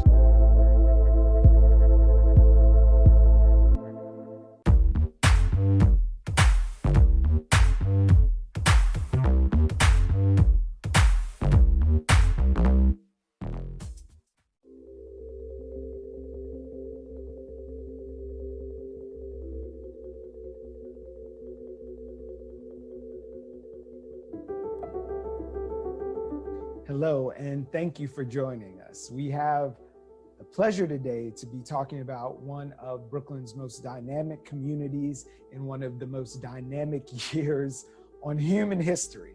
It's 2020, we're in the middle of a global pandemic and a systemic movement to change the way that Americans relate to each other. And on top of all of that, we are going to the ballot box. In the context of that, welcome to this BRIC Be Heard Amplified Town Hall in collaboration with Neon in Brownsville and the probation department here in New York City. We thank you for joining us. Got some partners in this endeavor, and I'm going to introduce them to you right now. First, I'd like to welcome into the room J. Philip Thompson, New York City's Deputy Mayor for Strategic Policy Initiatives. He also serves as the co-chair of the Racial Inclusion and Equity Task Force. There you are. Happy to see you, sir. And we are also happy to be joined by Dr. L. Tony Lewis, MD, the founder and president of Liberation Health Strategies. Thanks for joining us, Doc. And Monifa Bandele is here. She's the senior vice president of Moms Rising, among a million other things that she does. Thank you for being here, Monifa. And finally, we'd like to welcome one of Brownsville's own, Miss Anita Pierce, the principal owner of 11375. All right, our panel is complete. So just right from the beginning, 2014, 2018, Brownsville showed up. There was more voter registration and energy than almost any other neighborhood in the city. And that's not like hyperbole. We've got the numbers to show that people registered and they came out. So how do we continue to get Black folks to vote when Obama is not at the head of the ticket? You know, I can think back as to, you know, how I got my start. You know, I've always voted since I was, 18, always did it, but I didn't understand why I was voting. When you start to understand, and connecting the dots as to why we vote, you think about those who came before us who didn't have the free will and the opportunity to do so. It just makes it a little bit easier for me to digest that I should be doing that. But again, just trying to explain that to someone else who may not really care, not that they don't care, but it's just that we have to combine our education and understanding and, referencing a historical perspective as to why. So increasing, informing, educating would be a part of something that I can think of to help increase and boost the numbers in voting. Sometimes we think of voter suppression as being like what everyone saw in the news in Louisville, where people were like banging on the windows yesterday because they closed the doors on people who were in line before it closed, and reducing the number of polling sites. When you show up and only one machine is working at your polling site, and you got a 9 to 5, you only got a certain amount of time to get back to work. We already talked about only 1 in 4 Black people can work from home. We don't have these flexible schedules. So I do want to underscore that there's also barriers that, folks on this panel have been chipping away at, which helps to increase our participation. And that's ongoing. We haven't really gotten there where it's just like easy and seamless for you, no matter your job or your situation, just to be able to go and vote. Sometimes people, when they can't do something, it may appear as apathy. They may not say, oh, I'm not sure if I can vote because I have a criminal conviction and I don't really understand the law around if people on parole or probation can vote, or my job doesn't allow me to be flexible. Those pieces are in there too. So we got to attack the barriers and do the inspiration. So Deputy Mayor, on this theme of voting and really using our collective power, in an earlier conversation, you mentioned just the sheer number of folks who are on Medicaid and Medicare and looking at that as a potential voting block. I wonder what other sort of potential voting blocks haven't coalesced yet that could really use their power and get some things to move. First of all, Brownsville had elected a pretty effective city councilwoman, and so some things have been working right in Brownsville. But in the late 1960s, there was a powerful movement in Brownsville and Ocean Hill for community control of public schools. Yeah. And it so shook up the establishment that there was a federal law passed, an amendment to the tax code called the 501c3 law, which said that foundations can't give money for political activity, and the IRS is going to monitor where they give money to make sure they don't give it to the kind of groups that were organizing in Brownsville. It was actually a direct result of mobilizing in Brownsville, and it was designed to starve Black politics of money. And one of the challenges that I think we have to do is to more closely connect our economics and our politics. It's great that we all come together to vote, but we ought to come together to buy our cell phones together, to buy our diapers together, to buy our baby formula together, to get better prices on all those things. And then we could use a portion of those savings to fund our politics. And I think we have to find new ways to fund our politics. And the best way, in my opinion, is clawing back some of this money that goes to corporate America because we aren't organized and leveraging our strength collectively in economics. And that way, I think we can have a stronger base to organize Medicaid recipients, public housing residents, all kinds of other people who lack voice. Being in the middle of a global pandemic and seeing the ill results that are being rained down on Black communities, I wonder how we make voting a part of a holistic plan that can bring healing to our community at a time when we're faced by a real threat of not being able to breathe on so many fronts. Mm-hmm. So that's, I love the way that you frame that, in terms of voting as part of our holistic plan.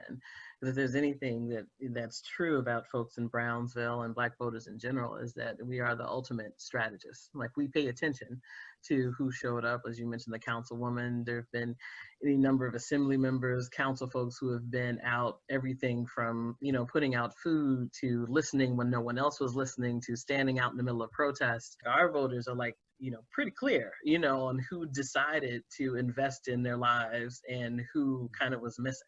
And so if anything, as organizers, it's on us to, kind of pay attention and to help people collect the dots on that, because, on the last election day, on primary day here, those were the questions I was getting kind of as a physician and a political strategist. I think the other thing that's really important for folks to consider, I love how Monifa and Anita and the whole crew has talked about this in terms of how we vote, the steps that it takes to vote. We can't separate this conversation about what folks in Brownsville and Bed-Stuy and Brooklyn have been through mentally, physically, and spiritually from the vote.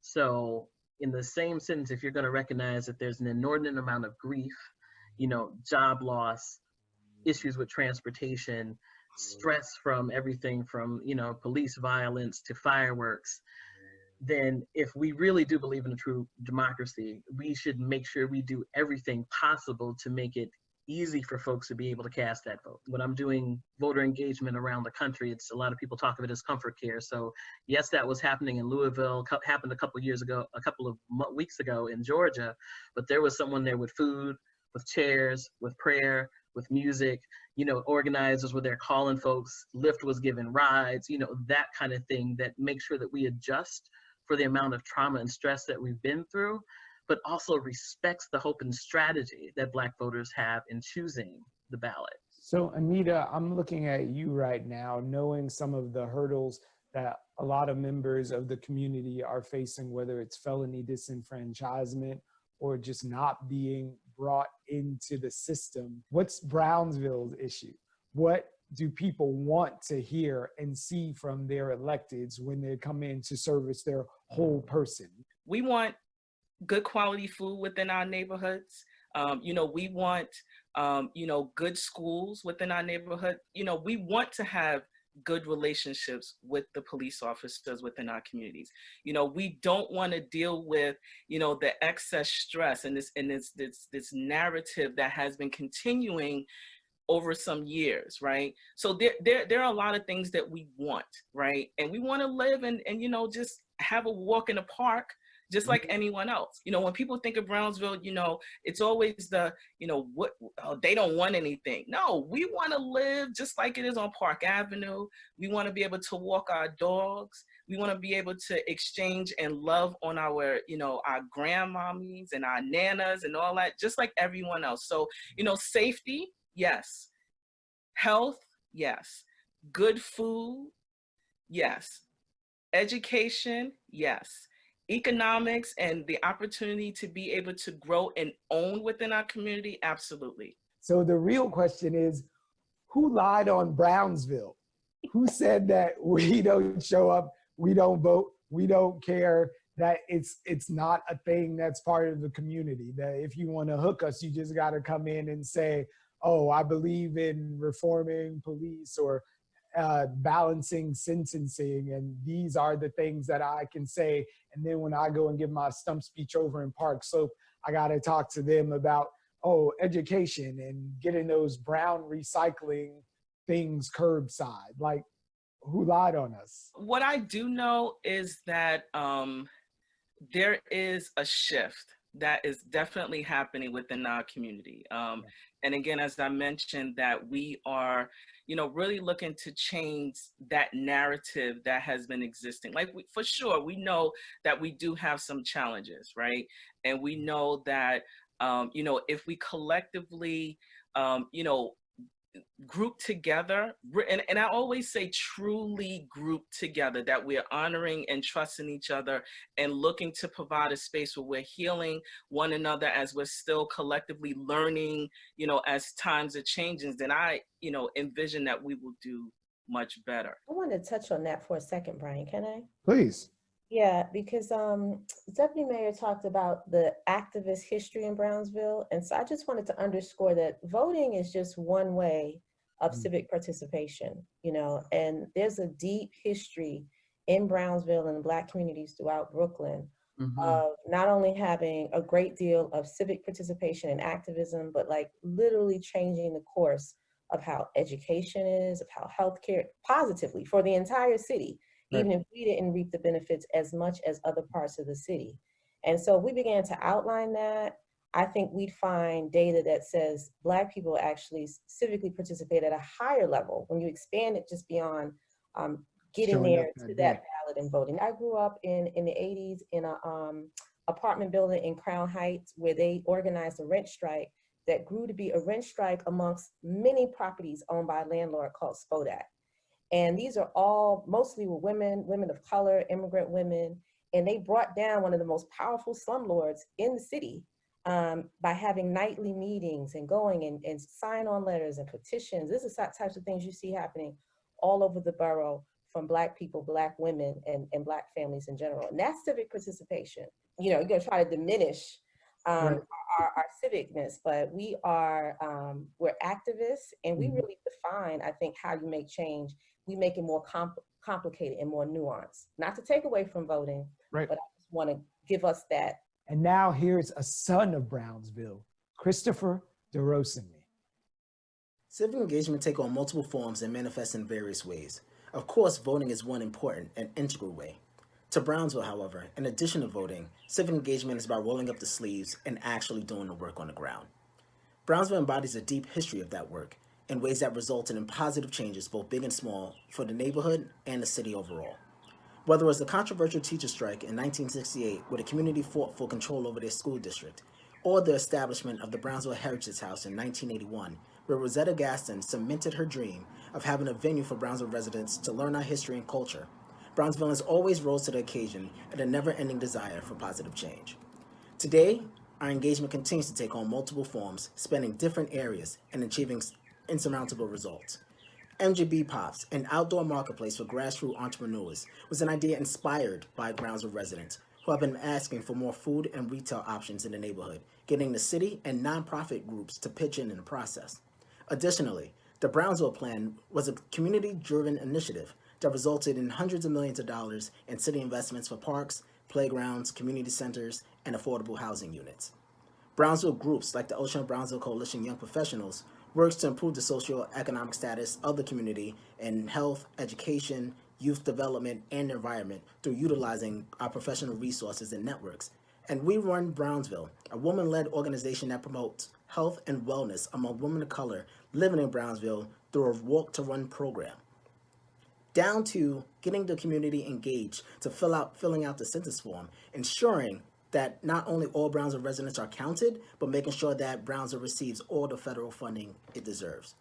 These examples and more highlight our inherent love for Brownsville, its residents, and our commitment to its continued growth and success.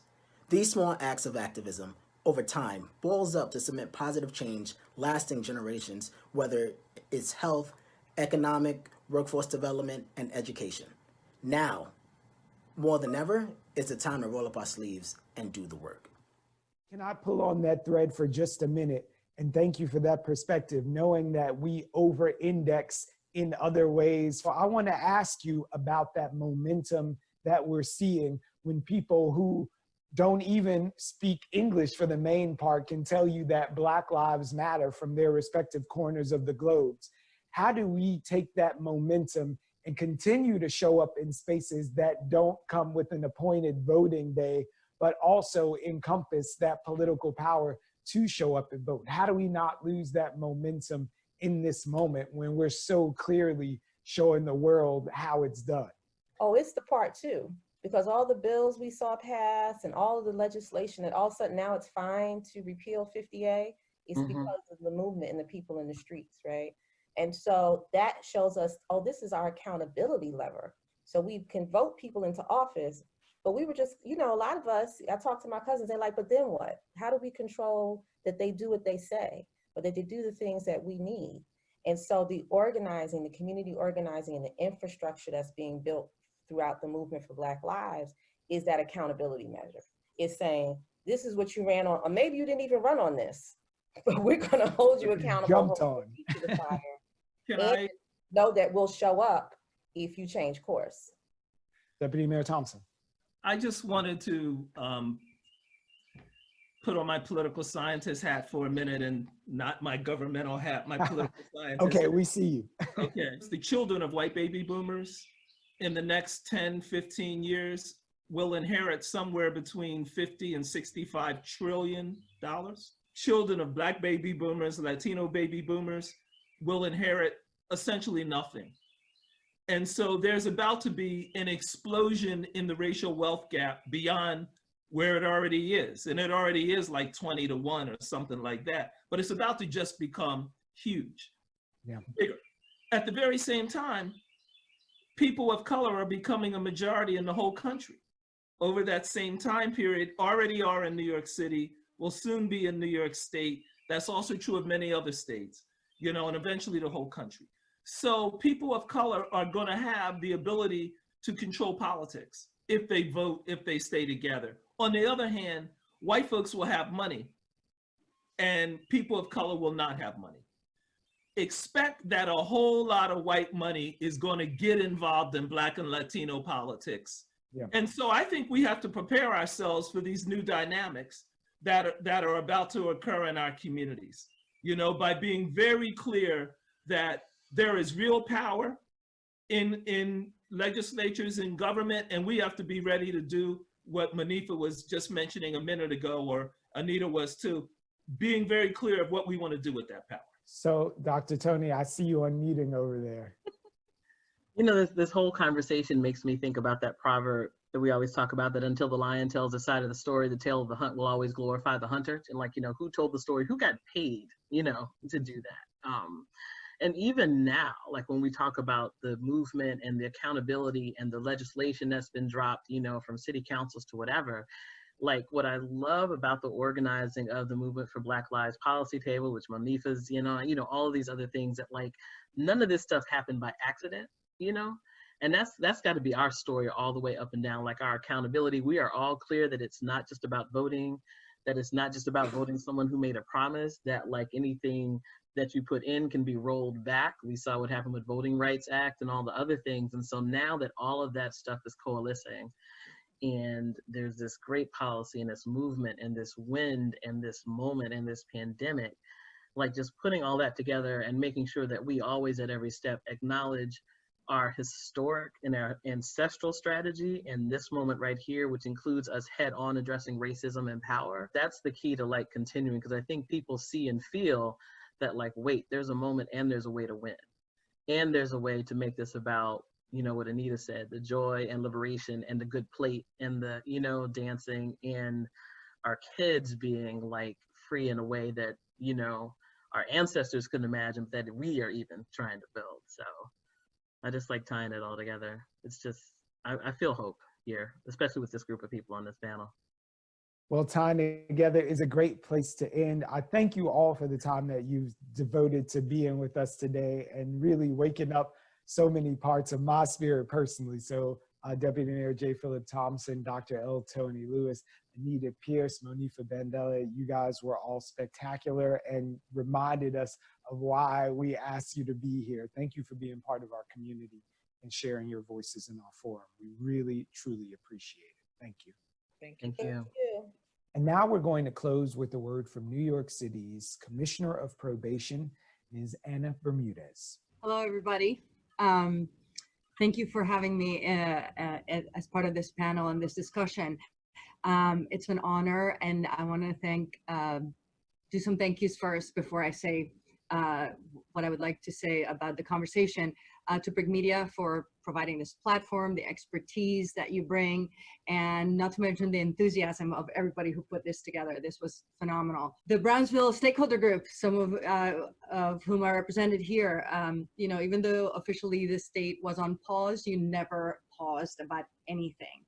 You were in it, doing everything that we could, you know, for the Brownsville community.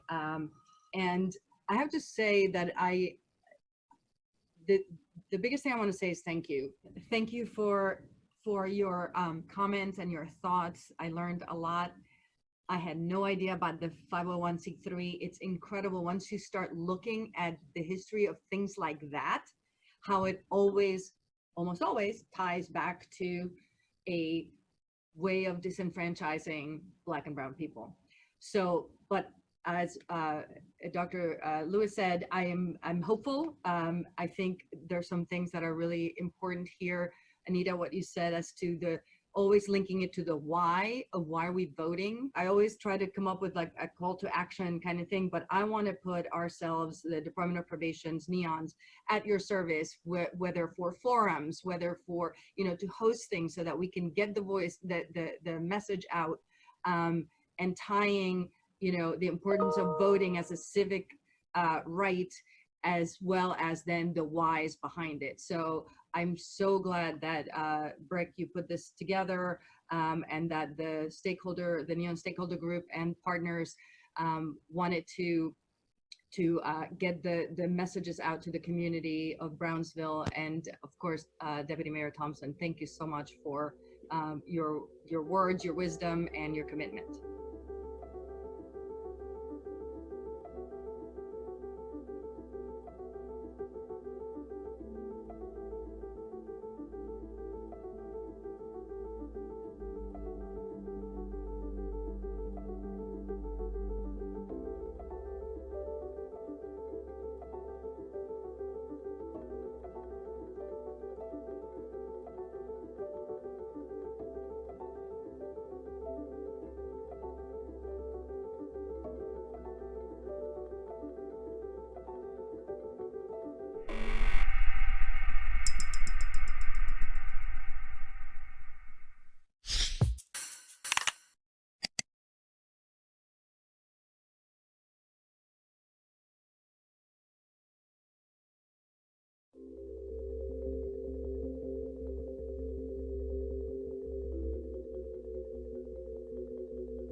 Hello, and thank you for joining us for this very important conversation, centering Brownsville and the response to the COVID-19 pandemic. This BRIC Be Heard Amplified Town Hall, in collaboration with Brownsville Neon and the New York City Department of Probation, will really focus on the community's response and the challenges ahead as we recover and become fully intact from the COVID-19 pandemic. And without any ado, I'm going to introduce you to our four panelists right now. They are Deputy Mayor for Strategic Policy Initiatives and the co-chair of the Racial Inclusion and Equity Task Force, Mr. J. Philip Thompson. Thank you for joining us, Deputy Mayor. I'm also happy to welcome back to Town Hall, as we are welcoming back the Deputy Mayor, Dr. L. Tony Lewis. She's the founder and president of Liberation Health Strategies. Thanks for joining us again. And another face that we are very happy to welcome back to our airwaves, Ms. Monifa Bandela. She's the senior vice president of Moms Rising. And to make us complete, I'm happy to bring the principal owner of 11375 into the room, Anita Pierce. Brownsville strong. All right, our community is here. I'm going to invite you all to unmute because we're going to have a free-flowing conversation like our people do. Brownsville is facing this pandemic and staring it down harder than almost any other community, certainly in New York or even the country. So if we're going to work on a plan and a roadmap for restoring Brownsville to better than it was before, tell me one thing from each of your respective points of view, and I'll start with you, Dr. Lewis. One thing that has to be a part of that recovery plan. Thank you so much for asking that question. I'm so glad to be here with my family and friends. And you know, I got to turn one into two because there's always that kind of back and forth. So I'm down with, we have to invest in the brilliance and strategy and resilience of community partners that are there and have been doing work and have survived multiple things before.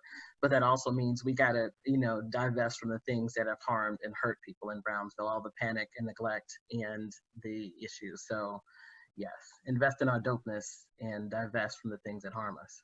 Anita Pierce, Brownsville, born and raised. I see you shaking your head. You're always ready to help us get our money up. What is the #1 priority from your perspective that we should be as a component of a recovery plan for Brownsville? I definitely want to say first, thank you for inviting me to be on this esteemed panel. And I couldn't agree more about investing in our dopeness. Thank you, Dr. Tony Lewis, for that. You know, it is important from the perspective of where I sit. I am a Brownsville baby, native.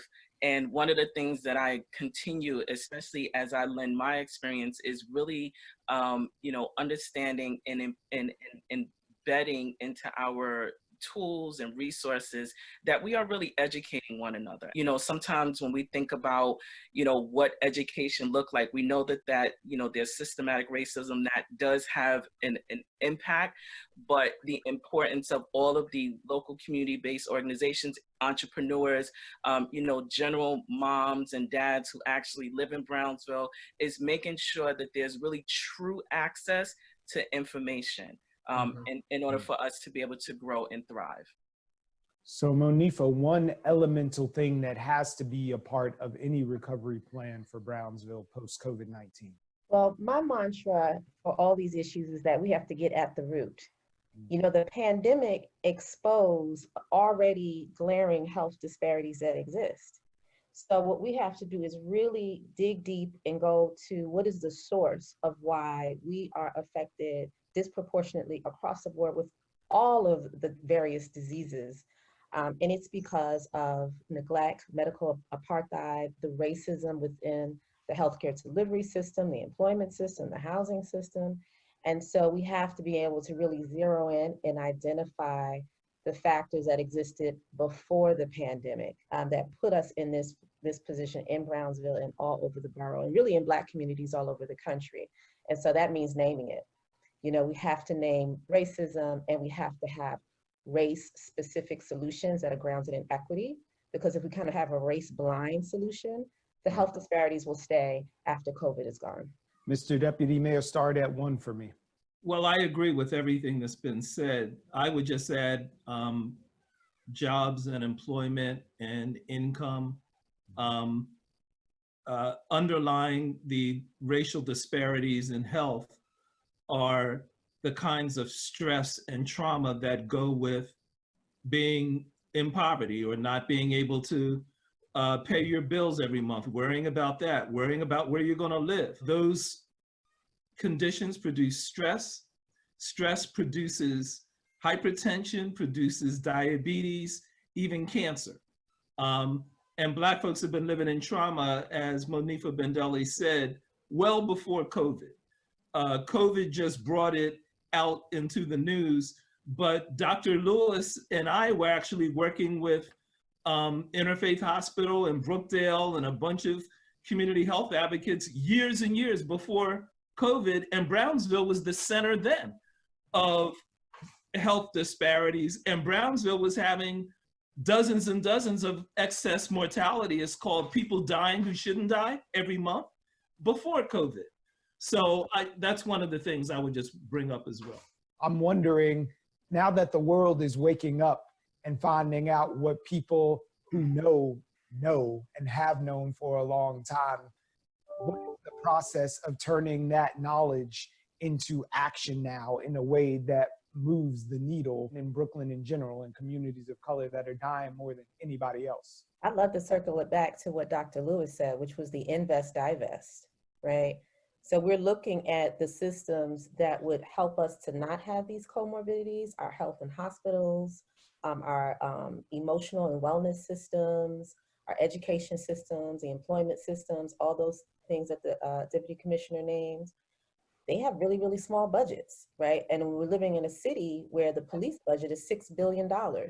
And so our budget is a value statement. There has to be a shift in the values of the city so that we're really investing in these systems that we know are going to close those gaps. And we won't have to be looking at whatever the next pandemic, whatever the next health crisis is, that will still be at the top of it. So really a huge shift in investment.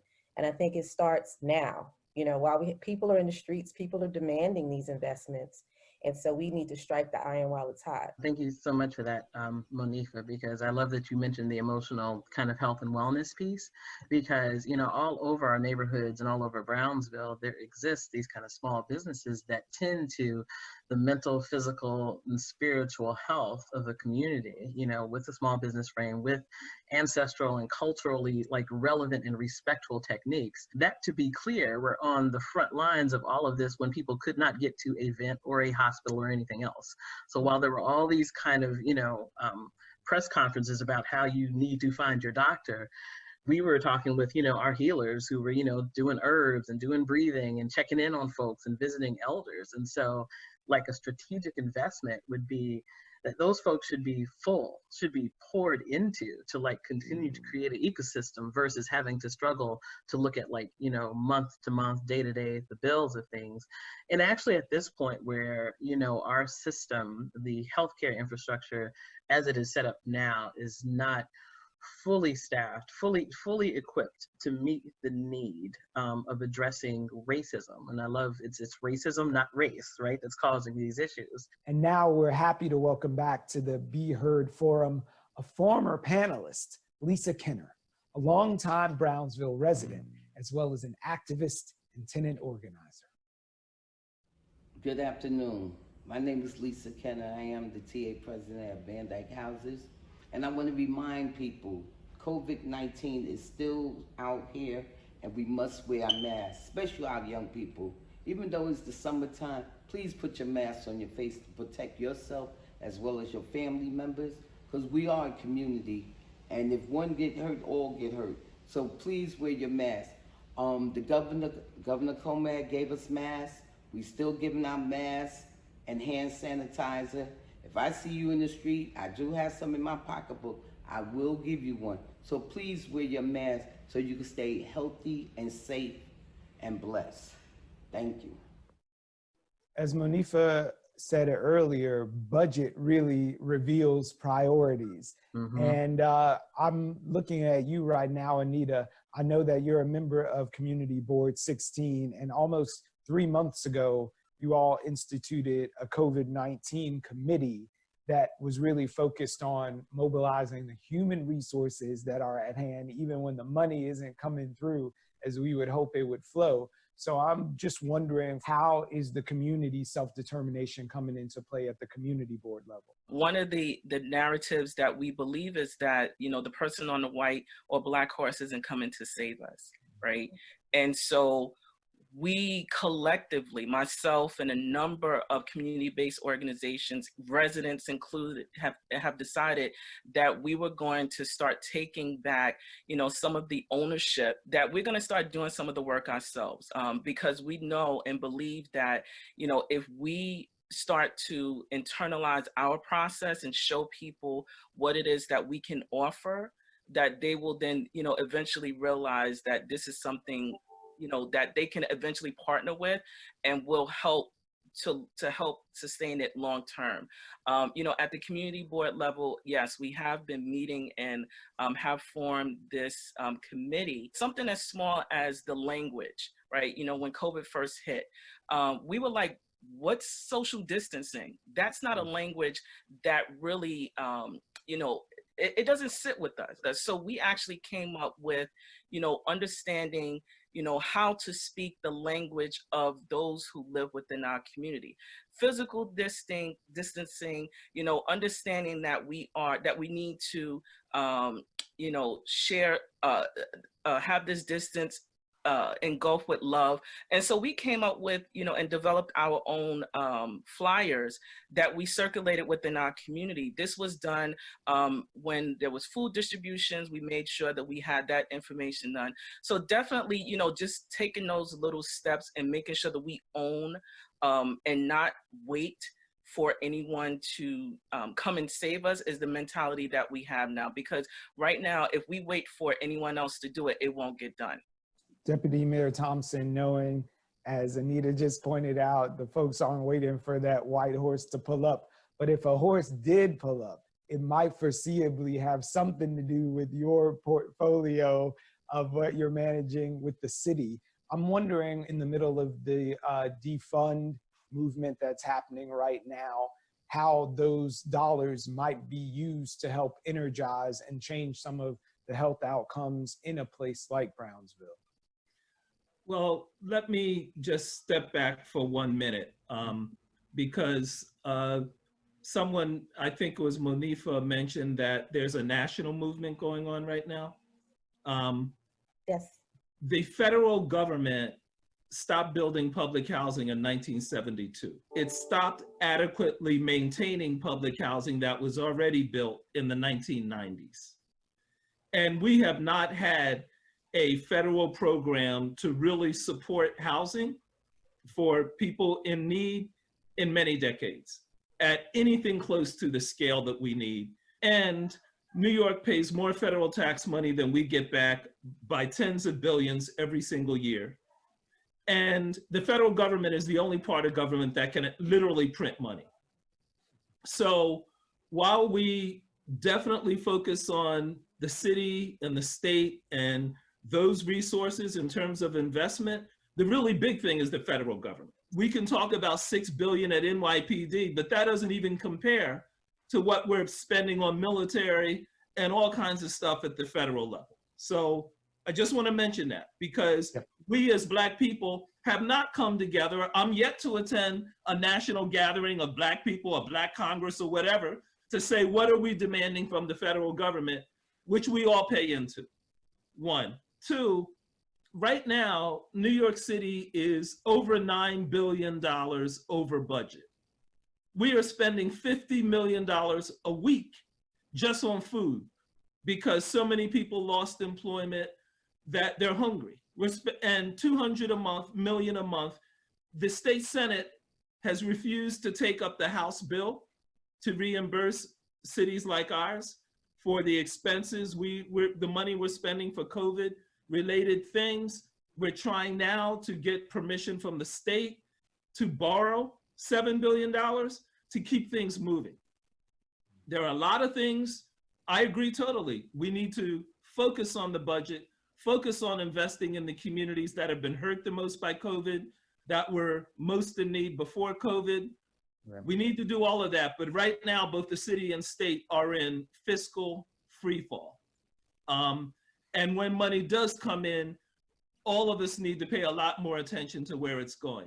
Well, that's the reason all four of you are here today, because we know you are people who do dig into the details. Can I jump in a little bit, Brian? You know how I love to do. Go ahead. You met me. I'm sorry. I appreciate you, Brian. Is it okay? No, please. Okay. So I just wanted to say, and I am saying that, like, we deserve all the things, right? I mean, that's what happens in terms of, when we talk about whether it's a reparations frame or a divest frame or just a life and death frame, because the lived experience of my community, whether it's Bed-Stuy or Brownsville, or just Brooklyn or Black women or Black people, is that what we've seen and felt over the last couple of months is, as Anita was saying, language that didn't really resonate with us, stories and feelings of loss and death. I mean, we could all do more than two hands of people that died. But then all of a sudden we saw all sorts of money come in terms of riot gear. I know the Brownsville Community Justice Center was passing out stuff to people and had police stopping their vans. And so the way we've experienced the budget and the city's priorities has been more kind of in those palpable spaces than the things that we needed just to live. And so in that, I think that has to be accounted for in terms of, you know, as Monifa was talking about, like the way we discuss budget and think about budget, and it's, you know, kind of the moral contract. And also the way Anita was talking about how, like, you know, we do our self-determined, like we know who we are. Like I love, a friend of mine actually posted something the other day that every Black person you run into is a miracle. And so I just wanted to lift that in the continuing conversation, because I hear you, Deputy Mayor Phil, because, you know, we've known each other for years and we all know what budgets look like from the global scale to the household. And we know when there's a will to move, it moves. It doesn't, you don't really need to do that much negotiation, so. Yeah, I want to say I agree too about the details and where that money comes Always the details. from. And you know, I think some of the numbers are pretty shocking. I mean, just last year, the NYPD paid $70 million in settlement cases. So that's not, you know, to get rid of that number, it's not about laying off people who were hired more recently, but, you know, who's committing this abuse that's causing the city $70 million in 1 year? And what kind of things could Anita and her task force do with $70 million a year in Brownsville, you know? So I think when we really dig, I think we do need to pay attention to details and look beyond the personnel costs, because there's a lot of other costs there and there's a lot of excess there. I did also want to go back to how, you know, not just the money investment in the resources, but then there's also like political power investment. Right at the beginning, Dr. Lewis said that, like, the people of Brownsville already know what they need. They already have the genius, you know.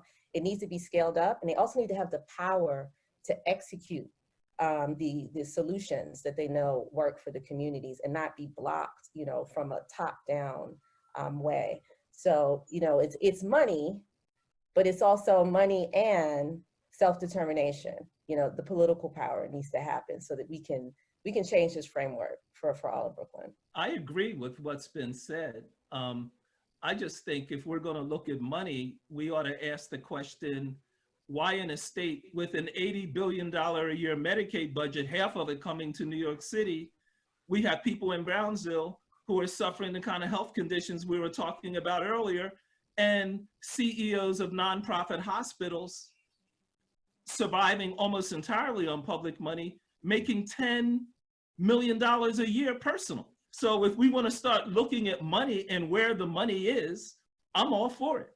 But I'm just saying, let's really dig into that. Because I'm sorry, Deputy Mayor, but on the steam of that, I remember when you joined us to talk about economic inequality, and you talked about the caregivers that were there for your mother's end of life care, and the fact that they were receiving minimum wages, and just even further expanding that with the knowledge that by one study that I read, only 1 in 5 Black people in America have the ability to work from home, knowing that we have been frontline workers for a long time before that was a thing that was reframed by a pandemic. So if we're looking at this thing systematically, as we've been urged to do, and I got a community board member here, and we were talking about how the feds haven't even fully funded NYCHA in a very long time. What system do we attack from where we are now in just a sort of prescriptive way? I would just say, I think Anita said it. I think it all starts with organizing. 1 in 2 people in Brooklyn are on Medicaid. 1 in 2 people in the Bronx are on Medicaid.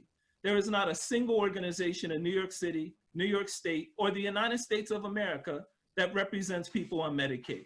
They have no voice in the system, even though this is the second most highly financed system in the state after education. There is nothing. And so I think it starts with what you are doing right now, us educating each other, organizing, and then fighting for a voice. And then after that, I think we can begin to pressure for the kinds of changes that folks here are talking about. But it starts with organizing. So I like to add, you know, in addition to organizing, is making sure that we level the playing field in terms of bringing individuals to the table that we're truly looking to impact.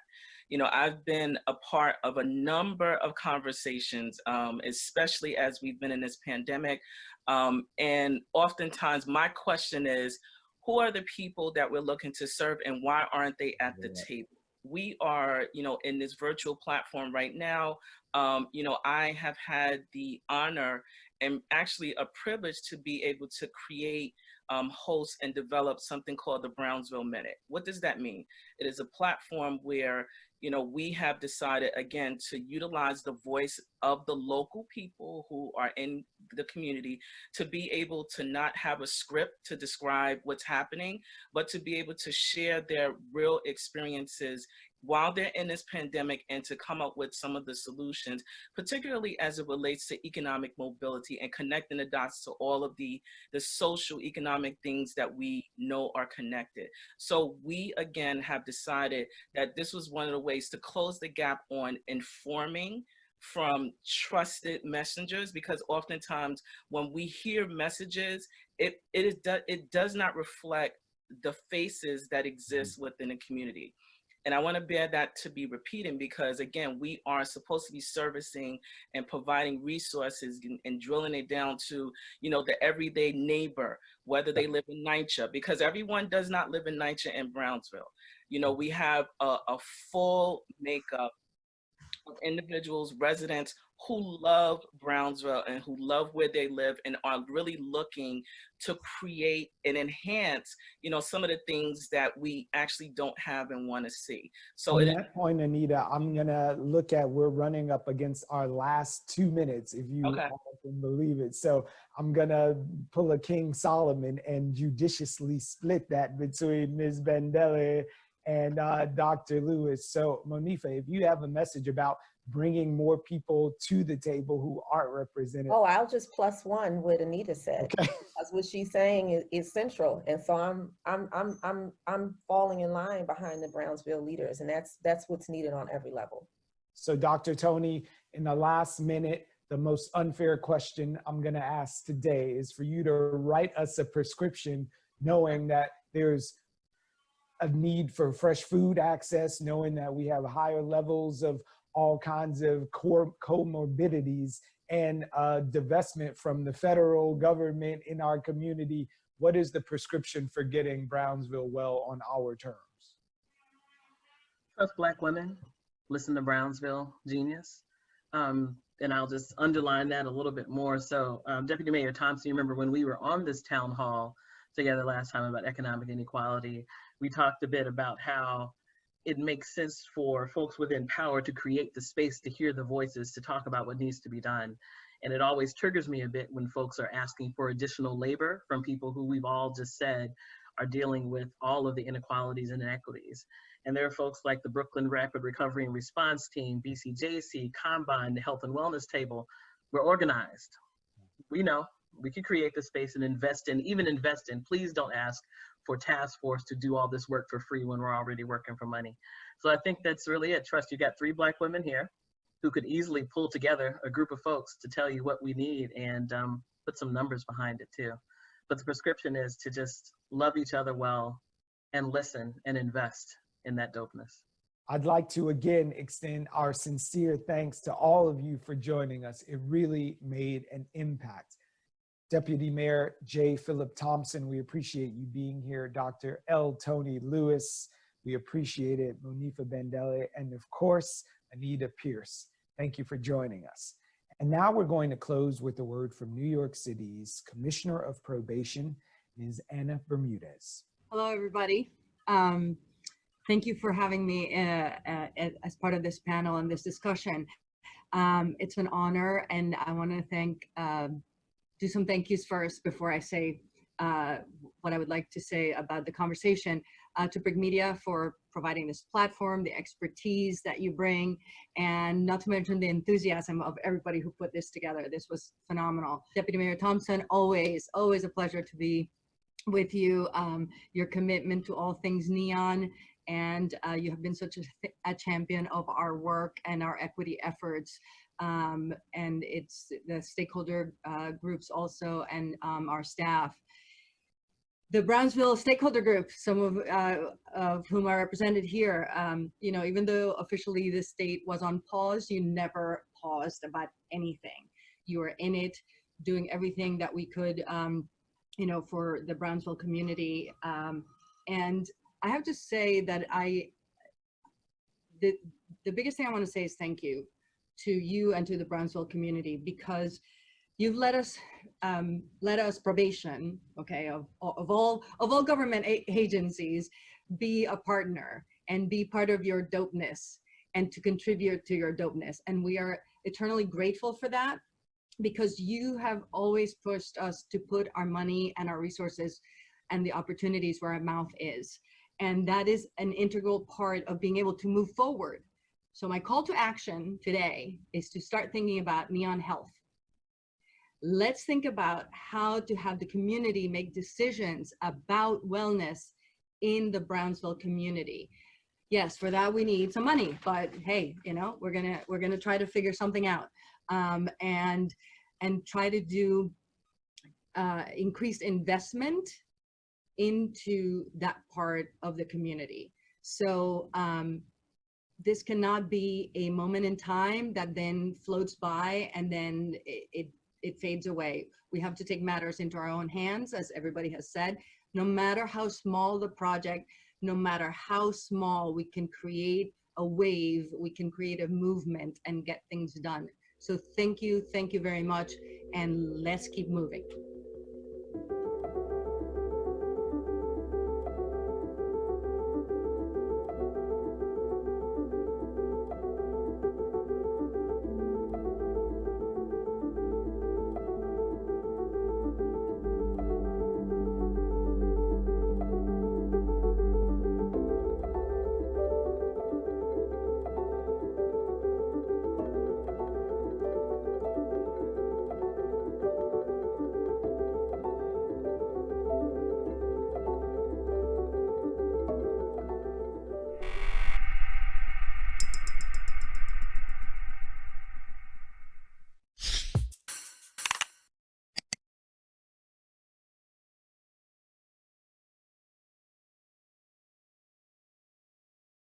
Watch BronxNet on BRIC TV. Tune into the second and fourth Sunday of each month at 8 p.m. Catch the latest in news, arts, entertainment, culture, health education, and more. Straight from the Boogie Down Bronx. BronxNet on BRIC TV, the second and fourth Sunday of each month at 8 p.m. right here on BRIC TV.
Dream of the things you'll never know.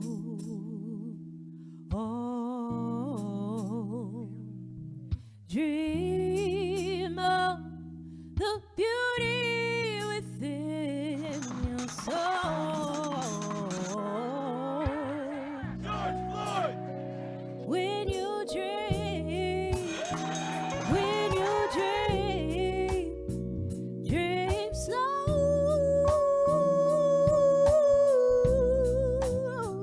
Take the time to let dreams grow.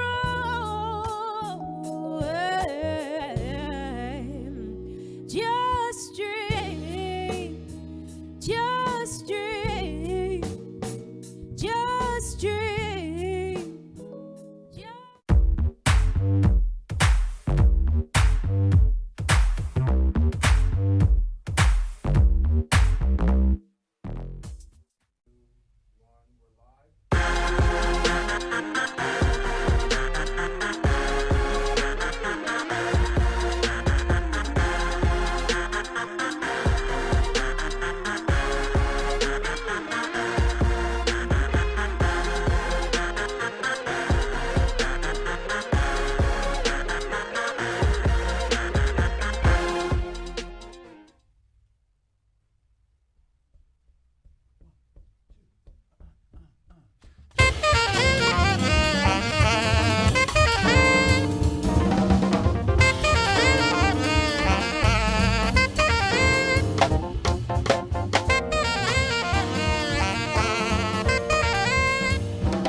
True enthusiasts wonder, where in the world would the music take me? Well, tonight's guest is here to offer us a ride on his global carousel. If we accept, we'll be exposed to the farthest corners of his musical world. This is B-Side, and I'm your host, Kenyatta Beasley, and we're going to get right into it. Welcome, Erwin Hall. And before I ask you to introduce yourself and the band, please tell me about that first song that you played. Well, thank you for having me. That first song is called The Unknown. The Unknown. Yeah. It's about traveling to faraway places and experiencing new things. You never know quite what's going to come out of the next corner. Right, right. So was that, did you like compose that like while you were on the road, or just, you know, everything while you were riding on your global carousel? I would say that one kind of came about, I was like kind of settled in a place for a minute, and I was kind of just running some blues lines, and I was like, man, I don't know where this is going to go, and I started to come up with these melodic figures. Yeah. And then just the theme, that idea of excitement, that idea of newness started to come about, and I said, oh, I got the title for this. I think I came up with the title before I had the whole song done. Sometimes the title will actually, inspire you to finish the song. For sure. Yeah, before we leave, I'd love to talk about your travels and some of the artists that you've played with. But right now, can you introduce the members of your band? Sure, I'd love to. First on piano, Miss Leah Gregorian.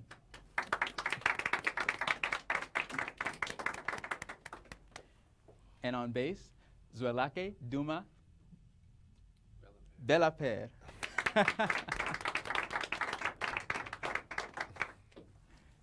And on drums, Mr. Michael King. Hey, man. So, Earl, you're from where originally? I'm originally from Somerset, New Jersey. Okay, so you're kind of local, but I'm nearby. Close enough to Brooklyn. Close enough to Brooklyn. I mean, are you part of a musical family? Were you the only person that played music in your family? Actually, I'm the only person that played music in my family. My sisters, well, my mother wanted all of us to stay active in something. She was a public school teacher. Right. So it started with my sisters.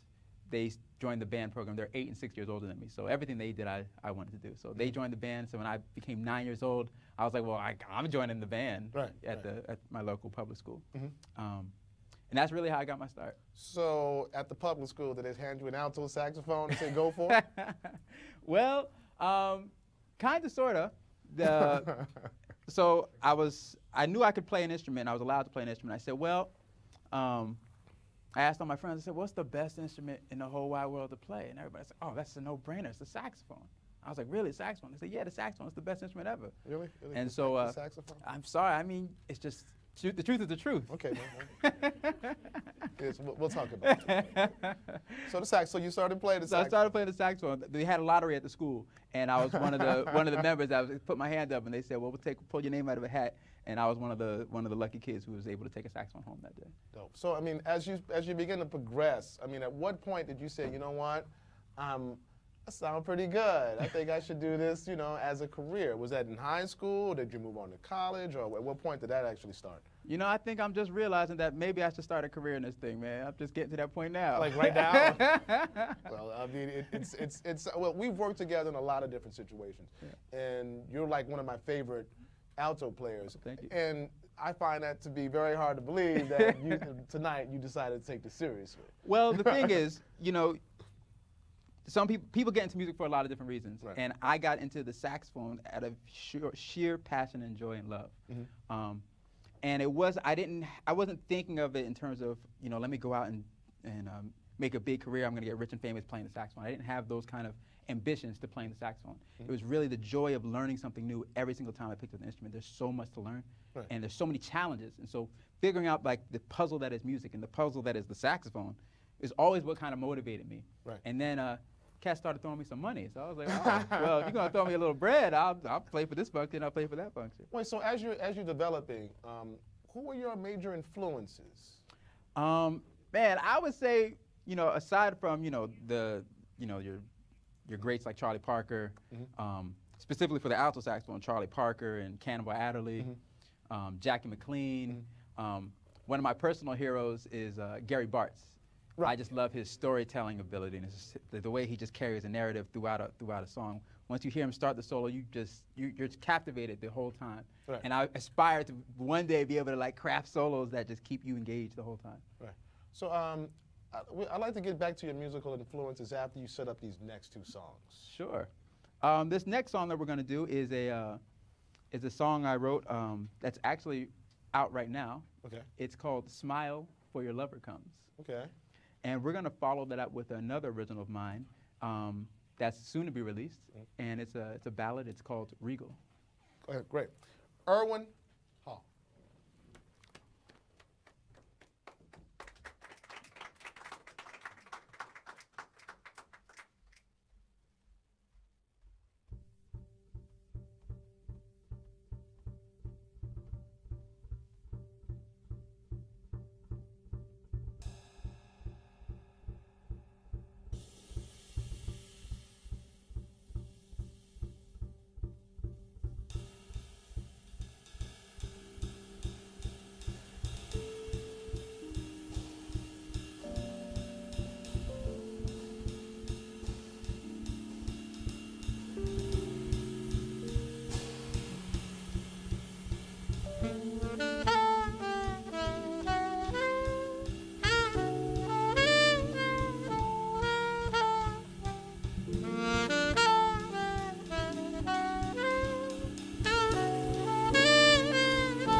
So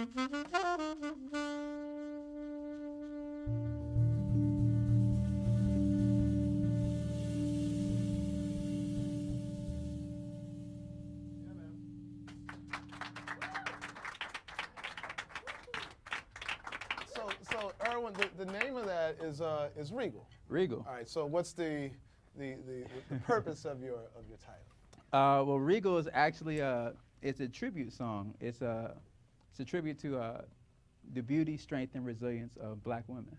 Ah, yeah.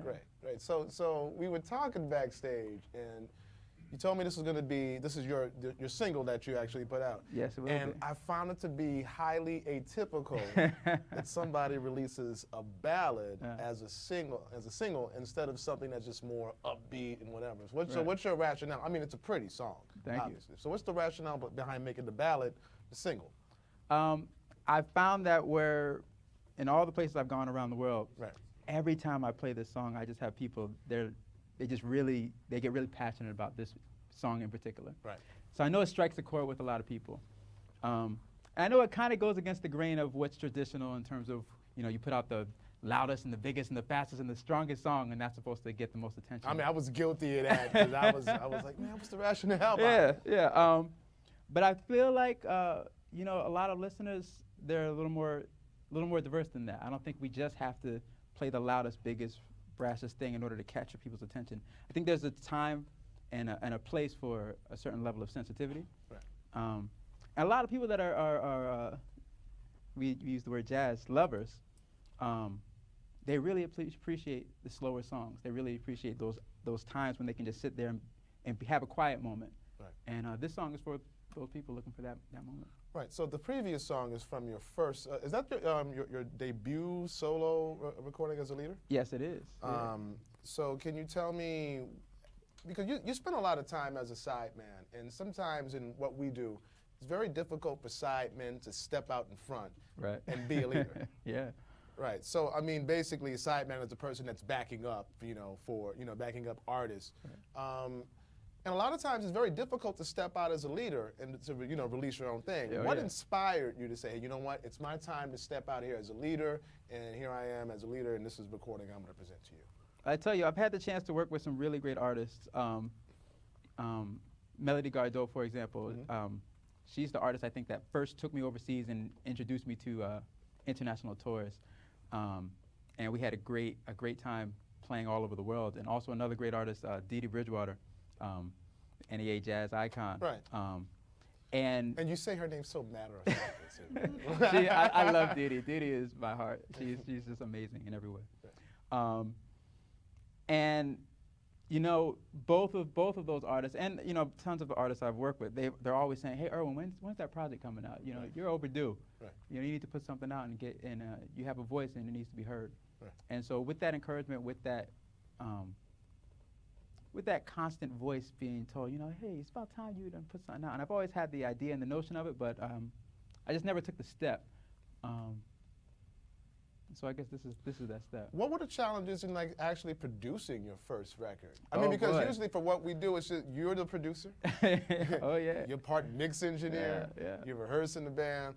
So tell me about all the experiences. What did you learn from that first experience as being the leader and producing your own recording? Well, I was very fortunate with my first recording, Smile for Your Lover Comes. Yeah.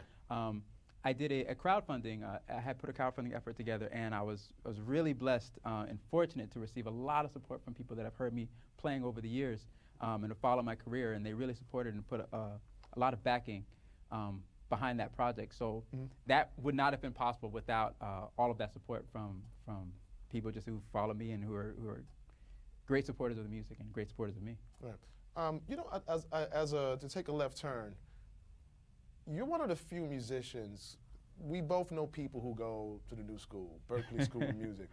You're one of the few musicians, and I know a few, but you went to a Ivy League school. I mean, you're from Somerset, New Jersey, yes. So it was a natural progression for you to get to Princeton. Tell me about your experiences at Princeton, and how did that shape you musically being there? Yeah, well, it doesn't fit the normal path, the normal mold at all. And the way I got there, it was kind of a long shot. I said, you know, let me just apply to a few schools. I applied to a few, and Princeton was on the list. My older sister went to Princeton, and she was like, you know, you need to apply there.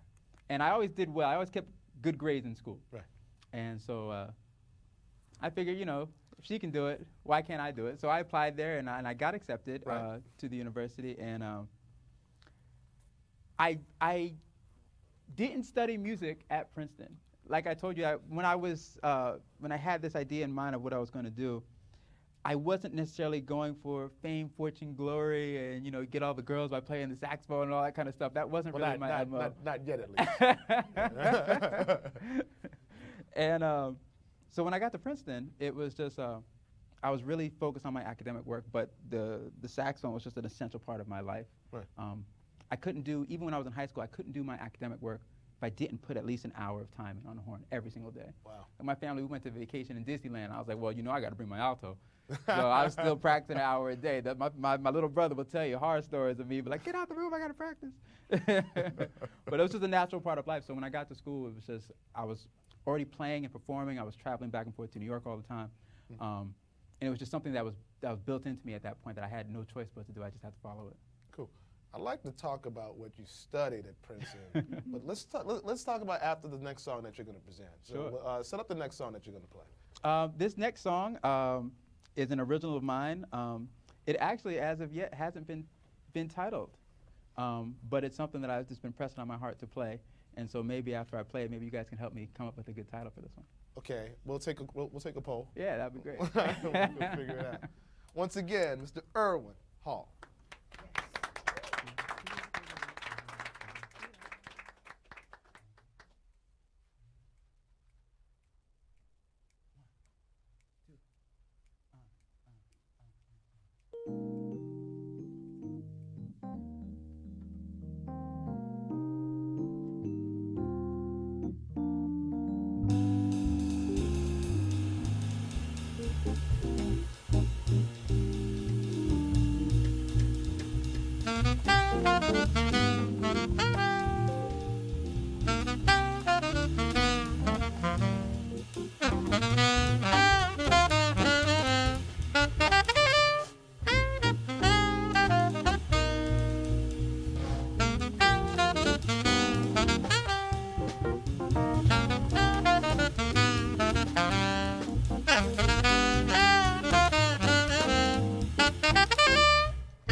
title. What you got for me? I got a title. It might be a little bit corny. Uh-oh. I don't want to get tossed from the studio.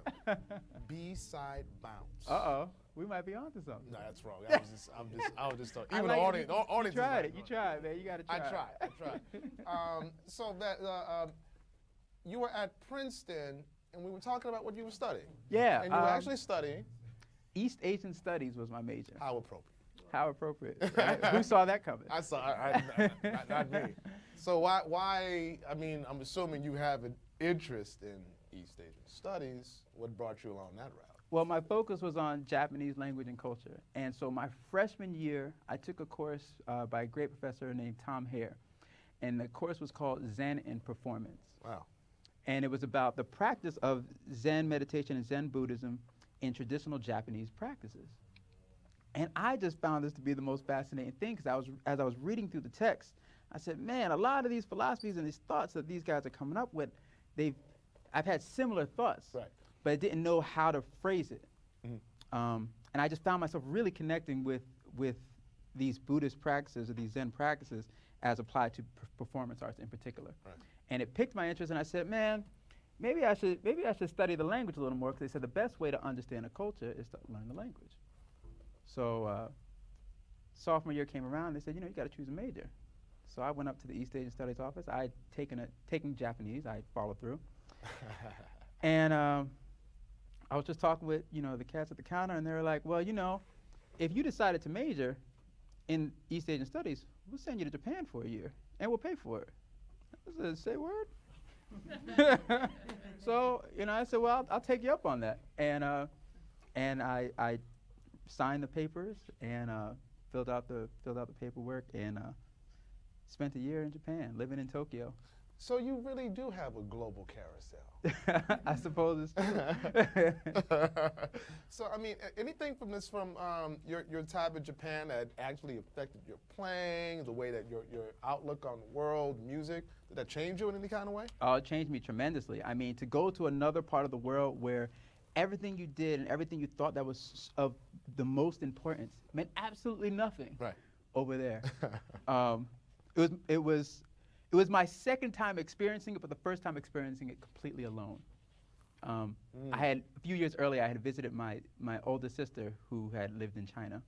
And I saved up some gig money. She said, if you bought the ticket, well, you can live with me. So that was actually my first foray into going to a foreign land. So I guess maybe I got some interest in Asia from that experience.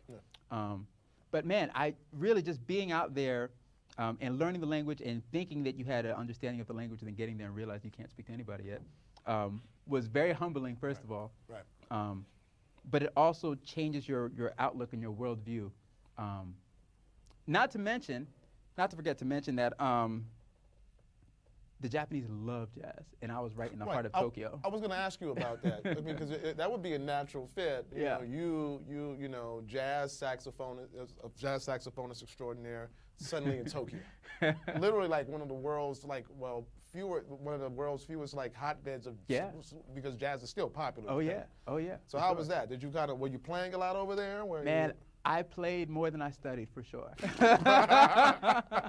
I think I learned my Japanese from hanging out in the jazz clubs until 4 or 5 in the morning every night. There was this one cat, he would just, the shop would close and he would just hang with me, turn on his loudspeaker, play all these old records and hit me to all these only released in Japan live records of all the greats, Pharoah Sanders, Miles Davis, Sonny Rollins, all these cats. And he would just slip me wine. And I just be getting rip-roaring drunk, listening to Pharoah just, play the most beautiful lines I've ever heard. And it was nightly experience, and we just all rapped in Japanese and hung out all night. It was beautiful. Wow, good choice. Good choice of majors, man. To go backwards, man, you got to work with Dee Dee Bridgewater. I did. And you seem to kind of underplay it for some reason. I'm trying to figure out why. How was working with Dee Dee, seeing that she's like one of the most influential jazz vocalists, maybe the last, maybe 25, 30 years? Easily. Dee Dee is just a phenom.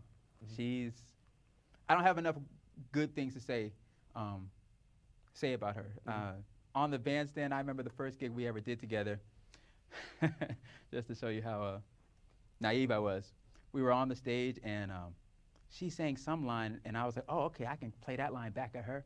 And so I thought I was going to showboat a little bit. So I played the line and walked up to her and showboated a little bit. Boy, that was a mistake. I learned that day. She played circles around me and had me so embarrassed, but in the most humble and beautiful way, of course. It was such a great, humbling learning experience just to be in her presence and to share the stage with her for such a long time. I mean, so the biggest lessons that you got from Dee Dee in your travels, I mean, because I would watch you guys like tour the world together as part of your global carousel. You know, what are the biggest lessons that you got from Dee Dee? Take your time is one of the big lessons. And usually with vocalists, it's like when not to play. Yeah. Well, that's the thing with Dee Dee. Whatever you play, she has such crazy ears. She's gonna hear it, incorporate it, and put a spin on it that you didn't think was possible. So you really learn just to take your time and to grow and let the melody guide you. Right. You know. Right. Let the melody guide you. Right. So as we go short on time, can you set up your second to last tune? Sure. And keep that B-side bounce. I'll keep that in mind. This next song is a song that I've been working on for quite some time. It might make an appearance on my next record that I put out. Well, speaking of which, your current record, where can we find that record? Well, you can find my music online right now on Spotify, on iTunes, on YouTube, on all the major streaming platforms. So I urge you to check it out. Cool. And so any plans for another recording? Yes. Well, Riga will be coming out very, very shortly. That's right. Riga will be coming out in the next few weeks, so keep an eye out for that. Beautiful. Cool. So this next one is called In My Heart, Out My Mind. Cool. Once again, Erwin Hall.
your fantastic band for sending us on an auditory voyage. Be sure to keep up with Erwin on Instagram and Twitter at Erwin Hall, and on Facebook at Erwin Hall Music, and his website, erwinhall.com. I'm Kenyatta Beasley, and I hope that you had a spectacular time with us tonight.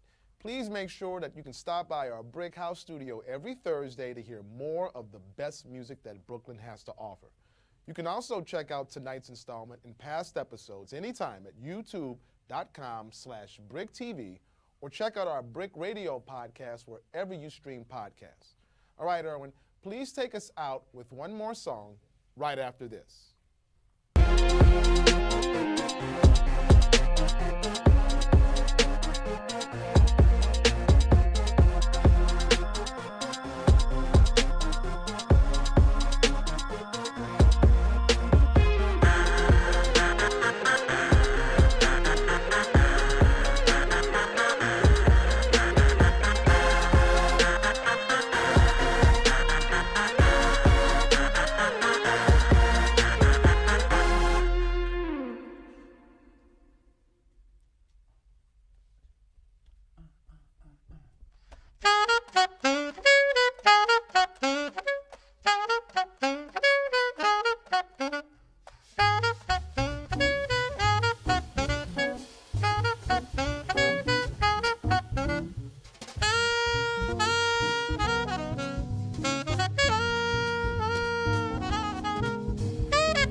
Hi everyone, I'm Andrea. I'm the production designer for the Saturday Night Live film unit.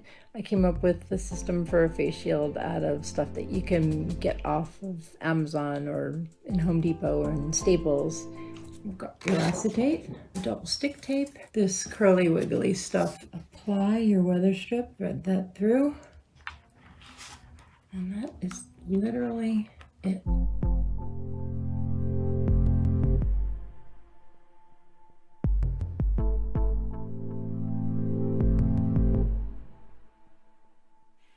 We assembled Art Cube Army as soon as we heard about the dearth of PPEs and supplies worldwide, because we knew that we could make these items and get them out very quickly.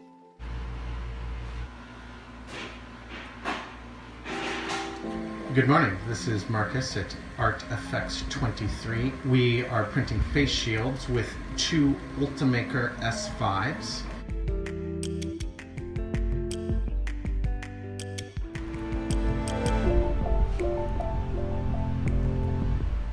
Art Cube Nation is a global network of art department professionals and small businesses that cater to the needs of film, television, and theater and events.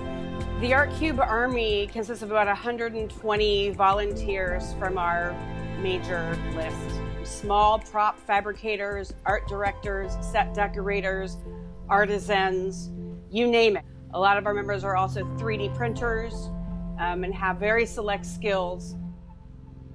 They're divided into pods, mostly by neighborhoods, some concentrating in the Navy Yard, where they all can work together separately in their own shops.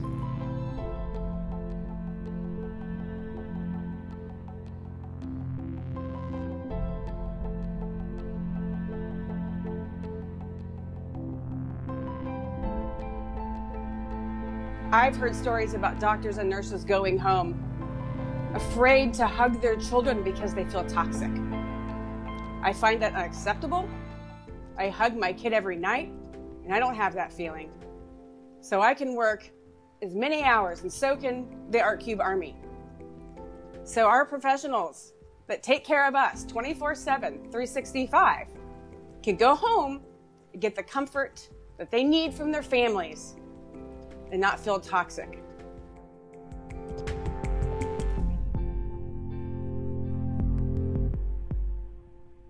The ideal material for face shields is a 20 gauge crystal clear marine vinyl. They use a lot on boats, etc. We were able to source 40 rolls from Shields for Heroes for this. Each can produce up to 400 shields. Once we received these 40 rolls of marine vinyl, we utilized another volunteer group from the film industry called Feel USA as logistics. They're PAs, production managers, and producers that banded together knowing that logistics were going to be everything in this process. Once we get the materials over to our group, we call Feel. They pick up small batches. They distribute them to 4 or 5 different hospitals weekly. Our Propulsion Lab is an R&D firm that has a shop with many capabilities in the Navy Yard and also a small network there, so they can work apart together to make the shields and other equipment that's necessary. The newest forms of PPE we're making are cubes to protect doctors from the virus when they intubate patients for ventilators. James Bednark, art director on Ray Donovan, brought in DeBoer Media, who has a drag knife. They are able to cut vinyl very quickly. We are used to making things on the fly with no room for error, no sleep, and we're particularly adept to this crisis. We have the materials at hand and the tools that we need already in our shops and in our home shops as well. I don't stop hearing sirens all day long. I live across the street from a cemetery. It's very busy there. I'm super appreciative to be involved in the project and make PPE. Nothing gives me a greater sense of purpose than to be able to help the people that are on the front line.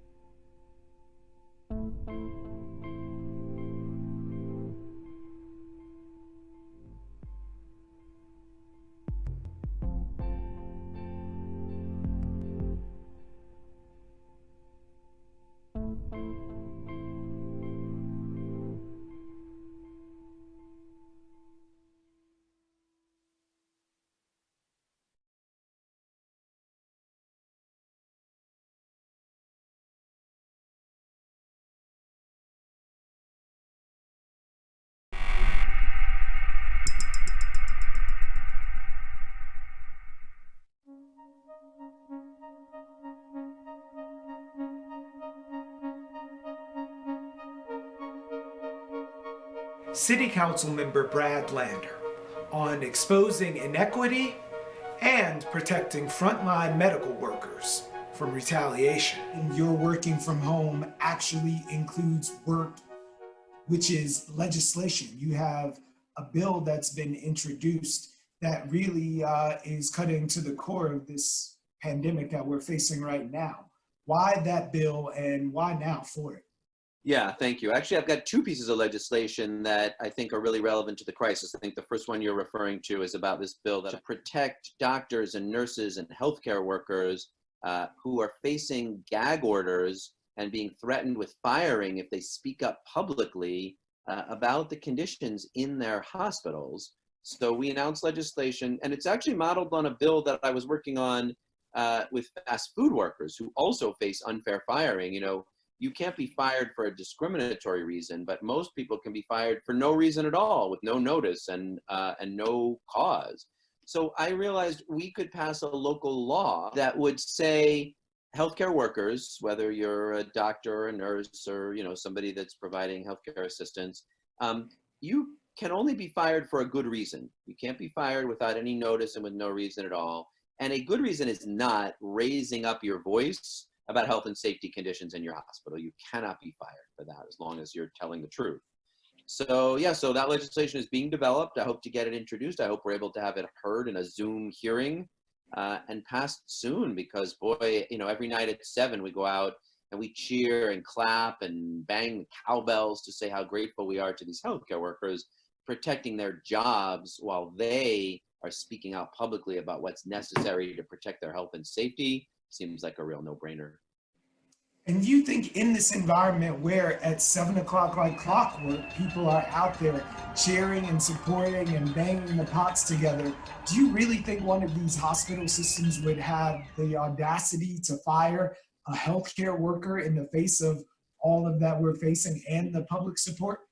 There were some reports of it actually having happened, not in New York. There was a report, I think, of a doctor in Boston and one on the West Coast who actually did get fired for this. So here so far, we saw very stern gag orders coming from the institutions.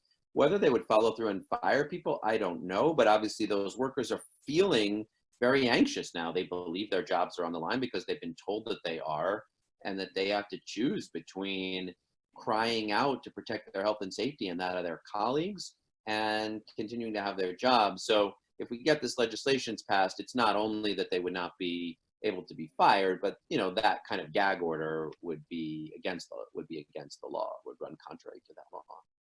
Knowing what we do about the current landscape and even seeing the headlines of workers from Amazon facilities in New York who are taking their demands to the street and saying, hey, it's unsafe for us here, we have concerns, and one of the leaders of a walkout being subsequently fired. Is there any thought to maybe expanding the reach of this legislation?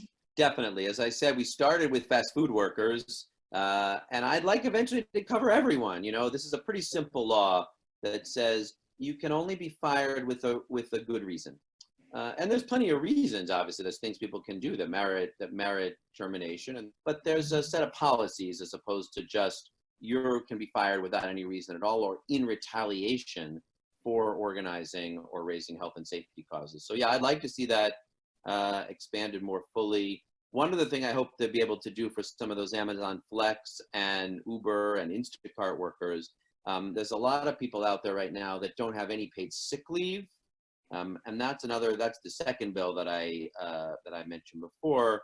Unfortunately, the federal legislation and the state legislation to expand sick leave do not cover gig workers. New York City already has a great paid sick leave law if you're a traditional, employee who gets a W-2, but it doesn't yet cover those platform and gig workers, and I think we can. So I think, you're seeing workers all over the country right now speaking up, and especially, I think at least people would have said before, I know doctors and nurses are very important workers, they're essential workers. But I don't know that people would have said my restaurant delivery guy or that Amazon, warehouse employee or my bodega and grocery store worker or my laundromat worker. We might not have said those are essential workers. But now we know they are, except that they still don't get paid well enough. They don't get enough benefits. They a lot of times don't get that sick leave. We need to do better. And a lot of them are organizing all over the country, rising up, doing walk-offs like Amazon did, you know, going out on strike. Through organizing, through worker action, and through legislation, we need to use this time to protect workers right now and also build that future where, you know, if we know they're essential, then let's pay them and treat them with the dignity that essential work, and really all work, deserves.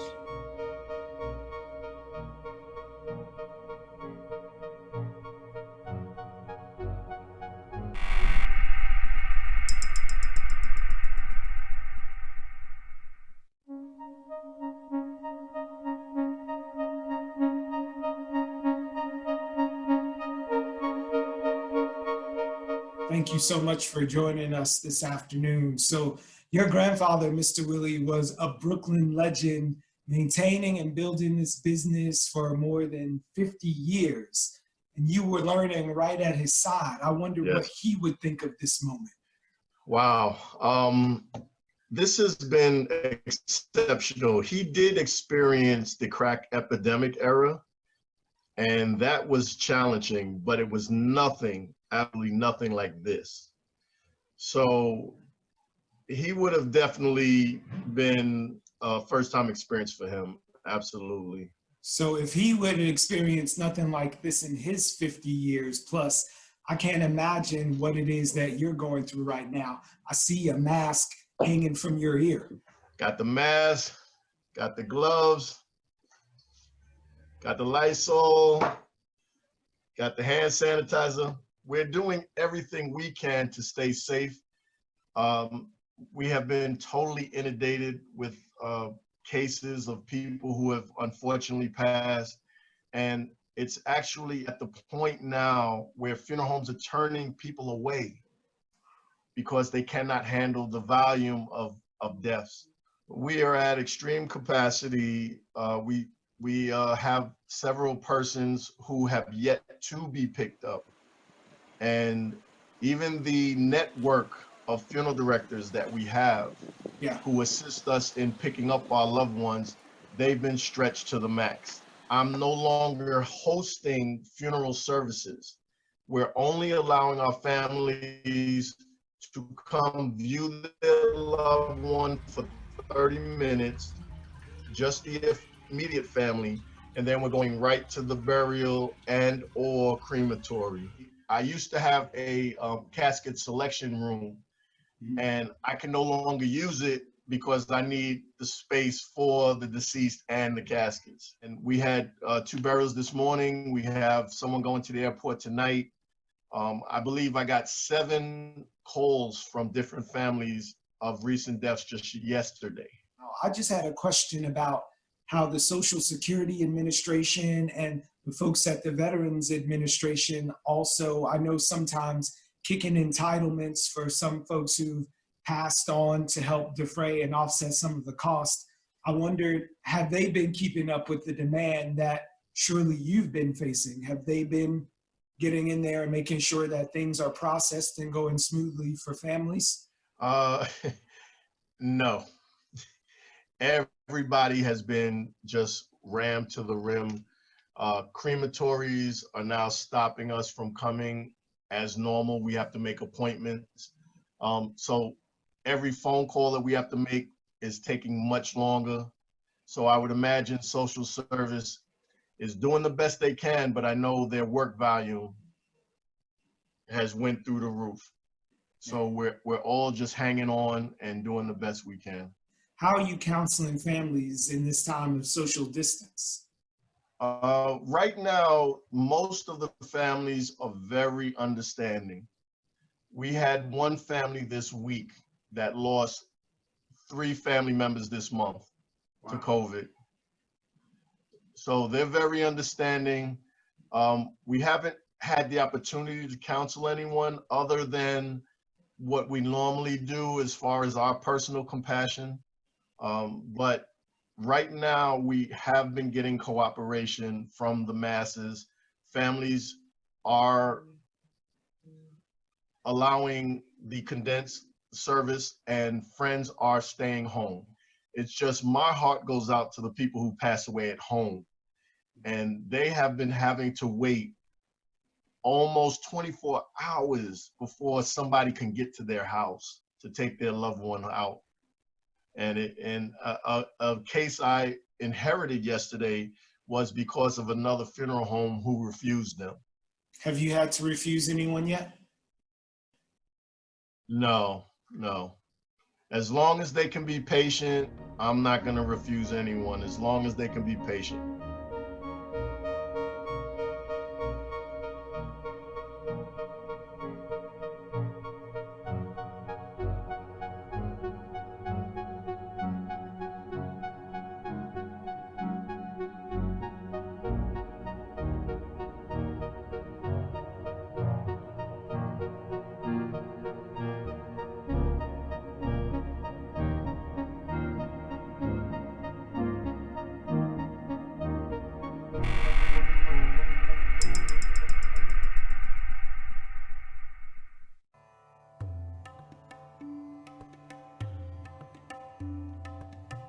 As many Americans abroad were in a panic to return stateside, beauty and travel entrepreneur Tanisha Barnes was swimming upstream with a plan to leave the U.S. and shelter in place in Morocco's Sahara Desert with her daughter, Salana.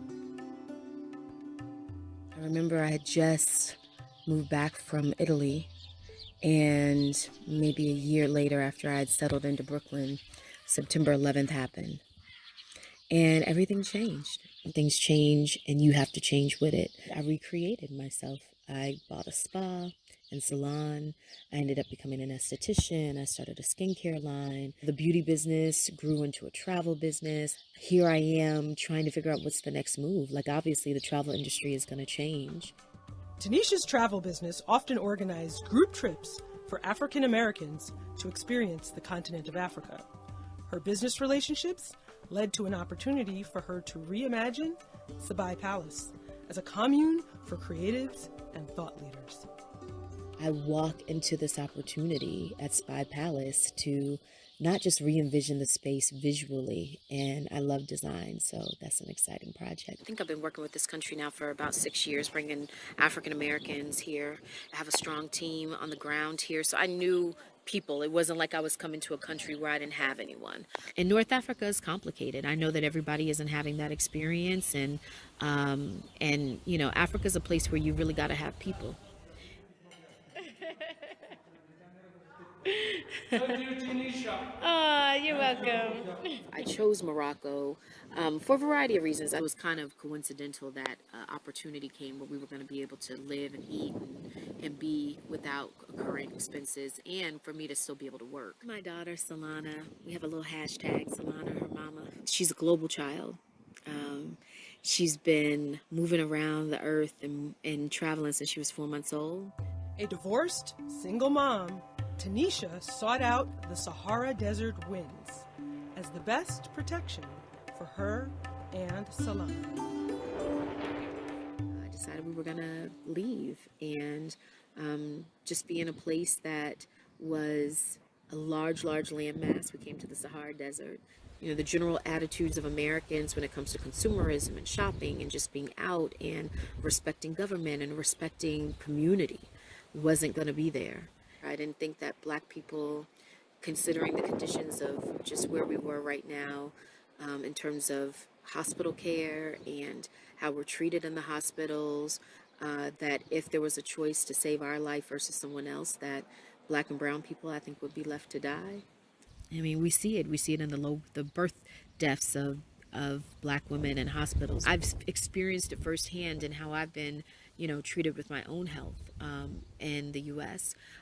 Whereas here, you know, the unfortunate part of privilege is that as an American, as a Black American, I would probably be treated faster here than I would be at home. I'm not moving around the continent in a way that is caught in some kind of, like, you know, unrealistic dream of what Africa is. It's hard here. You know, it's a developing space. What I know, though, is that within that development, there's a real opportunity and a need for this merge between the diaspora and Africa. I feel good now, and that's all I can really deal with. I don't know what's going to happen. I don't know what will happen if this hits Morocco very hard. They took it very seriously from the beginning. There wasn't this lag. There wasn't this idea that this was, a hoax or anything like that. I think Africa in general, as a continent, they know pandemics and they know the devastation that it causes. And they know that their healthcare systems aren't prepared to really take on the full weight of something like we were seeing in Italy and that they were seeing in other parts of the world. And so I looked at what the king was doing in Morocco. I saw the measures that he was taking. I saw the amount of money he was pulling in to the nation to make sure that they were going to be prepared and safe. He closed borders to Europe. That once we got here, he closed borders to the international community. Very shortly, one day after he closed hotels, he closed businesses. He got cabs down to 3 people. And then shortly after we got to the desert, he closed down everything. A lot of the cleaning that's been going on and the spraying of antiviral is a government mandated thing that's happening, from what I've been told, throughout all of Hamid. The doctor has been here. This is now, I think, the 3rd or 4th time. Actually, today the doctor just left, taking everyone's temperatures and monitoring people's temperatures to make sure that anyone is not having symptoms. And then every time this cases spike, they come down harder on the population to make sure that people are staying home. I always feel well protected here and safe here. The Sahara Desert brings me a lot of joy, and there's just an energy here that I can't explain, and it suits me and my soul in a very particular way. Sandstorms.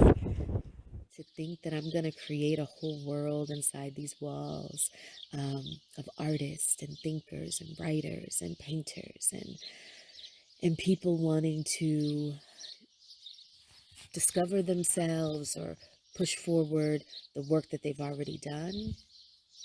I mean, it's exciting. I feel like this was a blessing, and it just allowed me to slow down. I've been really busy. So, Solana and her mama.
I wanted to be a part of it. I wanted to help out somehow,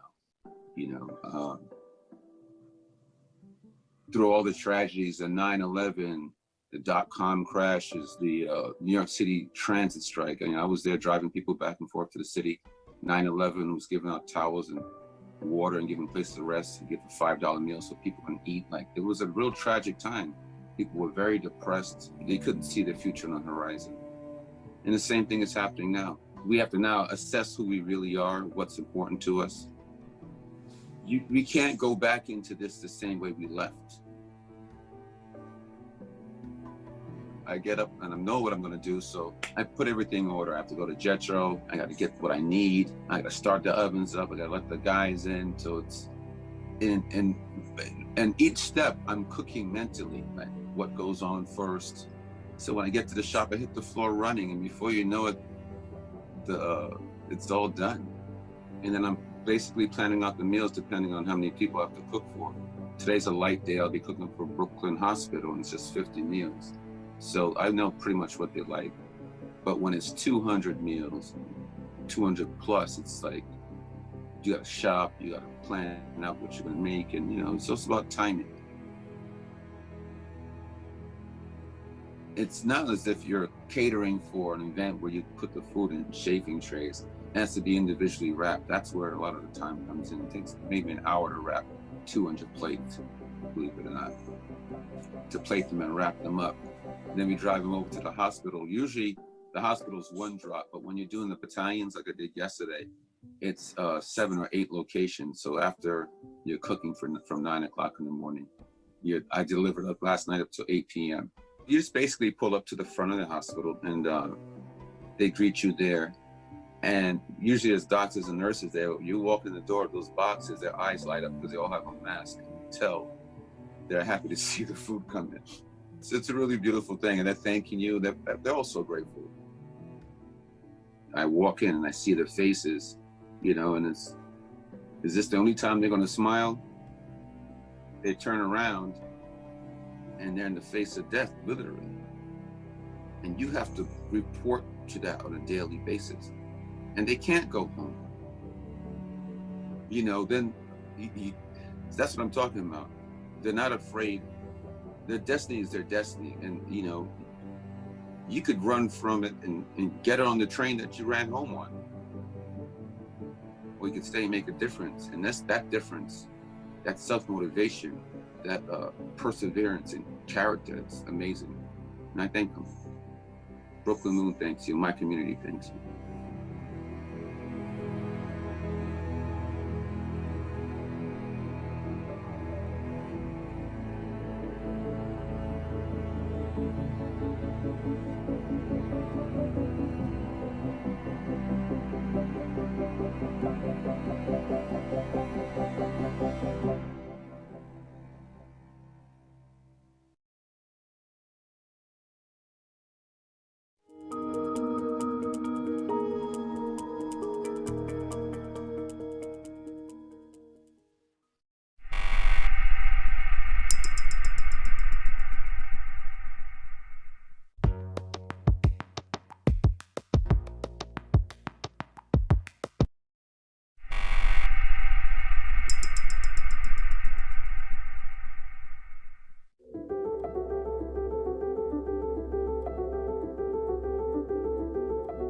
How would the 217,000 people who are subscribed to your Instagram account right now describe it for anyone else in the world who doesn't know?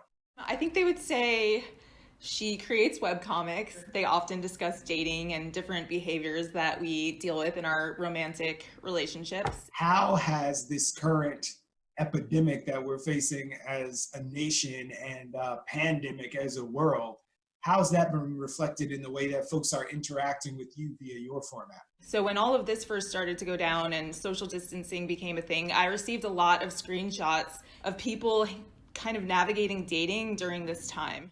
A lot of people just weren't taking it as seriously as maybe it should have been taken. I received a lot of screenshots basically of people trying to hook up and meet up while social distancing was going on and the stay-at-home mandate was happening. And I started posting the screenshots and tagging dating apps like, hey, you guys should do something. This isn't cool. People are trying to meet up, because at that point, dating apps didn't have like any mechanisms in place to promote dating from a distance. So I started a petition to get them to take action. Had a few thousand signatures, and I actually had a phone call with Hinge where they kind of told me that it's super important to them. So I don't know if this had anything to do with my effort at all, but within about a week, like all of the apps started to kind of spread the message of social distancing and take it a lot more seriously, which was awesome. We saw the governor saying, I'm shutting down gyms, theaters, and bars, but these online connections, social dating apps are big business, but they're also really self-regulated. So it took you to step up to say, hey, where's your message about social distancing? Exactly. I think my stance was kind of like, all right, if every restaurant has to shut down, if every non-essential business has to shut down and not interacting with people. Is this serious? I felt like dating apps, their very purpose is to kind of provide a medium where two people can meet. And I felt like they definitely had a responsibility to spread this message. I'm going to ask you if there is an illustration on your account right now at Violet Claire that would sum things up that we could share with our audience who's watching. If you had to pick one or two of your cells, which would you send out into the world as symptomatic of where we are right now? The first one that comes to mind is the comic that I have that reads, "Don't forget to wash your hands and block your ex." I'm hearing a lot of stories now about toxic people from our past coming back because we're all like bored, we're all lonely. Just because, we're at home and we have nothing else to do, we still should not entertain that. Like keep the germs and the toxicity, all of that, keep it away. So that's the first one. The second one is, I made it a few weeks back. It's a red flag. It's a giant red flag. And on it, it says, if they're trying to hook up during social distancing, that's a giant red flag. Which it is, because anyone who's trying to meet up now just has no regard for the health or safety of themselves or others. We were looking at some numbers from about March 2nd through March 12th. While all those other businesses were shutting down, people were hooking it up online, essentially, with even Bumble reporting something like a 22% increase in activity there. Like, do you think people actually were like meeting or just leaning into this "I'm at home," the sort of "are you up" kind of texts?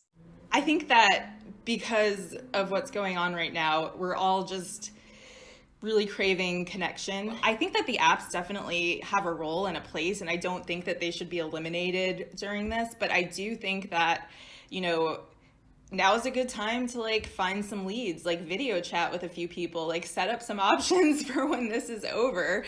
It's a totally great time to start making connections virtually. And then once this all is over, you can see where those go.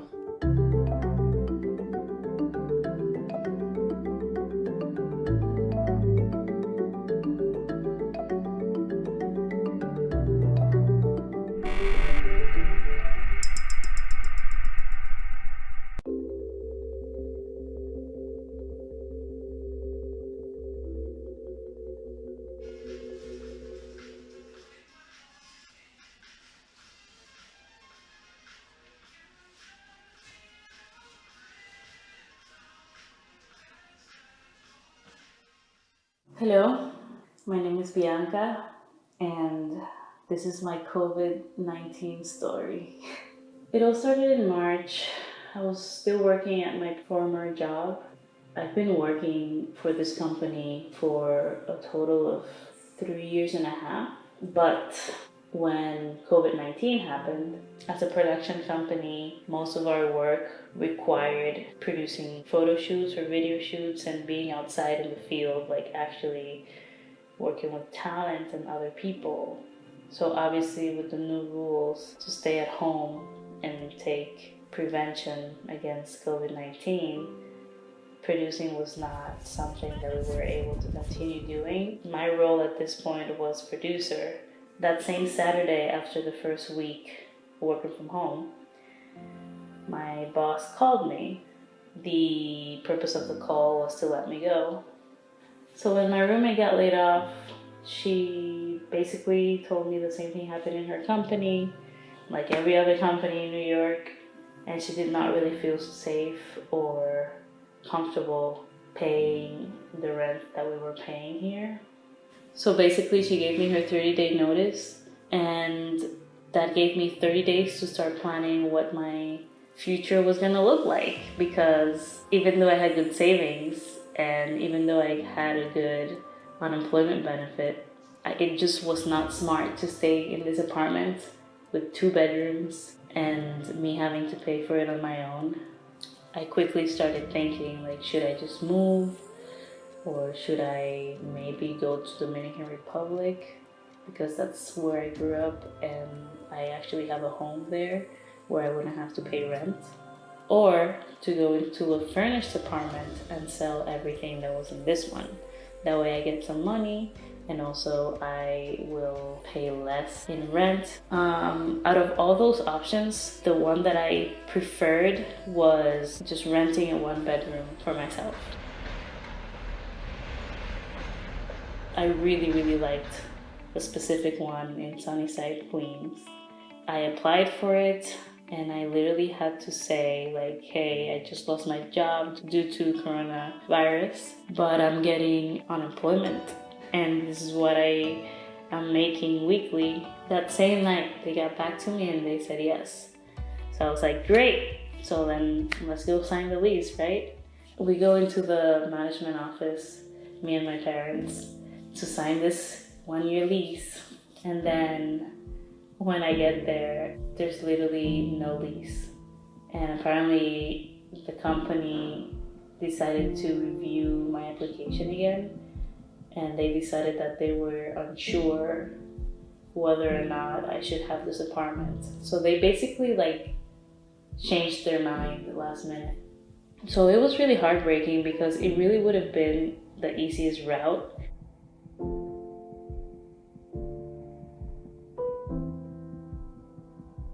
So plan B was going to the Dominican Republic. You know, I bought my flight, and buying the flight gave me no problem. So I was like, I guess it's fine. I guess I can fly to the Dominican Republic. Great. So I bought it, and I started my online store. And that was really fascinating to see how fast everything got sold. Because you would think that because of the pandemic, people are being hesitant to like go to other people's homes, and also that people wouldn't want to buy anything that is used. But to my surprise, that wasn't the case really. If anything, I feel like the coronavirus helped me sell all of my things really fast, because all of the stores are closed. 70 or 80% of the people that came to buy stuff from here were moving into a new place. So I was like, wow, times are crazy. Everyone's just moving. So in a sense, that made me feel less alone. And so I finished selling the rest of my things by the end of May. And here I am in my empty apartment, and it feels great. It's moving day, and I'm eating ice cream. Before moving here, I was subletting in various places, but this was like my first apartment that I was able to like make my own home, and having to like wrap everything up and sell everything that I had invested in was difficult. And I feel like in that one phone call, my whole life was just crumbled and like tossed, and life was just like, you're gonna let go of everything now, and you're gonna have to be okay with that, and you're gonna start over, and it's gonna be okay. You'll figure it out. I promise. When I started contacting my friends in the Dominican Republic, all of them were telling me they're gonna make you quarantine in a specific location. So I was like, okay, what can I do to stay in New York City at least until the Dominican Republic lifts the isolation rule? Because I was able to find basically everything that I needed, which was a furnished place, since I had already sold my furniture, that was affordable, and also it was a short lease, so I would be able to still go to DR. That was my only option at this point, because getting a brand new apartment didn't work, going to the Dominican Republic didn't work. This had to work.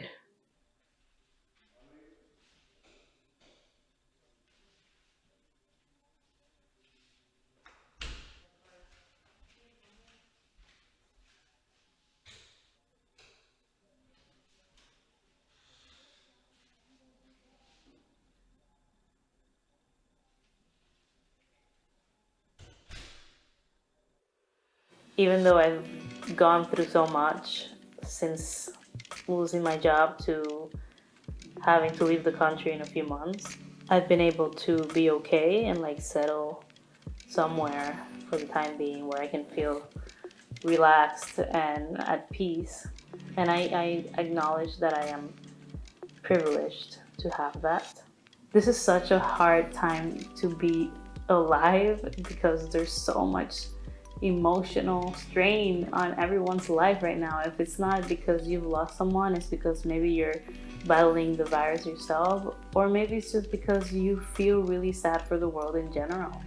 And that's a lot to take in, and you don't necessarily need to be productive during such a difficult time, but we're all in this together and we're all going through the same things, and just know that you're not alone, and that whatever you can do to stay happy during this time, do it.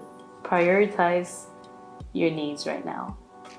That's what I would suggest to everyone.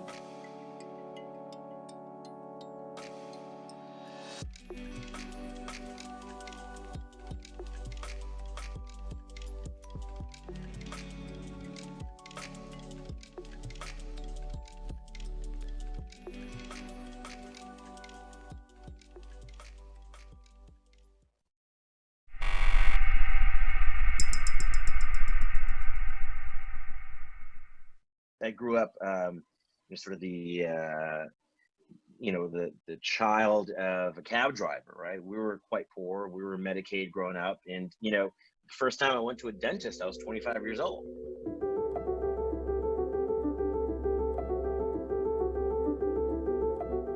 Dr. Chowdhury, you started a tweet that now has become something of a rallying cry. I placed a New York City neighborhood map of percent testing positive for COVID-19 next to a map of economic risk at ANHDNYC, the health implications of the global pandemic on our neediest communities cannot be ignored.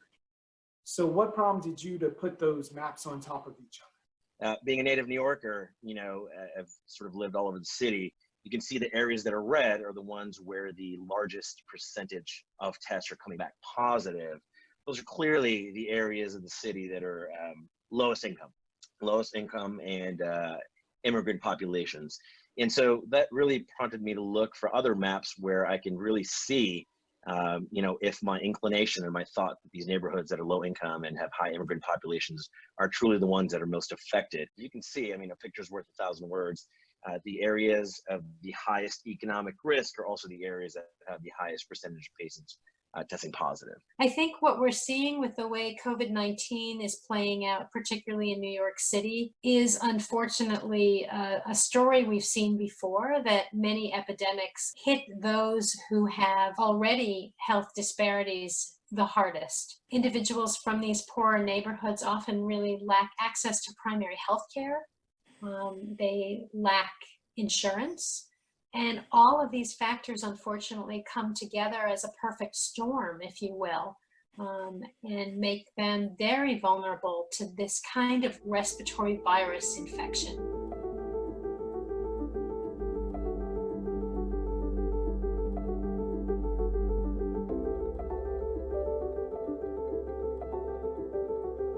When there is limited access to a ventilator, it's sort of up to the physician to help determine, who gets the ventilator. That was a very difficult decision to make. And some of the guidelines state, one of the factors you have to take into account, underlying comorbidities, right? So things like having chronic health conditions like diabetes or heart disease puts you a little bit lower on the list of people who get a ventilator. Challenge with that, though, is generally speaking, it is lower income and Black and Latino populations that have these underlying comorbidities. And so guidelines like who gets a ventilator have a disproportionate impact on our poorer communities, certainly. This isn't something that was a mystery, right? This inequality is something, at least in healthcare, that we as physicians, we know that there is health inequity. The public health students definitely get quite a lot of education and discussion about the role of health inequities and health disparities in understanding exactly how different illnesses and different epidemics play out. All one has to do is stand on a train platform, and you'll see that the trains are filled with Black and brown and low income people going into communities to service those who are able to telecommute. You can't drive the bus as a telecommuter. You cannot be a 311, 911 operator, which is predominantly a Black and brown woman, as a telecommuter. 75% of frontline workers are Black and brown in immigrant communities. We're talking nurses, nurses' aides, nurses' assistants, people who stock shelves, the cashiers, MTA workers, our sanitation workers. All the folks who are listed as frontline are Black, brown immigrant communities. We've seen in the ANHD report that these same areas have high episodes of people who are rent burdened, people who are food insecure. We know that many of these areas have health disparities.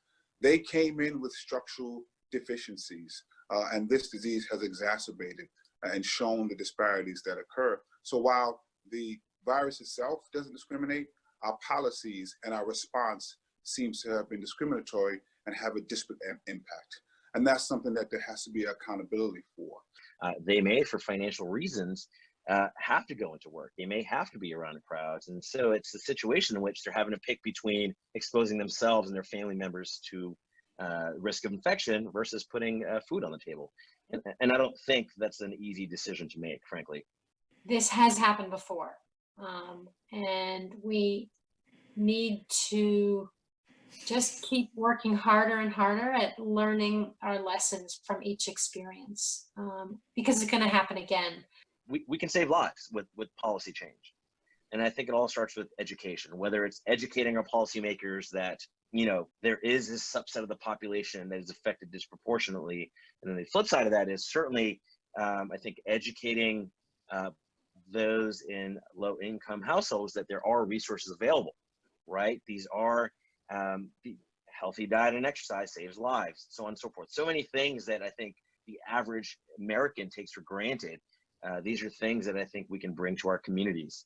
And ultimately, at least during this crisis, I don't think politics should be a reason that someone loses their life.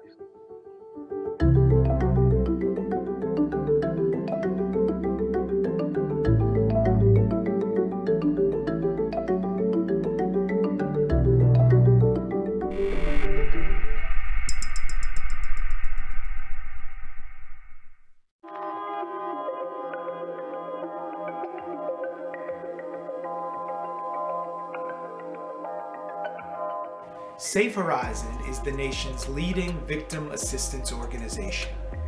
We invited Kim Cavern, their Senior Director of Crime Victim Assistance Programs, on to be heard about strategies for staying safe while staying home. It's been clearly shown that intimate partner violence is something that thrives on silence and isolation. And you even talk about the threat that some abusers are using of the fear and using it to further separate folks. Yep, I mean, we know that when you are sort of self-quarantined or self-isolating in a home with an abuser, that's a situation that's bound to increase levels of domestic violence, sexual assault, child abuse. We've heard horrific cases in cases like Pennsylvania and Italy this week. So we want survivors to know that services are still accessible, that we are still here, that you can still reach out to us. We know that your safety planning might look a little bit different given current situations, but we're here to help with that. We know that you are part of the largest network across the country for helping people who are going through domestic violence right now. I wonder how your practice has changed since the onset of this epidemic. So like most of the country, most of us are working remotely. Safe Horizon has a staff of about 1,000 that provide services to victims of all types of crime and abuse across New York City. About 800 of us are working from home. We do have about a fifth of our staff who are still essential employees going into the office, so working at sites like our domestic violence shelters and our street work overnight program for at-risk homeless youth.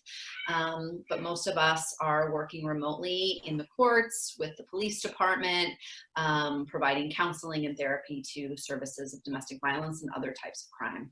What's open and running now versus what is closed? All of our services are still up and running. So although the courts in New York City are working remotely, you can still access the courts for emergency petitions. So police are still responding to violent incidents. If you call 911, police will still respond. Our advocates that work in partnership with the NYPD are still getting victim information and doing outreach to victims who file police reports. Our staff who work in the family and criminal courts across the city are still able to help victims. So if you need an order of protection, our Safe Horizon staff in the courts can help you with that and help you file remotely, and you can video conference in to meet with the judge. That being said, I was on your website and you have some very concrete steps and tactics that people who may be feeling a little uneasy in their homes right now can actually employ. One is that we have a safe chat feature on our website. So you may not be in a situation where you're able to make a phone call safely to a service provider like Safe Horizon. So you can go on our website from your computer, from your phone, and chat with an advocate in real time. If you need to safely escape our website, it won't show up in your search history. We're encouraging folks to think creatively about how they can stay socially connected to people who are safe in their lives. So if you have a neighbor or a colleague who knows what's happening in your relationship, are there ways through social media that you might be able to connect with that person, and to really recognize that just because you're isolated in your home and not able to physically access people, that there might still be ways for you to remotely access those supports. I'm just going to ask you right now about a workable safety plan for anyone who may be on the verge of experiencing a violent episode. Safety plans are going to look different for everyone, and we're really going to try to cater a safety plan that's specific to you. But some general tips are, you know, if you have children in the home, is there a safe word that you can use in case your children need to run outside or need to call 911 or are feeling unsafe? Can you use social media, Instagram, Facebook, to connect with people, a neighbor, another safe person, if you need someone else to call 911 or do something for you? You know, we've heard of people doing things like putting a plant in the window as a way of alerting a neighbor that they need help. We always advise staying away from rooms like the kitchen or the bathroom where there are a lot of hard surfaces or knives. So if you need to run away, staying away from those areas, staying downstairs, not running upstairs, things like that. So Kim, you are the first, I want to say, non-doctor that we've spoken to, because we got the call, we realized how important this is to Brooklynites living under these isolation orders right now. How else are people getting the message that this is an important issue that needs to be addressed along with health and safety and staying away from a virus? Well, you know, we and the police department, the NYPD, the court systems, other service providers, we are really trying to spread this message far and wide that we are here and that we're working remotely, you know, recognizing that stay-at-home orders are keeping survivors, they're keeping children away from support systems. You know, often school is a safe place for children who are experiencing violence in the home, and now not having access to that impacts people. So we want people to recognize that shelter is still available if that's something that you need. There are space in domestic violence shelters across the city. Our 24-hour hotlines are still open and running and available. You know, like I said, our advocates that work with the police department are still getting information and making outreach calls to you. So we just want everyone to know it's what we appreciate folks like you so much for getting the word out there, that help is available and you don't have to suffer alone.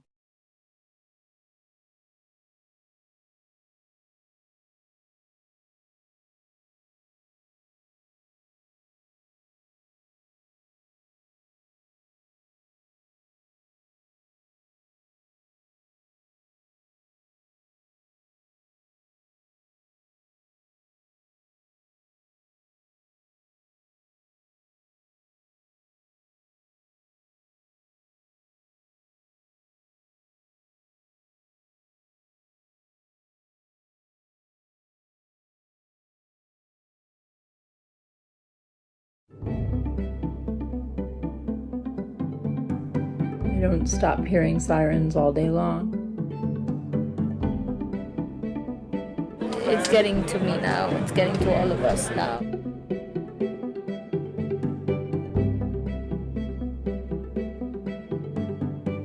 I wanted to be a part of it. I wanted to help out.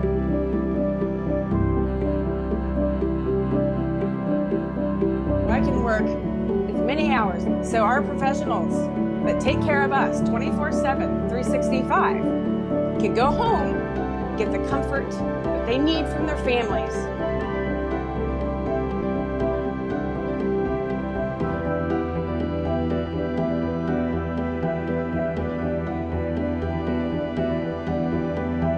Now we have seen that the world can come together. We have seen that all sectors can address a crisis like what's happening right now.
Dream of the things you'll never know. Oh, dream of the beauty within your soul. When you dream, when you dream, dream slow.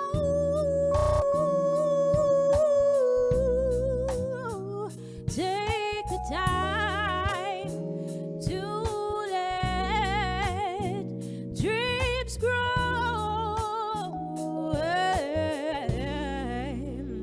Just dream, just dream, just dream.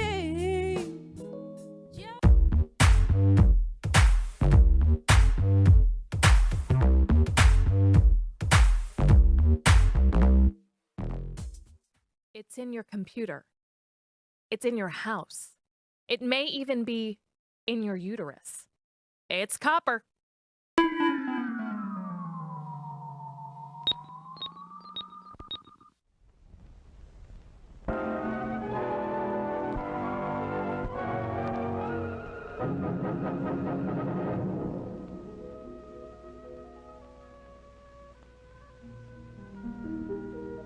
The earth is a rich and vast storehouse. From it come all the materials that we use. Of the most important of these materials is copper. Without copper, our modern world as we know it could not exist.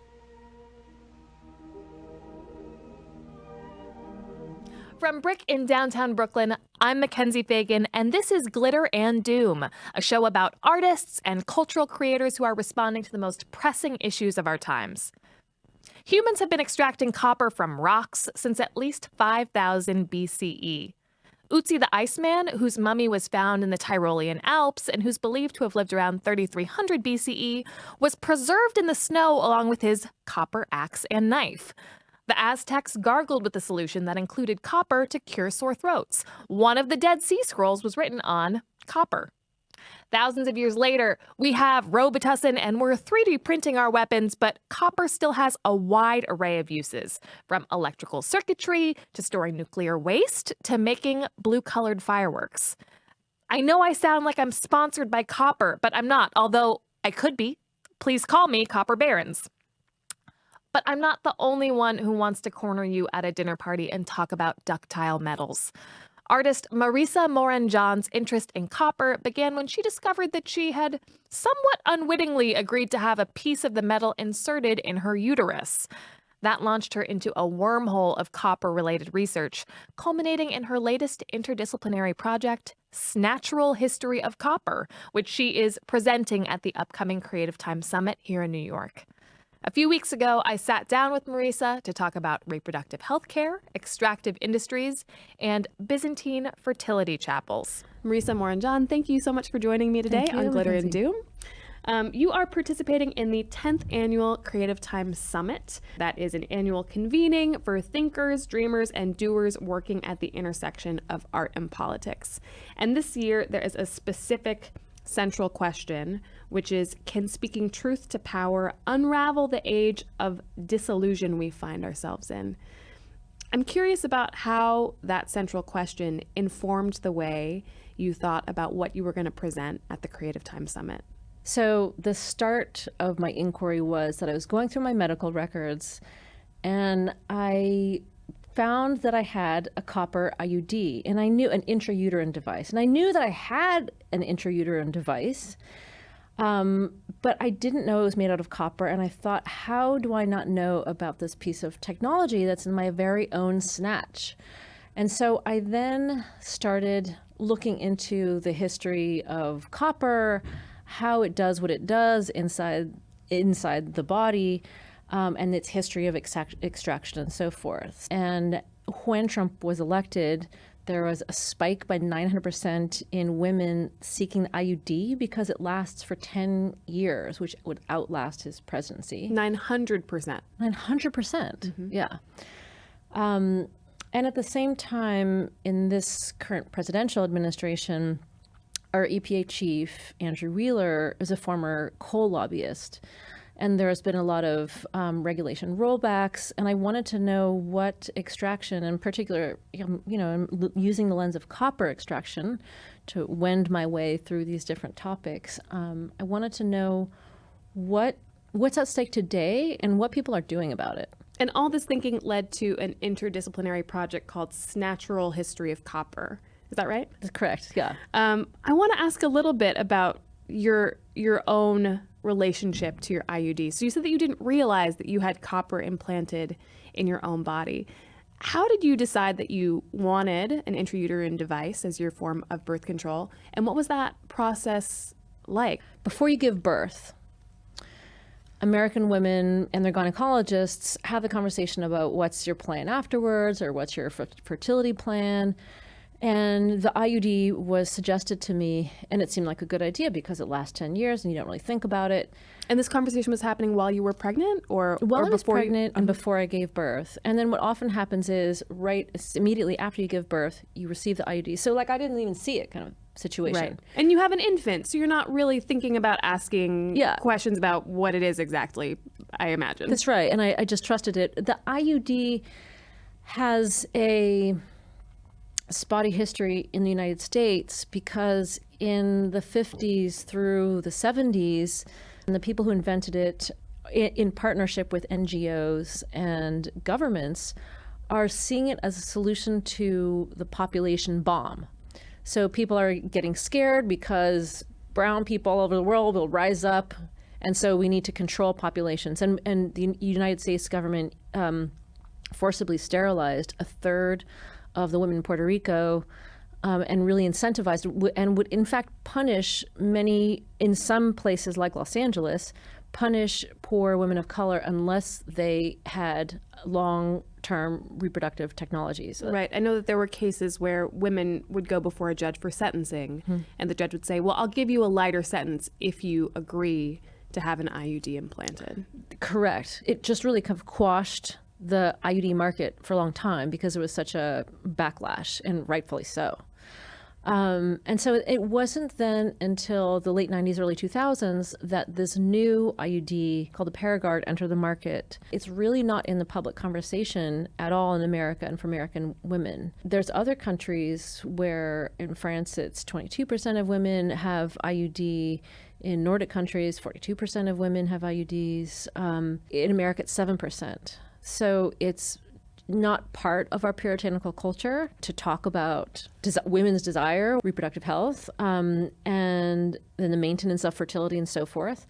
And then it's has this history that was really kind of covered over, and the way that people present the IUD, it's shifting today, but has mostly been marketed towards and targeting American mothers. And there are two main models of IUD on the market, my understanding is that one is based on hormones, much like oral contraceptives that you might take, and the other one is copper. That's right, yeah. How does a copper IUD prevent pregnancy? Okay, so the thing about copper that makes it really fascinating is that it's normally found in abundance around the Earth, it's malleable, it is naturally conductive, and it's what material scientists called electrowinning. So it's exchanging electrons with the things that it comes in contact with, which is why people use it as an antibacterial and use it in doorknobs in hospitals.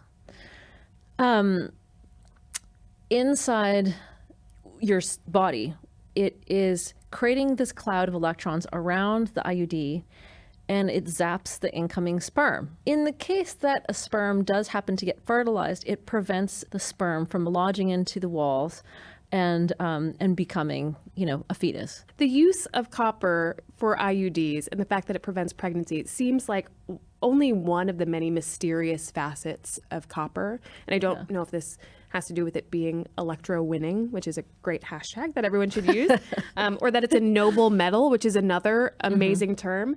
But there are so many things, like if you put it in your uterus, you don't get pregnant. If you leave it out in the air, it turns green. If you whip eggs in it, your eggs are stiffer. And it feels like, I don't know anything about how this works. I imagine it has to do with this electron transference, but it seems like a magic metal. Yeah. I think there's enough questions to keep me entertained for a lifetime. And it also invites me to have conversations with different kinds of scientists, to anthropologists and so forth. Because a big question for me was, well, how did people first discover that it functions like a contraceptive? And yeah, who's the first person who ate an oyster? Who was the first person who put copper up her snatch? So, okay, I found this image of what's called a pessary, and it looks like a small donut. And I have to say, it's a little bit oxidized in the image. It's from 400 BCE. And it goes in the cervix, and it has a little hole, and there's a stem that goes through it. So presumably you dilate the cervix, it goes in there. And then, the electrowinning properties of copper. And it's made out of copper. Yeah. Okay. Bronze, so it's an alloy. And the stem goes down, so you can always take it out. But 400 BCE really is mind-blowing because it asks the question of this very question. How long have we known that copper does this, and who was the first to figure it out? So there's if you look on the internet, there's a host of different urban legends, like Arab camel traders put copper in the uterus of their camels to prevent them from getting pregnant. That has been dispelled. What a weird urban legend to start.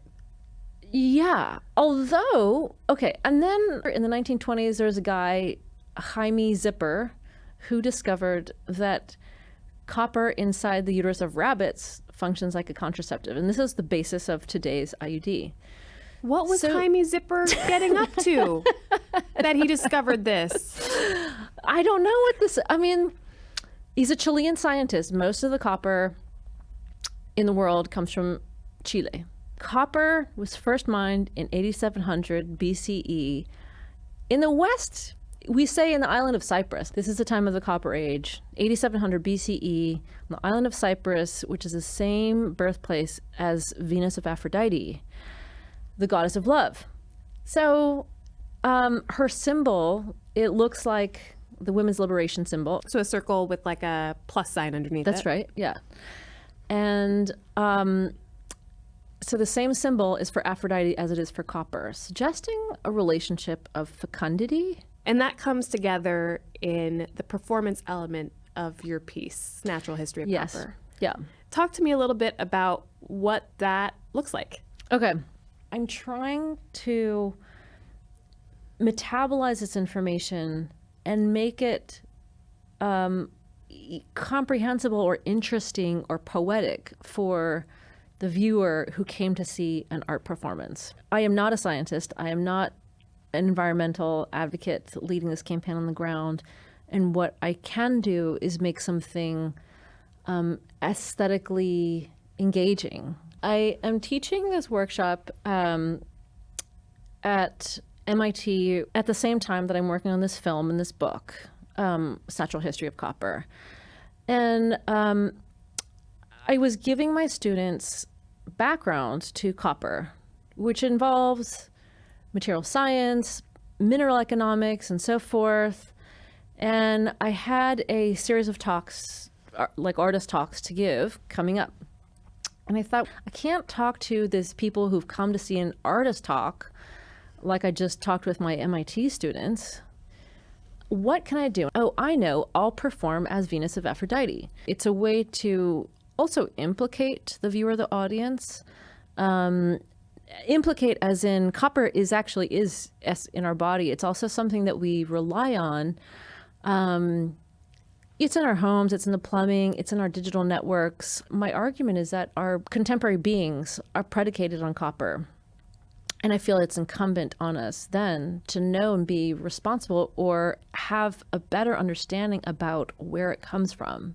Just be connected to this mineral that really dates the start of civilization, and yet is the #1 toxic polluter and has polluted 40% of America's waterways. Where does the majority of the world's copper come from?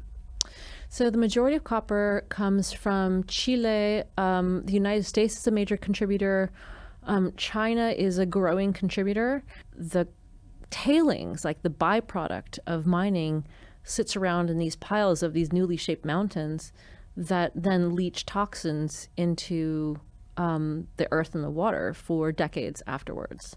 And it's rare that you have that governments or corporations are responsibly dealing with the tailings and the really kind of inestimable harm that it does. And what does the extraction process look like? What does copper ore look like, and how do you get the copper out of it? Yeah.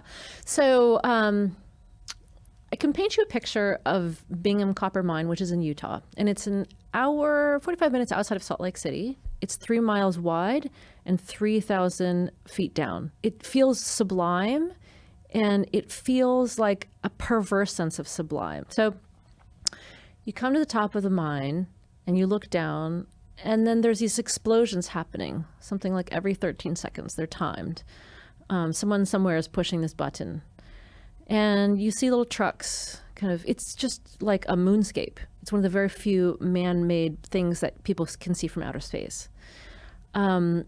So this is also considered one of the cleanest and safest mines around the world. And they're really quite a leader in terms of integrating technology and mitigating harm. But if you ask a scientist or a researcher, is there such thing as what does it mean to have something that's the cleanest and the safest mine?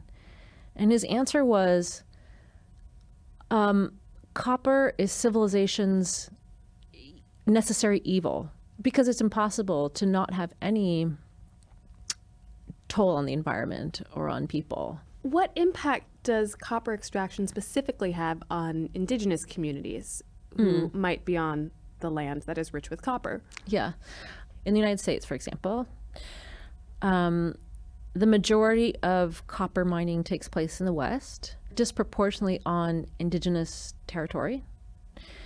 And historically, that precedent was set in this mining law of 1872, where even though the U.S. government signed contracts with indigenous groups saying, oh yeah, you have sovereign territory, they then passed this other law saying to American pioneers going to the West to incentivize them to go and like find and extract and start businesses. They said, go ahead, go out West. If you find any valuable minerals, it is yours.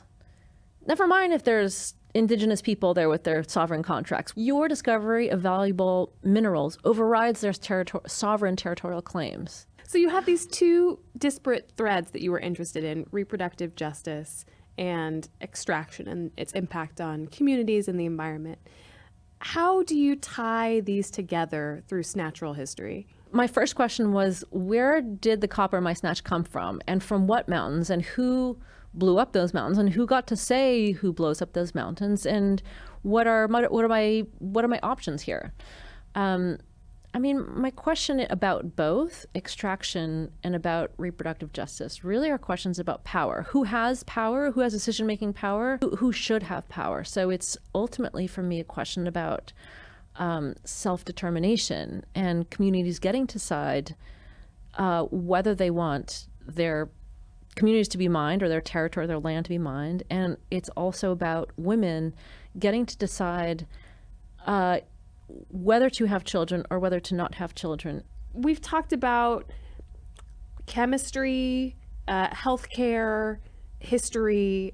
How does all of this inform your artistic practice? As an artist, why are you so engaged in this type of research, and how does that carry over into the piece that you're going to be presenting? Historically, my work has focused on co-designing creative media and public art with low-wage workers, immigrants, youth, and women, which are demographics and communities that I feel like as an immigrant woman, I'm Chinese and Ecuadorian, that I feel like I can speak to. With this natural history of copper, there's a number of groups that I'm in conversation with. One is the Center for Biological Diversity, who just won this court case preventing this mine, Rosemont Mine, from going into southern Arizona. And they're very open and interested in having conversations with an artist and seeing how what they're doing can be amplified. I see myself, and this is really characteristic of the other work that I do as well, where I'm often like a bee transporting information and sharing information across sectors. The information that I'll present at Creative Time is a performance lecture delivered as Aphrodite. And I also will have a Snatchel Chapel on view, which is a participatory installation. Will people be able to enter this Snatchel Chapel? Yes. So you'll be able to enter, and you'll be able to interact with 3 different copper-based devices that enable the fulfillment of women's desire, I'm arguing. So one is a replica of a bronze pessary from 400 BCE. Another one is a contemporary IUD, which is about this big, the copper-based IUD. The third one, which might seem to be an outlier, is a motherboard, which is the central circuitry of a computer. And a motherboard, it's conductive, and it's copper the electrons are passing through the motherboard and controlling the flow of information. This is the most important part of a computer. It's in our cell phones and iPads and so forth. Our relationships are managed through these circuitry. So the way that we manage our romantic, libidinal relationships, whether that's through email or texting or sexting, or people who are on Tinder, for example, or managing surrogacy and so forth. So I'm arguing that it's also a piece of reproductive technology. And the chapel was designed by an architect named Rafi Seagal, who's my co-teacher at MIT. And it was inspired by these tiny Byzantine fertility chapels that are really kind of tiny, and you'd go and you make an offering so you could become pregnant. And so it's a little tiny chapel made out of a tensile tent structures, and also it's sewn from this copper silk. So it should be, I think it's going to be quite interesting and lovely to experience. Copper in the Motherboard is allowing women to, as you mentioned, meet sexual partners, keep in touch with sexual partners, watch porn, whatever. So how do the birth control components of this also allow women to fulfill their sexual desires? The IUD was a tool that would liberate women and enable their fulfillment of desire. So I would argue that the fulfillment for women in heterosexual relationships, where you're having to manage sperm and so forth in pregnancy, I would argue that it's the fulfillment of desires part and parcel with access to reproductive technology, whether that's the IUD or the pessary or whatever else. And I think the motherboard is also a way to control relationships as well and fulfill those relationships and so forth. And I should mention, we've been using women to describe people with uteruses. Yes. But of course, not all women have uteruses, and not all people with uteruses are women. Yes. If people are interested in seeing your performance and also visiting this natural chapel, where can they do that? So the Creative Time Summit takes place at the Great Hall on November 14th through 16th in New York City. And my performance lecture there, as well as the chapel, this natural chapel, will be on view there. And you can also go to either my website, marisajan, MARISAJAHN.org, or you can go to snatural.org. It's amazing that you got snatural.org. Well done. Wonder who has snatural.com. Maybe best not thought about. I do. Marisa, thank you so much for joining me today. Thank you for having me. And that is the show for today. Thank you so much for watching. Maybe you did not know that Glitter and Doom is also a podcast, and it has fun extra little features that you didn't see here on the broadcast, so it's worth a listen. You can find it wherever you get your podcasts, and we'll see you next week.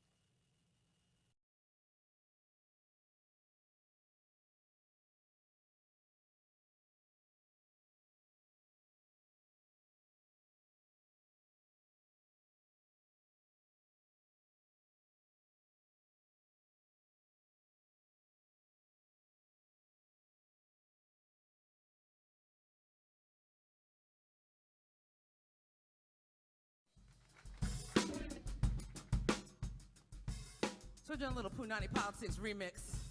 For those of you who have actually heard Punani Politics, you'll hear that it's a little bit of a remix.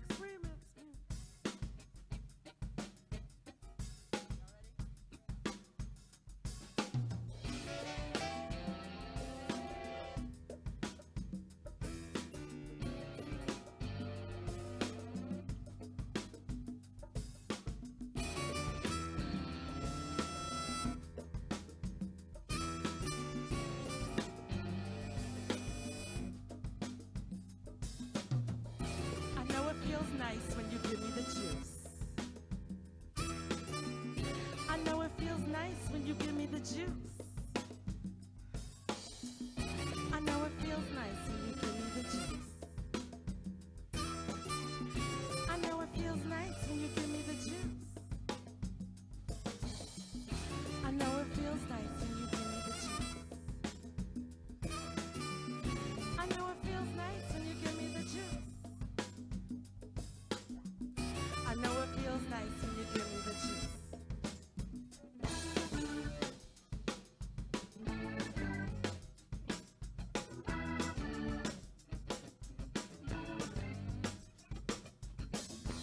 Stop playing politics with my punani. Stop playing politics with my punani. Hey, Republicans. I see you called on your fellow man. All dicks and no nuts. And you rush to call me a slut? I'm standing up for what is mine. Call me the rib, but I'm really the spine of this whole great nation. Ain't gonna put me back on the plantation. No, stop playing politics with my punani. Stop playing politics with my punani. Don't see me out here trying to legislate. Where you stick your Johnson, though, I'd have a case. Using it for some ill. Then you call some rape legitimate. Say what? I'm not a hotbed for breeding. Just something that you can put your seed in. I know it feels nice when you give me the juice, but you can't dictate how I reproduce. Oh, hell no. Stop playing politics with my punani. Stop playing politics with my punani. You say abortion is a license to kill. Say right to life, wanna ban the pill. But got no problem with lethal injection. But hey, hey, hold up, ain't that killing? I'm not just here for your games and fun. Hey yo, back up off my nana, son. As if I don't have a right mind. I decide what to do with my drugs. Come on.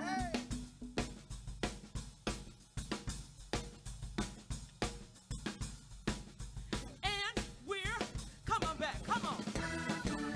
You flip flop, you flop flip. All in all, it's just bullshit. Put your agenda on the back of my sex. Goddess only knows what'll happen next. You wanna feel it and touch it, but then you turn and act disgusted, as if I don't have a right mind. I decide what to do with mine. I decide what to do with mine. I decide what to do with mine. I decide what to do with mine. I decide what to do with mine. I decide what to do with mine right on time. I decide what to do with mine. I decide what to do with mine. I decide what to do with mine. I decide what to do with mine. I decide what to do with mine. I decide what to do with mine. I decide what to do with mine. I decide what to do with mine. I decide what to do with mine. I decide what to do with mine. Stop playing politics in my punani. I love wintertime in Coney Island because it's quiet and you can hear the ocean and you can hear the seagulls. I can commune with nature.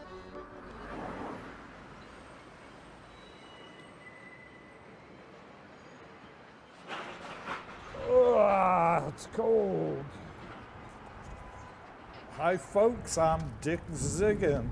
People sometimes call me the permanently unelected mayor of Coney Island. I don't run for office, therefore I don't have any salary, but I don't have any term limits. I am founder of Coney Island USA, a not-for-profit arts organization. I also get involved in a lot of community work and activism, so it is an honor to be able to do that work in my neighborhood that I love. Patrick, you up in the booth? Yeah. We haven't done a show here all winter. Can we just make sure all the lights are working? Okay, this first row, there's ones in off stage right and stage left. On. I am not a native Brooklynite. I grew up 60 miles outside of New York City in Bridgeport, Connecticut.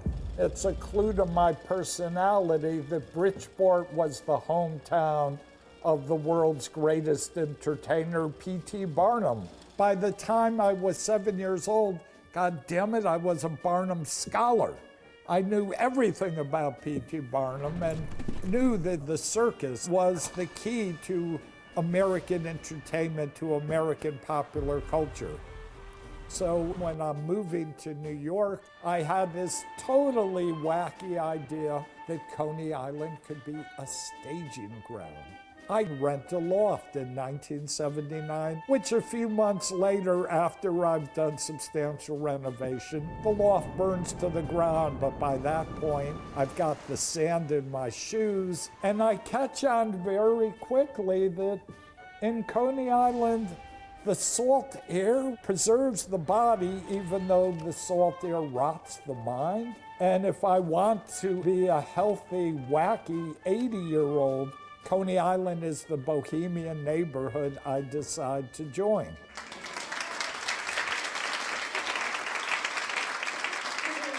Ladies and gentlemen, boys and girls, welcome to the Bindlestiff Cavalcade of Youth. Are you ready to start the show? Please welcome the Cavalcades.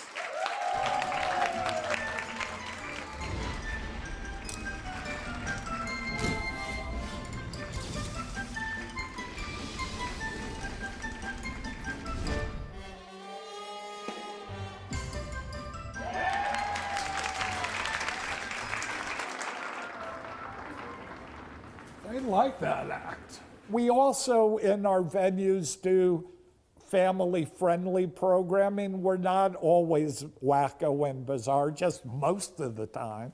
This is hard for me to believe, but I'm probably, as a director, the most experienced living human on Earth in terms of circus sideshows. So what is a Coney Island circus sideshow? They do things for a living you and I wouldn't do for all the money in the world.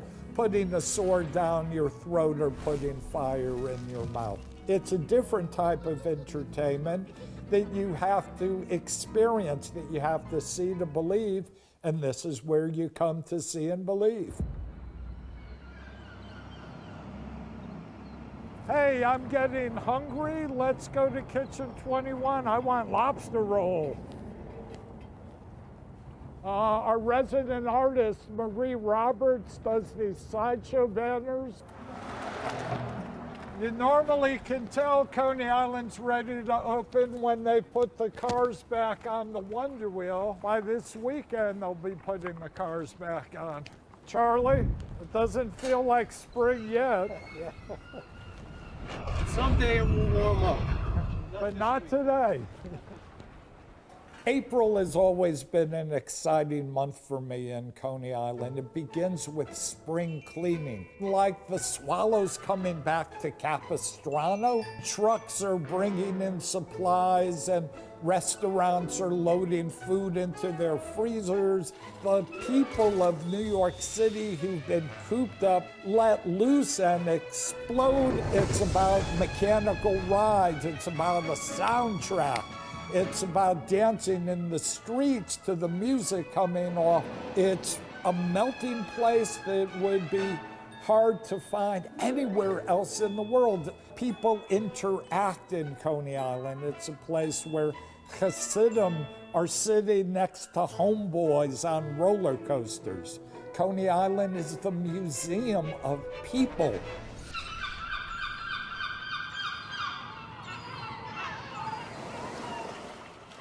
There's changes happening here. They're ripping out something, and it's exciting to see changes, especially where nothing was happening for decades.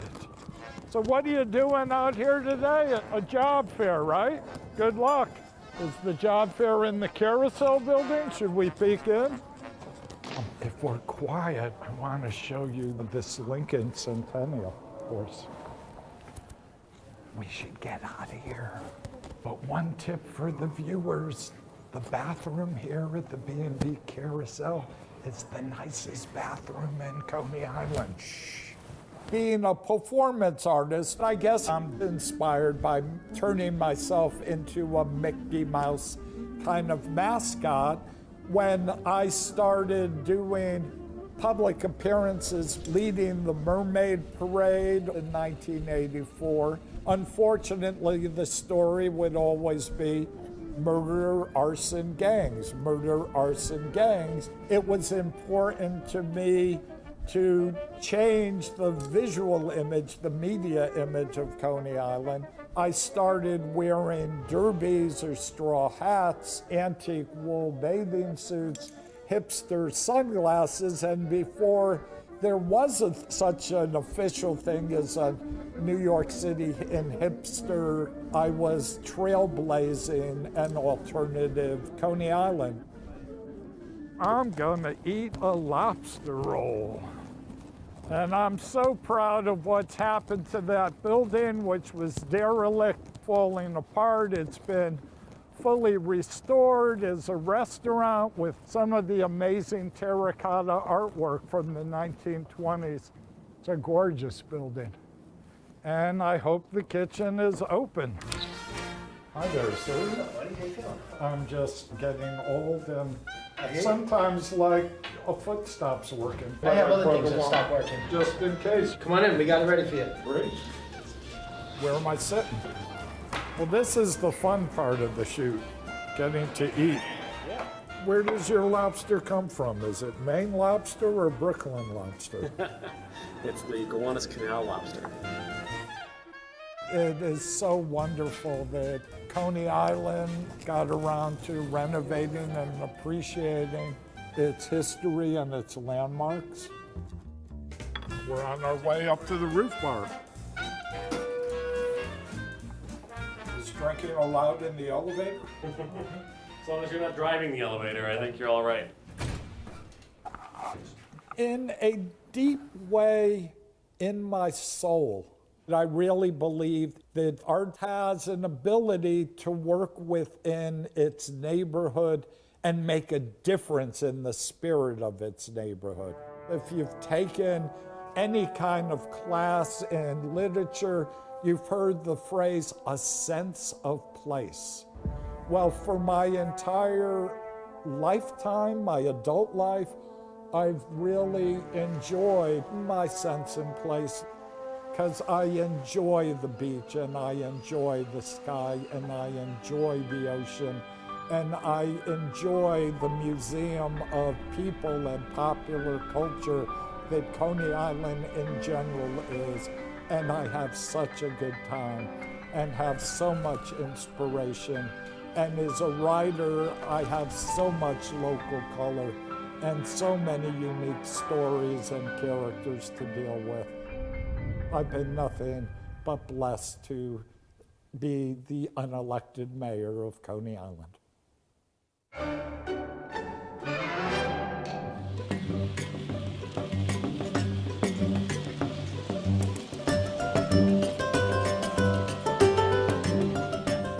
You can pull anybody aside here and there's a good chance they're probably related to us. My grandfather started the business in 1968. I guess because it's a family business, I always had train in my blood. When people think trains, they're just thinking of their grandfather, you know, in their basement or around their tree. I think as a business, you have to, no matter what industry you're in, you have to evolve with the times. And if you're not changing, you're going to be out of business. A lot of the companies are doing things in a smart way to try to engage the younger kids, whether it's using the Bluetooth technology or the handheld remotes, or if it's an app that they're using on their iPad or iPhone. I feel that model trains does foster kind of either the father-son or the grandparents and the grandchildren. It kind of fosters that relationship because you do need someone with experience to pass on this knowledge. That's how my son actually learned how to crawl, because he was so interested in looking at the train that he pushed himself up to prop himself up to see it.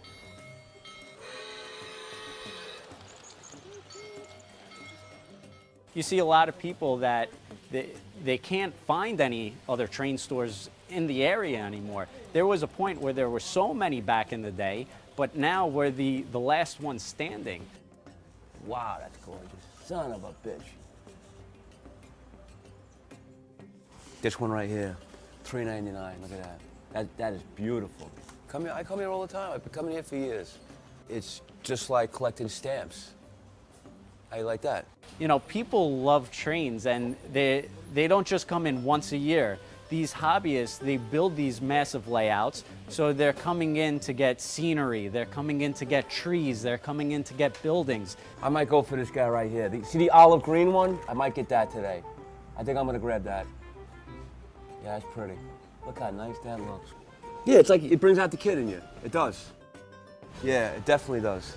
You know, I retired about 4 years ago, and this is a great way to not only pass the time, but just makes you real happy. A lot of people find it therapeutic, even, if I may, to set these things up. People like to create this different world. The creative part is something that I think is very important. And probably the last part that is actually, out of all the things that the reason why people are involved in this, is that trains represent a different time in this country. Just stirs up something for their nostalgic side. Put it this way, if there were no trains, what would the world be like? It'd be very different. The trains actually built this country. They did. And this is going back pretty much before there were automobiles, there were trains. I mean, yes, the trains built this great country we live in.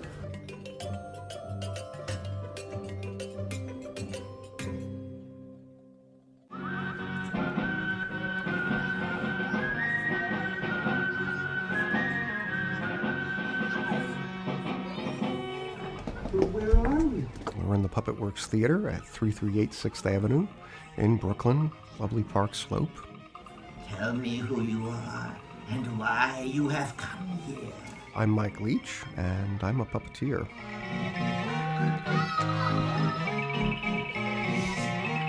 There are worse jobs. I'm playing with dolls for a living. I mean, come on, how much am I going to complain? I show up for work, I get applause. The mailman doesn't get applause when they show up for work. I guess I make kids happy, maybe even educate them or show them something interesting. So it's okay. By my striped flank, you will be my dinner!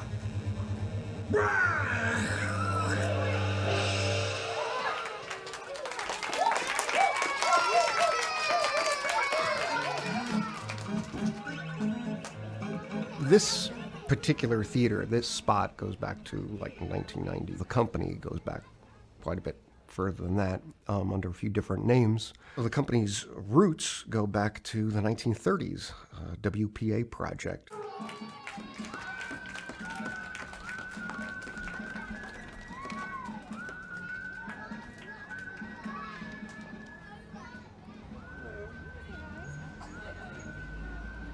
I started out doing my own shows as a child, having seen a group called the Cesare Marionettes when I was attending PS 200 in Benson Avenue, Brooklyn. And they used to come every year, and I thought, what is this stuff? You know, it embodied all the things I liked. I liked to write, I liked to make things. When I was 19, I was hired to tour with the Cesare Marionettes. We went to all the schools in all the 5 boroughs. And every spring we would go upstate, and in the summer we would go to New England and play in summer camps. We would come in and set up our show and do an evening show and then pack up and leave the next morning. A big hit we took was when TV came along with the Sesame Street and with Mr. Rogers. It implied that puppets were only for the littlest children. Schools, whereas we used to perform up to the 8th grade, started stopping us at 6th grade, and now it's down to the 3rd and 4th grade. The kids want to come, but the parents and teachers think, oh, that's too kiddie for you. That was a big problem for us. So we try to overcome, because our shows are not really geared for the littlest child. We developed to the point where we had like 4 or 5 companies and special jobs like doing things for the Smithsonian. And we started at Macy's every Christmas, and that ended up running 38 years. We were there for 38 years. But we did Christmas shows, and early on we did summer shows and other special shows for them. What we did in the 50s, 60s, and 70s is amazing. I look back now and I said, how did we do that? I mean, I can't imagine doing it now. I was having trouble finding people who could survive these tours, and I'd always wanted a theater so you can control a lot more of what's going on. We came here to Brooklyn. First, we were in Old First Church on 7th Avenue, just for weekends. We still were touring. And then I found a space on 3rd Avenue and Carroll Street. We had our theater finally.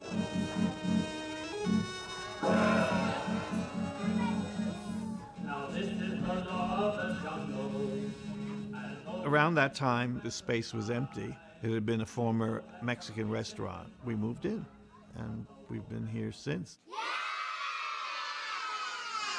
Calm down, it's just a puppet show. Mike Leach has been with us for many, many years. He started out working at Macy's as an elf, and he got intrigued with what was going on backstage. So there I am in an elf suit, and I was assigned to the puppet theater. I snuck backstage during lunch, and that was 26 years ago. I was just going to do this for like a couple of years and then go back to the real world and whatnot. And I don't know. Time flies. Was you like working the puppet by yourself or other people were helping you? Was I working by myself back there? No. No, this guy Nico, he was in my way. But yeah, no, there's two of us back there working the puppets back and forth. The audience sees these characters run around the stage. You don't have any puppeteers involved. They just see animals and people telling these stories, and the curtain closes and there's a scene change, and we open up and it's a whole new act. And so it's really like Broadway in 1/3. Great. That's what they perceive. From backstage, it's a little bit different. First off, we see from top down, so we're only looking at the tops of all these characters' heads. This is old technology. Marionettes, strings, wood, cloth. That's what we do. The audience is watching your every move, whether something's tangled or you're trying to adjust something. You're acting with an inanimate object. Like you see a painter paint a picture of an angry man. They do not stand there, shake, and throw their coffee. They calmly sit there and paint. Come, my loyal subjects, follow your king. This is kind of guerrilla puppetry. It's two people back there in the dark. Up you go. Multiple characters are going to come on and off. You're not sticking to one character. You're playing two characters at the same time often, and you're passing the characters back and forth often, so you're not going to stick. And so we want to have the same kind of body action between the puppets, no matter who's walking them across the stage. We throw in the scene changes. Someone's got to close the curtain. We have to jump down to the bridge, and you're getting the scenery on, changing the backdrop, and we also control our own lights. It's like a dance up there between two puppeteers. It's not just what's going on the stage. We're moving just as much as the puppets are. We're crossing each other and handing stuff off. And we multitask enough. Having the show pre-recorded is a big help. Everyone associated with the company will do voices, and we do the recordings ourselves. We had one particular fellow named Bruce Hack who worked with us as a pioneer in electronic music.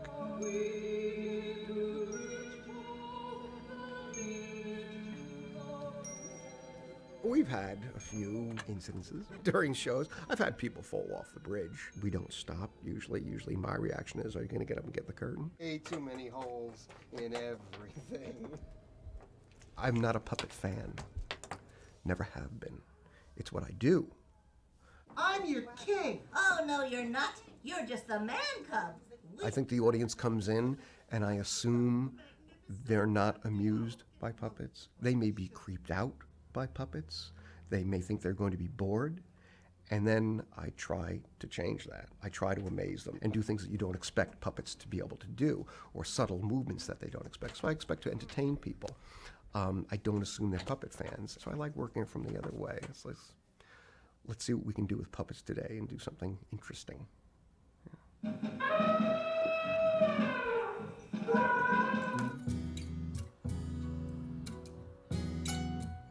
Welcome to the Montauk Club. This is one of the oldest, if not the oldest, membership clubs in Brooklyn. We're right off of Grand Army Plaza on 8th Avenue and Lincoln Place.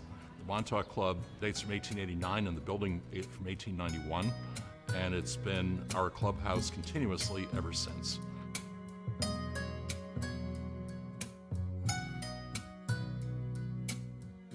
This is a great Park Slope institution. When I was a little kid, I was told in hushed tones about the Montauk Club.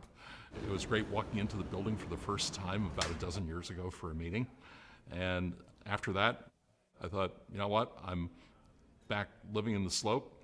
I should become a member, and I did. It's really a wonderful place to meet people, to have events. I can honestly say that Montauk Club has become my second home. You walk around the neighborhood and weave all of these beautiful brownstone bucolic streets, and we spent our first year and a half walking by this place. What is that building? Who lives there? What's going on?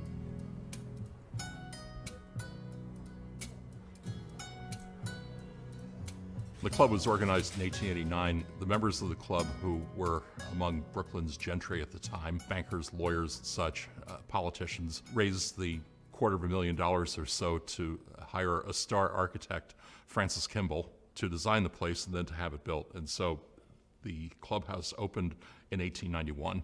Charles Arthur Moore, the first president and the founder, happens to be my great-great-grandfather. I was unaware of him and this club. My sister happened to come to a talk on architect Francis Kimball several years ago and noticed his picture in the stairwell. It was a different time back then. It was a larger club, that's for sure. It was the entire building. There was bowling in the basement and rooms to rent, and this entire room was billiards rooms. It was more of a general city club, places to go and entertain and do some reading, get some entertainment.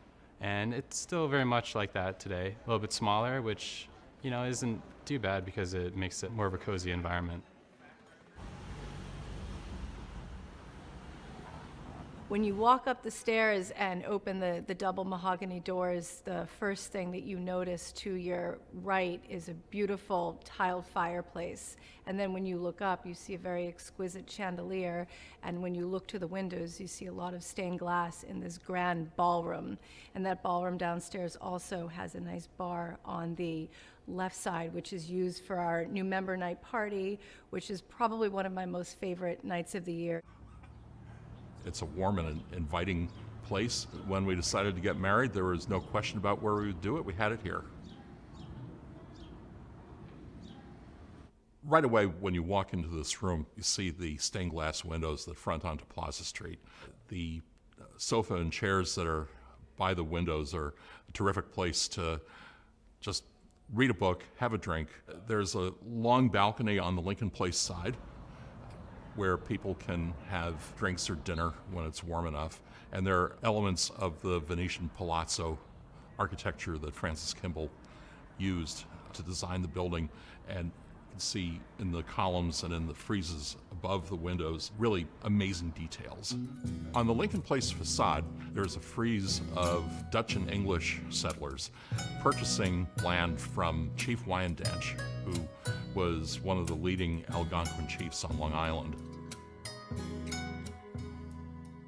Many of the old line clubs in New York City, not just the Montauk Club, but the L Club, New York Athletic Club, and others, had accommodations for their members. The reason was the male membership would be deserted by their families and children and domestic help during the summertime, and so they would be left unable to fend for themselves. Well, these clubs were able to provide a certain number of accommodations for them to be fed and have their laundry done and so on. Those apartments in the Montauk Club are now part of the condominium, which is upstairs.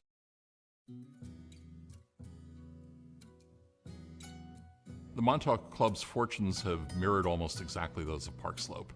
The club was at its peak probably in the years between 1889 and 1929, when Park Slope was at its most prosperous. And there weren't many alternatives by way of entertainment or social activity to what a private club could provide for people who could afford to be a member. The club almost went out of business in the 1930s during the Great Depression. We've seen the membership dip and then rise again in the last 20 years, and we're attracting a lot of younger members. And that really mirrors what Park Slope has become. The Montauk Club is open to everybody. The ideal candidate for the Montauk Club is someone that appreciates what is here, is respectful that there is a wonderful blend of old guard members and new guard members. It's a room where everyone needs to feel comfortable getting along with people from a variety of different backgrounds. It's a nice place to come in for family functions. A lot of people join because they're getting married here and then continue to be members at the club. And some of them I've done their kids' weddings as well, and that's nice to see. We have about 250 members. A significant number of those are under 35, and it's been very gratifying to see that people find that an old club with creaky wood floors is an appealing place to meet people. It's a nice alternative to just meeting people via social media or otherwise online. The notion that face-to-face contact is not dead. And we certainly provide a comfortable atmosphere for people to get together.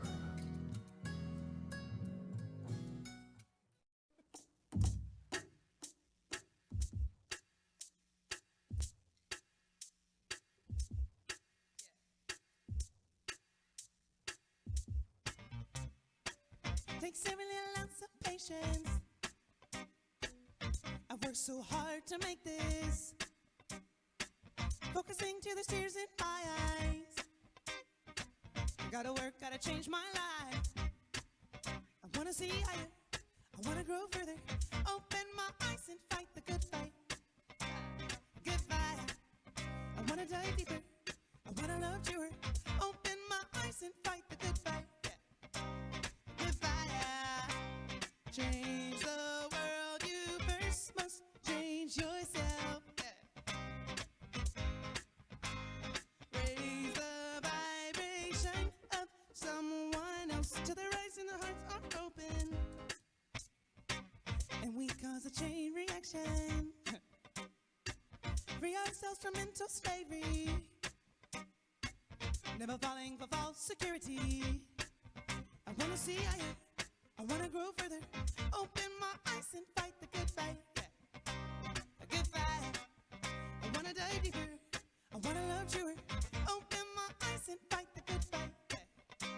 A good fight. I wanna believe, believe, believe, I wanna believe that we all will fight the good fight. A good fight. I wanna believe, believe, believe, I wanna believe that we all will fight the good fight. A good fight, that we all will fight the good fight. A good fight.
Dream of the things you'll never know. Oh, dream of the beauty within your soul. George Floyd! When you dream, when you dream, dream slow.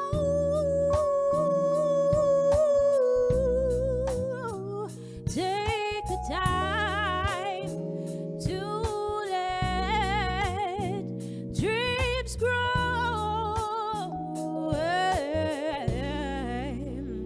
Just dream, just dream, just dream.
Illuminated like a supernova, running hide safeties off and shoot us sober. Yeah, bazooka flow, they shooting super soakers. Anything moving get hit, Duke Nukem nuked and it's over. Yeah, I told you, October 25 of 09 was a pivotal time. I went from being a candle to an inferno and burned slow like catering on a sternal. Plain sing no rehearsal, every moment is game time, every moment is practice. Why there's never a lane line? I'm Michael Jordan, Kobe, LeBron with the same mind. I will it to happen, you will it's what happened. See, Willis was happening, he gave me the keys. Told me to keep going even if no one believe. Keep running your race even if your feet bleed. If you don't see that finish line yet, gun at full speed like.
Tonight's guest breaks the musical chains of genre and challenges our musical sensibilities, forcing us to think outside of the box. FKA Jazz is here tonight to take us on a multi-dimensional musical journey. This is B-Side, and I'm your host, Kenyatta Beasley, and we're going to get right into it. Before you introduce the band, can you tell us a little bit about the first song that you just played? Oh, right. So that was actually a smash-up of a song from my debut record. The debut record is called Stereotype Threat, and that was a song entitled FAF, which I can't say what that means. Hit me up on the gram. Yeah, I don't think we have that 10-second delay here. This is live. That's what's up. But yeah, that song is really dear to me. It's one of the first songs that I produced on that record, Stereotype Threat. And that was smashed up with, we had to pay homage to Jay Dilla, Slum Village, so we did Fall in Love a little bit after that, as a little bit of an homage to one of my, biggest influences. All right. Can you introduce the band now? Yeah, most def. So I got my True Culture family here. Oh, there we go. That's what's up. Yeah. Nice. Starting right here, we have the most amazing Elise Testone. Please give it up. My man holding it down on the bass. Give it up for Yoshiki Yamada. He flew in from Japan just for this show. And all the other shows and things like that. Wow. I'm just kidding. He lives down the street, actually. I did. This is my main man right here. On the drums, give it up for Justin Sweeney.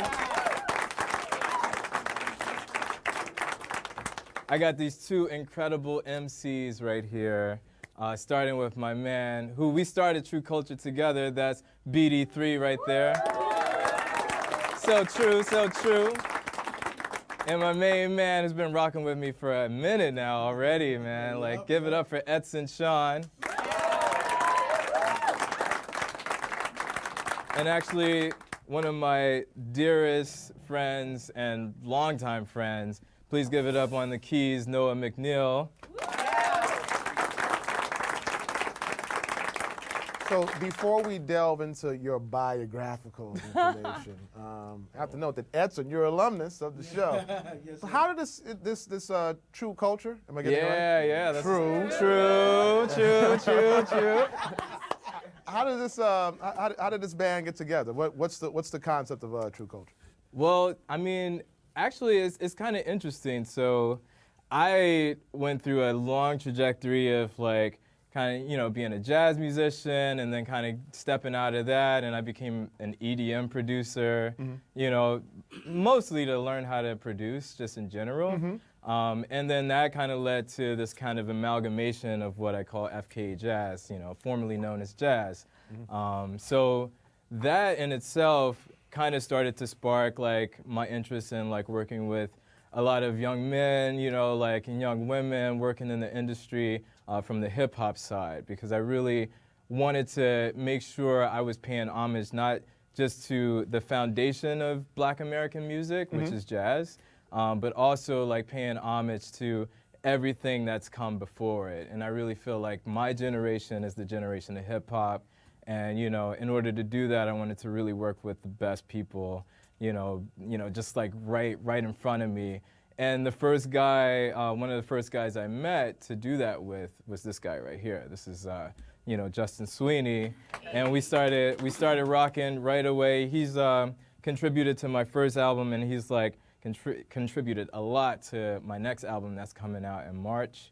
But we really started working together, and through him, that's where I was able to meet Edson, where I was able to meet BD3, and these guys right here, Noah and Yoshiki, I've known them through working in the jazz world, so when it came to putting a band together, these are my homies, they're coming with me type, So as we travel back in time, and your foundation is jazz, right?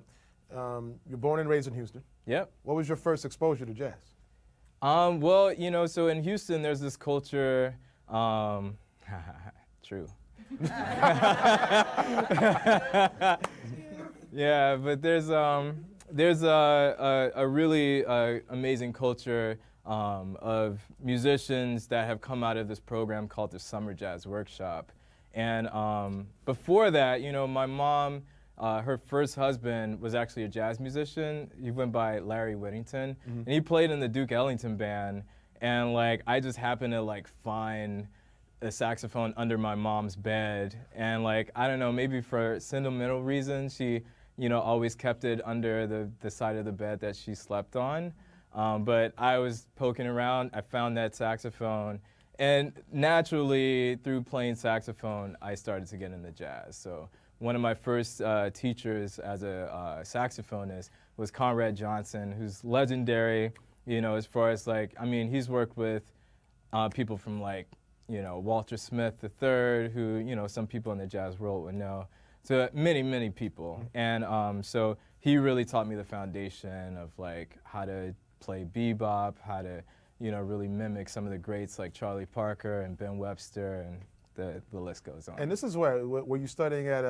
Is it SVA in Houston at this point, or is it so before I was. that? This is before that. Okay. So I started playing saxophone in elementary school. Oh, okay. And before that, I was playing violin and just like rocking classical music, and that was dope. But you know, that was cool. But like definitely, you know, as a young kid, the violin just didn't seem as cool as the saxophone. So I was like, Mom, please let me play. That depends on who you talk to. It depends, you know, and honestly, I wish I still play violin. But yeah. But yeah, you know, it was like definitely, you know, that was the main influence. Cool. So I want to get back to when you go to SVA in Houston and pick it up. HSPVA. HSPVA. High School for Performing and Visual Arts, homie. Cool. So I want you to set the next two songs, and we can pick up your bio from there, because people want to hear more playing. That's what's up. Than talking. Right? All right. The next two songs are. Okay, so how about this? All right, let's get into the holiday spirit. You know, we just had Thanksgiving. So I actually released last year around this time my rendition of Let It Snow. Sounds good? All right, let's do it. FKA Jazz. That's what's up.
We're about to make love, so let it snow.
got his sleigh bells, though. That's the only thing. You know? You have one more song after this one. Oh, beautiful. Yeah. You know what? Let me get my man BD3 up then. And we're going to do Love Supreme. Yeah. Actually, this is Supreme Love, though. There's a difference. Yeah.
Penetrated the armor, Dharma.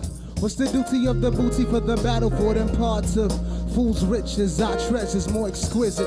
Fly capers, my caper to burning buildings. Who's in it? Two love-struck horny children. That was us on the bus, rather cab to the pad. These episodes echoes in my past. 9 files and coach bags. No coach buses, front seats and first class. I used to walk you down to the hall in your first class. Never knew what love supreme would still last. Move like a Cancer, moon is a Sag, rising is a Leo, but a Gemini I am, so I live in double conscious. Contemplate the math. If we divide it, will I still be who I am? I don't know. Let's go. That's the OG love. Humble beginnings that we all speak of. That's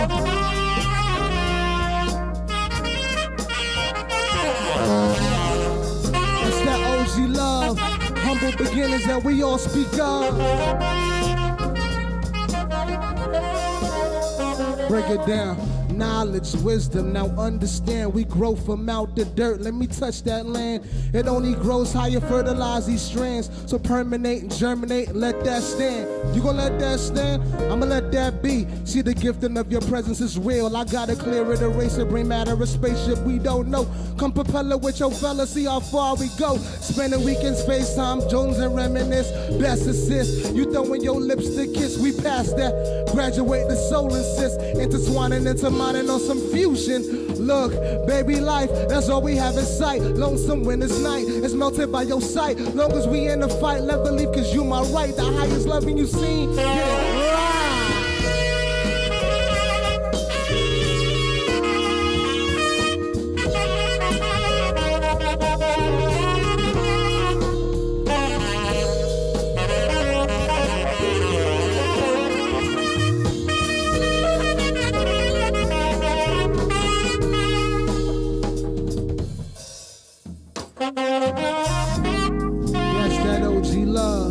Humble beginnings that we all speak of. That's that OG love. Humble beginnings that we all speak of. The OG love. Humble beginnings that we all speak of. Yeah. You know that OG love? That first love? That foundation, that beginning? Y'all know what I'm talking about. That supreme love, ain't nothing higher than that.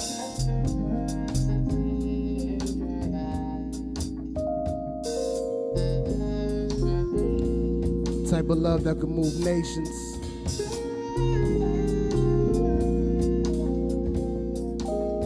In and out, up and down. Right or wrong, you always gonna go back to that love. Supreme love. Yeah.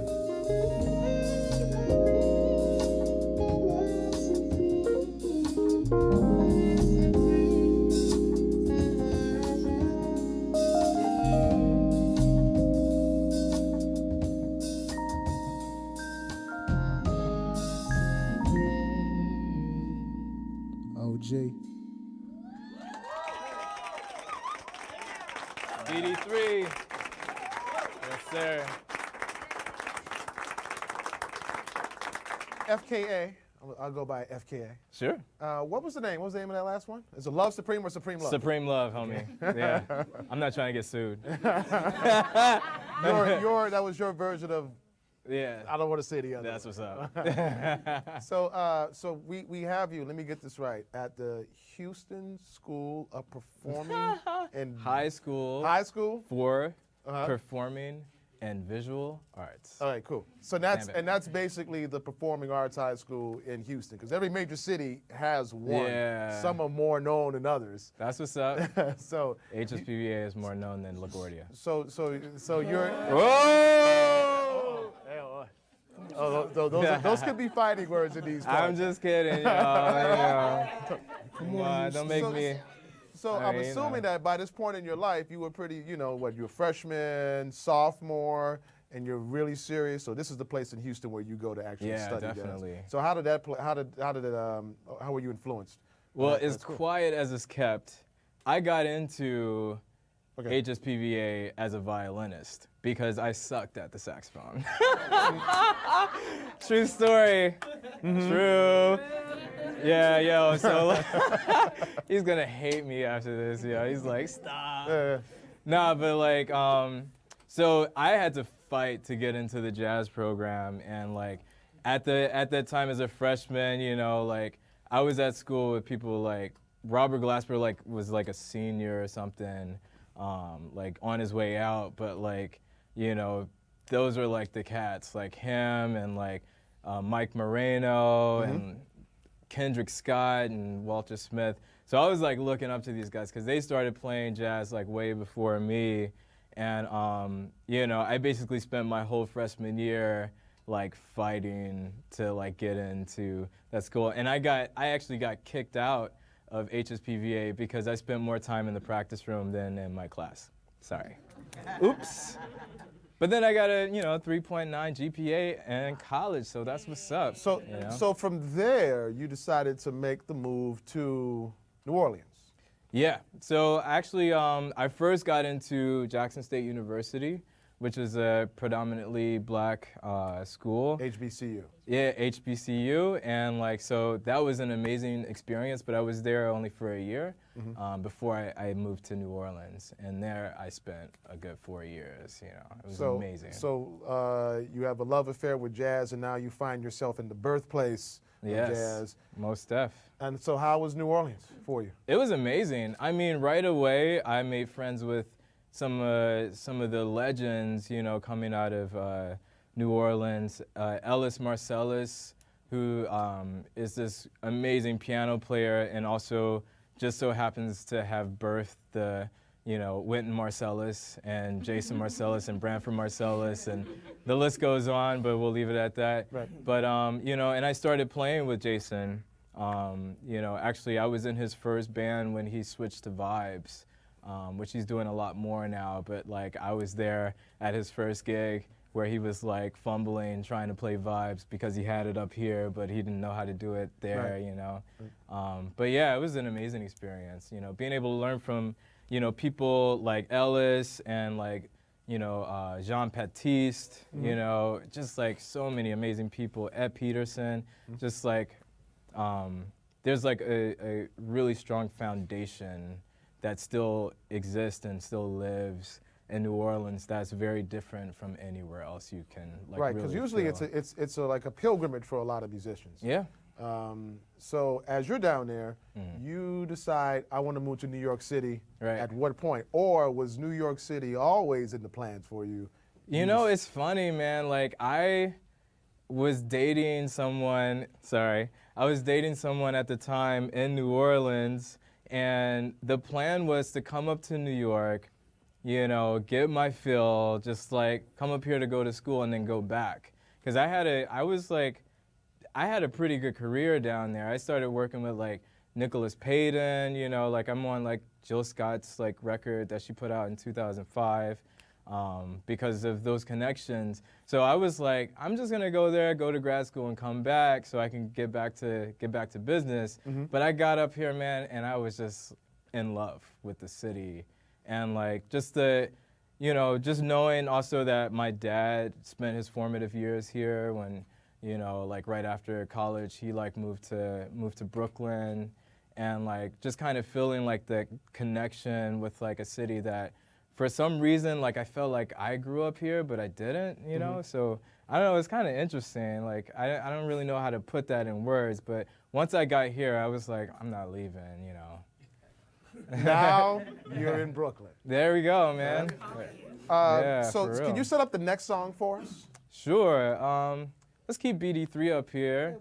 Why not? You know what I'm saying?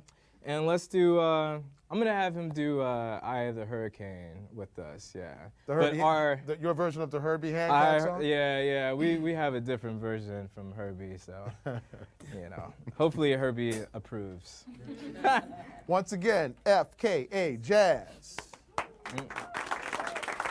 Right from the top. 1,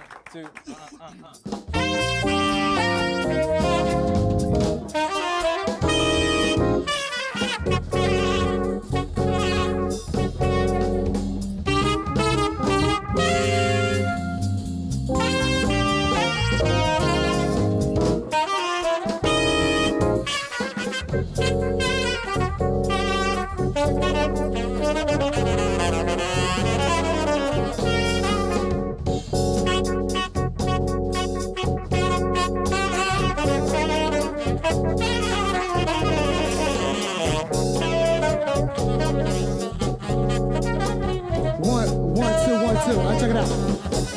Check it out. Hey, what a journey, got some road lessons. After every checkpoint, you seem to know better. Functions are given, depending how the form's measured. I never followed guidelines and wrote my own legend. Putting passion before pleasure, you thought there was link. Magnetizing again for different sides of the ring. My insignia, indelible ink across the Sphinx. Where the jewels of Florida touch from the daughters of kings. There's a deep connection through creation, no mistaking. How to capture an epic within a painting. Every chapter's a brushstroke. Can hear Diwali stained glass, visits the gusto. Well, if you must know, the maturation of a man through heinous time. Seeing the fruits of his labor played by parasites. A hole in gourds full of nectar. Other hand is a scepter. Universal control. Control.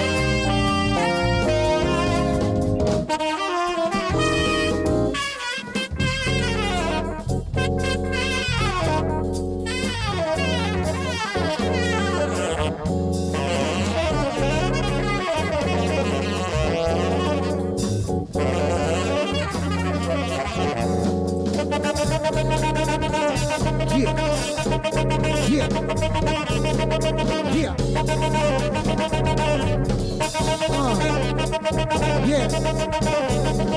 All right. Let's take it to New York, right? Look. I was a monkey flipping to the box and Bobby Simmons. Fell in love with Halle Berry, hated Robin Givens. Without a pot to pissin', you urinated out your window, top the roof for instance. Hitting foot on the 2-5 for some instance of oils. I copped the Frank and Myrrh, mix it up with the cool water, make the kitty purr. I been in buildings and dirty mattresses, wrinkle law, broke a piece of sheetrock just to make a skelly ball. To bring the game to the city, we set the bar code. The El Camino, like trucks to Ibazino, to mountains, the Pellegrino, back to gritty at times. My tape that caught the wickedest rhymes. Too late, Lisa and Dre, the 8 and 8. Duck it up, sometimes I mess up, but I just do that, and I just screw that. F that, screw that.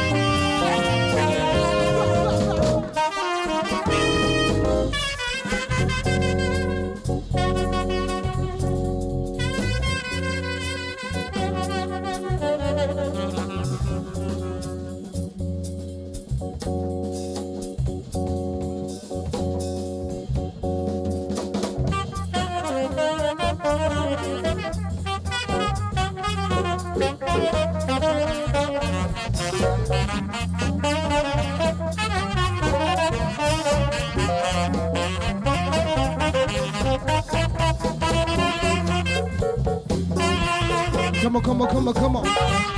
Come on, come on, come on, come on. Come on, come on. Hey.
Hancock would approve of that. Yeah? He would approve All of that. right, So right. tell us some more about this, your was latest adventurous. project, Stereotype Threat. Yes, sir. So, yeah, so what's the background on that record? So that was the first record after a long time of producing electronic music, kind of going back to the culture after learning a lot from some really close friends. I was in this project called Pax Humana, which was an electronic music production team, which was like basically me and this guy, Brian Lindgren, who's amazing, and you should definitely check him out if you're into like Four on the Floor, you know, let's go to the club type, you know, music. Yeah, seriously. We did a lot of that. But, you know, I really started working with him to learn how to produce. And after a while, I really wanted to get back to, you know, the things that I really, truly love, which is to play saxophone and to produce like hip hop music and jazz music. And so Stereotype Threat was kind of the first attempt of like really stepping away from working together with my boy Brian and doing something on my own as a producer. What was it that, you know, would really define my sound if I was to do this on my own? And so Stereotype Threat really kind of came, that name in itself really kind of came from this idea of not being afraid to be myself. Because for a long time, working in the jazz world, it was like you had to play a certain way and you had to kind of do things a certain way, or at least that was, at least the people around me were kind of like, you know, preaching that. And, you know, I grew up listening to hip hop. I grew up listening to, you know, even like smooth jazz like Kirk Whalum, and I really wanted to like, you know, be able to bring that all into like one thing, because funk and, you know, R&B were just as much of, you know, important to me as, you know, jazz and like listening to like old records of like Prez, you know. Right. So basically, you found yourself embracing the music of now. Yeah. Against, while you still have a relationship with the history and the culture of jazz. That's what's up, yeah. So what happened when you got to New York? Did this production side become more relevant? And it wasn't right away. No. I spent, you know, right after graduating from Manhattan School of Music, I toured as a jazz musician. I did a bunch of like, you know, just going back and forth to Europe and doing like all the clubs there, and you know, it was fun, but I didn't feel like I was really doing what I Who you were. Yeah, you know what I mean? I felt like I was like fitting into, you know, a certain scene that was there and, you know, being able to stretch into that. But it wasn't until recently, really like in the past like 2 years, where I was like, I need to step back and like really evaluate who it is that I am. And so that's where Stereotype Threat came from, like that whole idea of like, you know, not being afraid to be who you are, you know, on the deepest level, you know, not being afraid to be an African-American black man, you know, right here in New York, you know, not being afraid to, you know, be open to, you know, the philosophies that, you know, I hold true, like Buddhism, you know, all kinds of things like surrounding the idea of like embracing who you are. And so hopefully people, when they listen to it, they also feel like a sense of inspiration to like also truly be who they am. So Stereotype Threat is basically a snapshot of who you are right now as a musician, and this is your gift to the world. I hope so, man. I mean, you know, I have a lot more gifts to give, you know. Like, tis the season. Yeah, most def.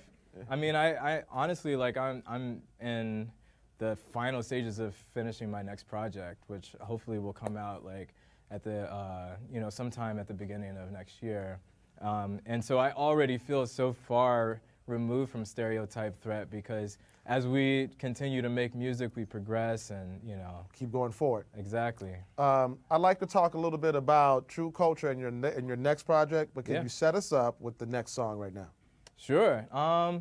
Let's get Edson Sean and Elise Testone up here. And before we do this next song, first off, you know, all of these guys are amazing, but, you know, Elise is just such a powerhouse, like such an amazing, like, just like amazing spirit, but like you're gonna hear that and how she sings this next song. It's just like, I mean, I'm so excited about this song. It's gonna be really dope. Does the song have a name, sir? Yes, it's called Star-Crossed Lovers. Star-Crossers, actually. Star-Crossers. I'm still in the production of this, you know. We'll see what happens. Once again, FKA Jazz.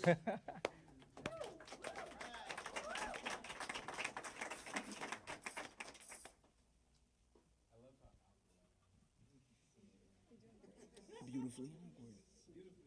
There you go. But in a normal sense. Right.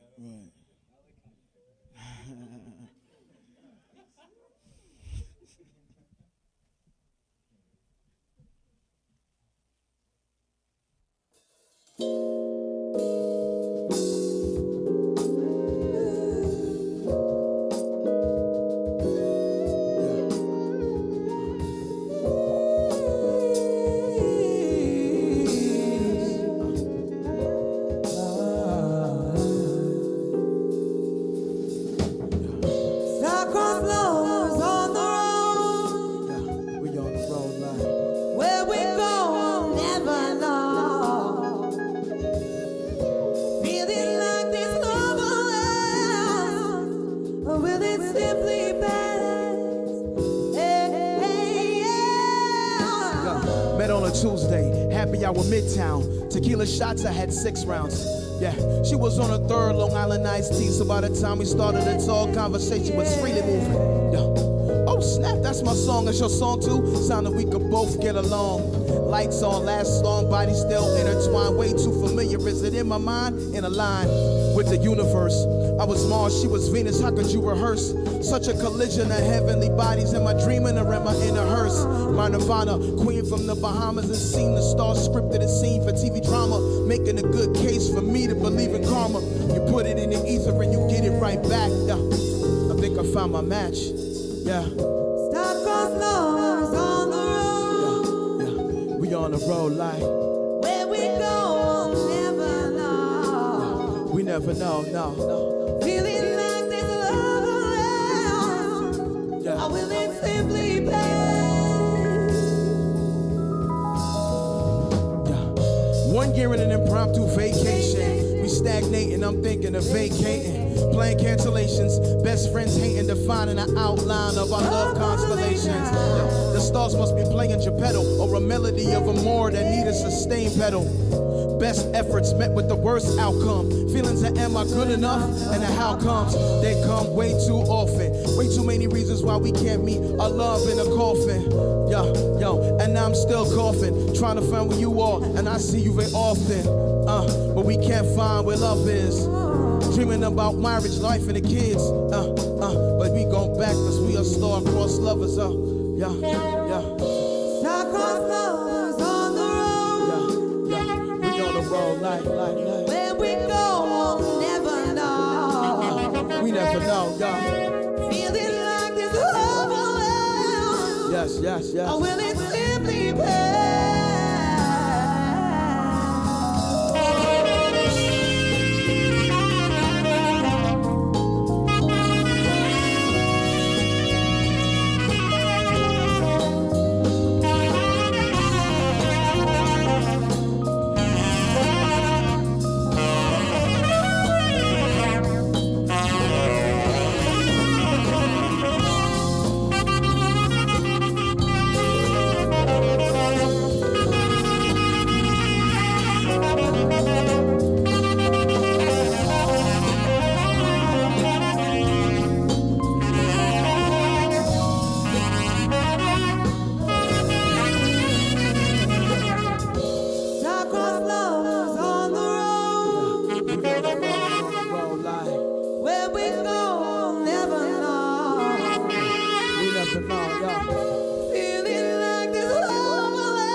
Amazing. Eds and Sean, too. Yeah, beautiful. Woo! So FKA, the next record. Yes, sir. Is because it's kind of funny. You before the break, you said I'm kind of awkward, and then I just remembered the name of your new project is called Beautifully Awkward. So it seems as if you've embraced that. Oh yeah, most definitely. I've embraced every part of who I am. Well, it's like a musician. it's really a musician awkward that but I understand. You feel that being a musician. That's what's up. So tell me about this your new project. The new project. Beautifully Awkward. Beautifully Awkward, man. Yes. So it's actually a love album, and the idea is that not only am I beautifully awkward, but I also find that love itself is beautifully awkward. It's beautiful, but in order to really truly be in love, it has to be very awkward as well. There's definitely awkward moments where you're really revealing yourself, like peeling the layers of the onion, as they say. The whole record is really centered around the ideas of love, and especially in an age where, honestly, we're in such a divisive, age right now. It's also important that we remind ourselves of what really matters, and that's love. So, albums like this one, Star Crossers, or records like this one. Also, Supreme Love is going to be on there, and so we're kind of trying out a lot of the stuff for the first time live, which is really, really fun for us. So this project is basically, is this your production? Are you Yes, sir. Yes, sir. And this is is this a coming out party for true culture within Beautifully Awkward? Yes, sir. True. That is very true, homies. Yeah. So tell us a little more about, before we get into the next song, tell us more about True Culture and what that really means to you. So True Culture, we're officially launching around the time of the release of this record, which will hopefully be March 2019. It's a collective of musicians, of artists, hip hop and R&B artists, but we also want to venture off from that and also work with other fashion artists, other visual artists as well, and really create a true culture around what we feel is dear to us, which is like hip hop and jazz music. Obviously we know about hip hop culture, we know about jazz culture, but one thing that's very true for us is that wow, that's what's up. You'll never forget. One thing for us is that those two things go very hand in hand. Actually hip hop came out of sampling jazz records. You think of someone like CL Smooth, Pete Rock, you think of Tribe Called Quest, they were all sampling like the dopest jazz records. Yeah. Thank you, FKA Jazz and True Culture, for sending us on a sonic voyage. Be sure to keep up with FKA Jazz on Instagram, Facebook, and Twitter at FKA Jazz. His website is fkajazz.com, and you can keep up with the crew at True Culture Music. I'm Kenyatta Beasley.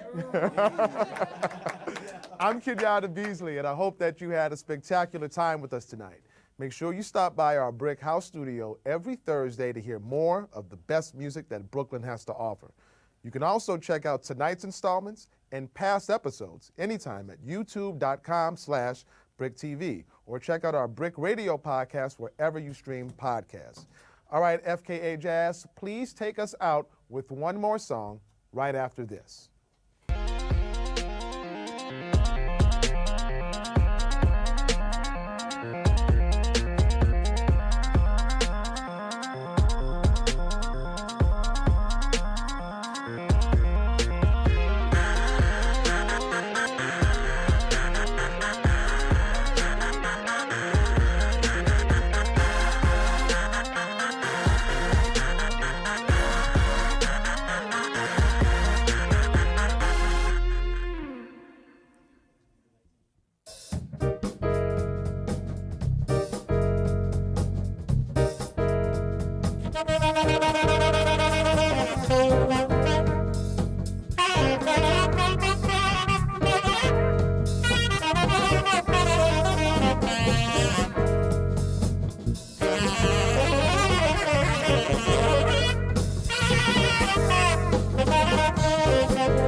To be on, imagine that the bloom will be your last.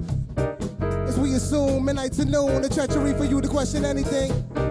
Without the finger, the eerie feeling of prevailing keeps the ignorant trailing. The fatal mistake of a man is his own brain, but I travel all straight. Travels elusive. Watching people flow out of freak with a regal on these travel roads. Temptation bad in my eyes while I'm about, hey, but chop the pop, the pop of the chop, the skibbity pop, the pop, pop. Wobble up, but I be do stop, the dope, the doop, dop, dimmy. Beak it up, but you pop, the doop, dop, dimmy. Won't stop the bimmy, won't stop the dimmy. We thought that was rap when the O's got Jimmy.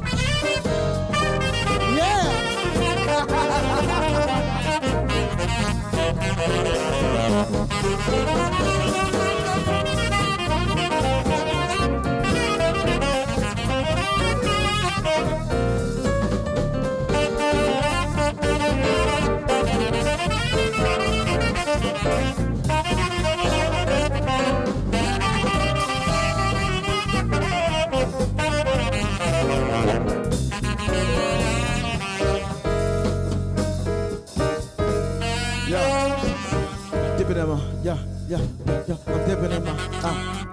I'm dipping in my box of chocolates. Dealing with the hand that was dealt the only option. Forrest Gump into my next goal. Run, boy. OJ, listening to OJs. Sipping on Ciroc on the rocks with some OJ. Think I need some Coldplay. A hymn for the weekend. I feel my limbs weaken. I guess I went too heavy on that double shot. That usually happens when I think about what others got. Comparative narratives never did me well. Might have lost the race if I looked to the right or left. Might have left carbon or dust if I kept the blinders on. Cause see, the easy part for me is to find a song to sing. Even when I'm doubting my journey, I'm down and out when my dreams are out for the count on the gurney. I learned it's the ups and downs that make you a diamond. God, there's the shades I'm shining.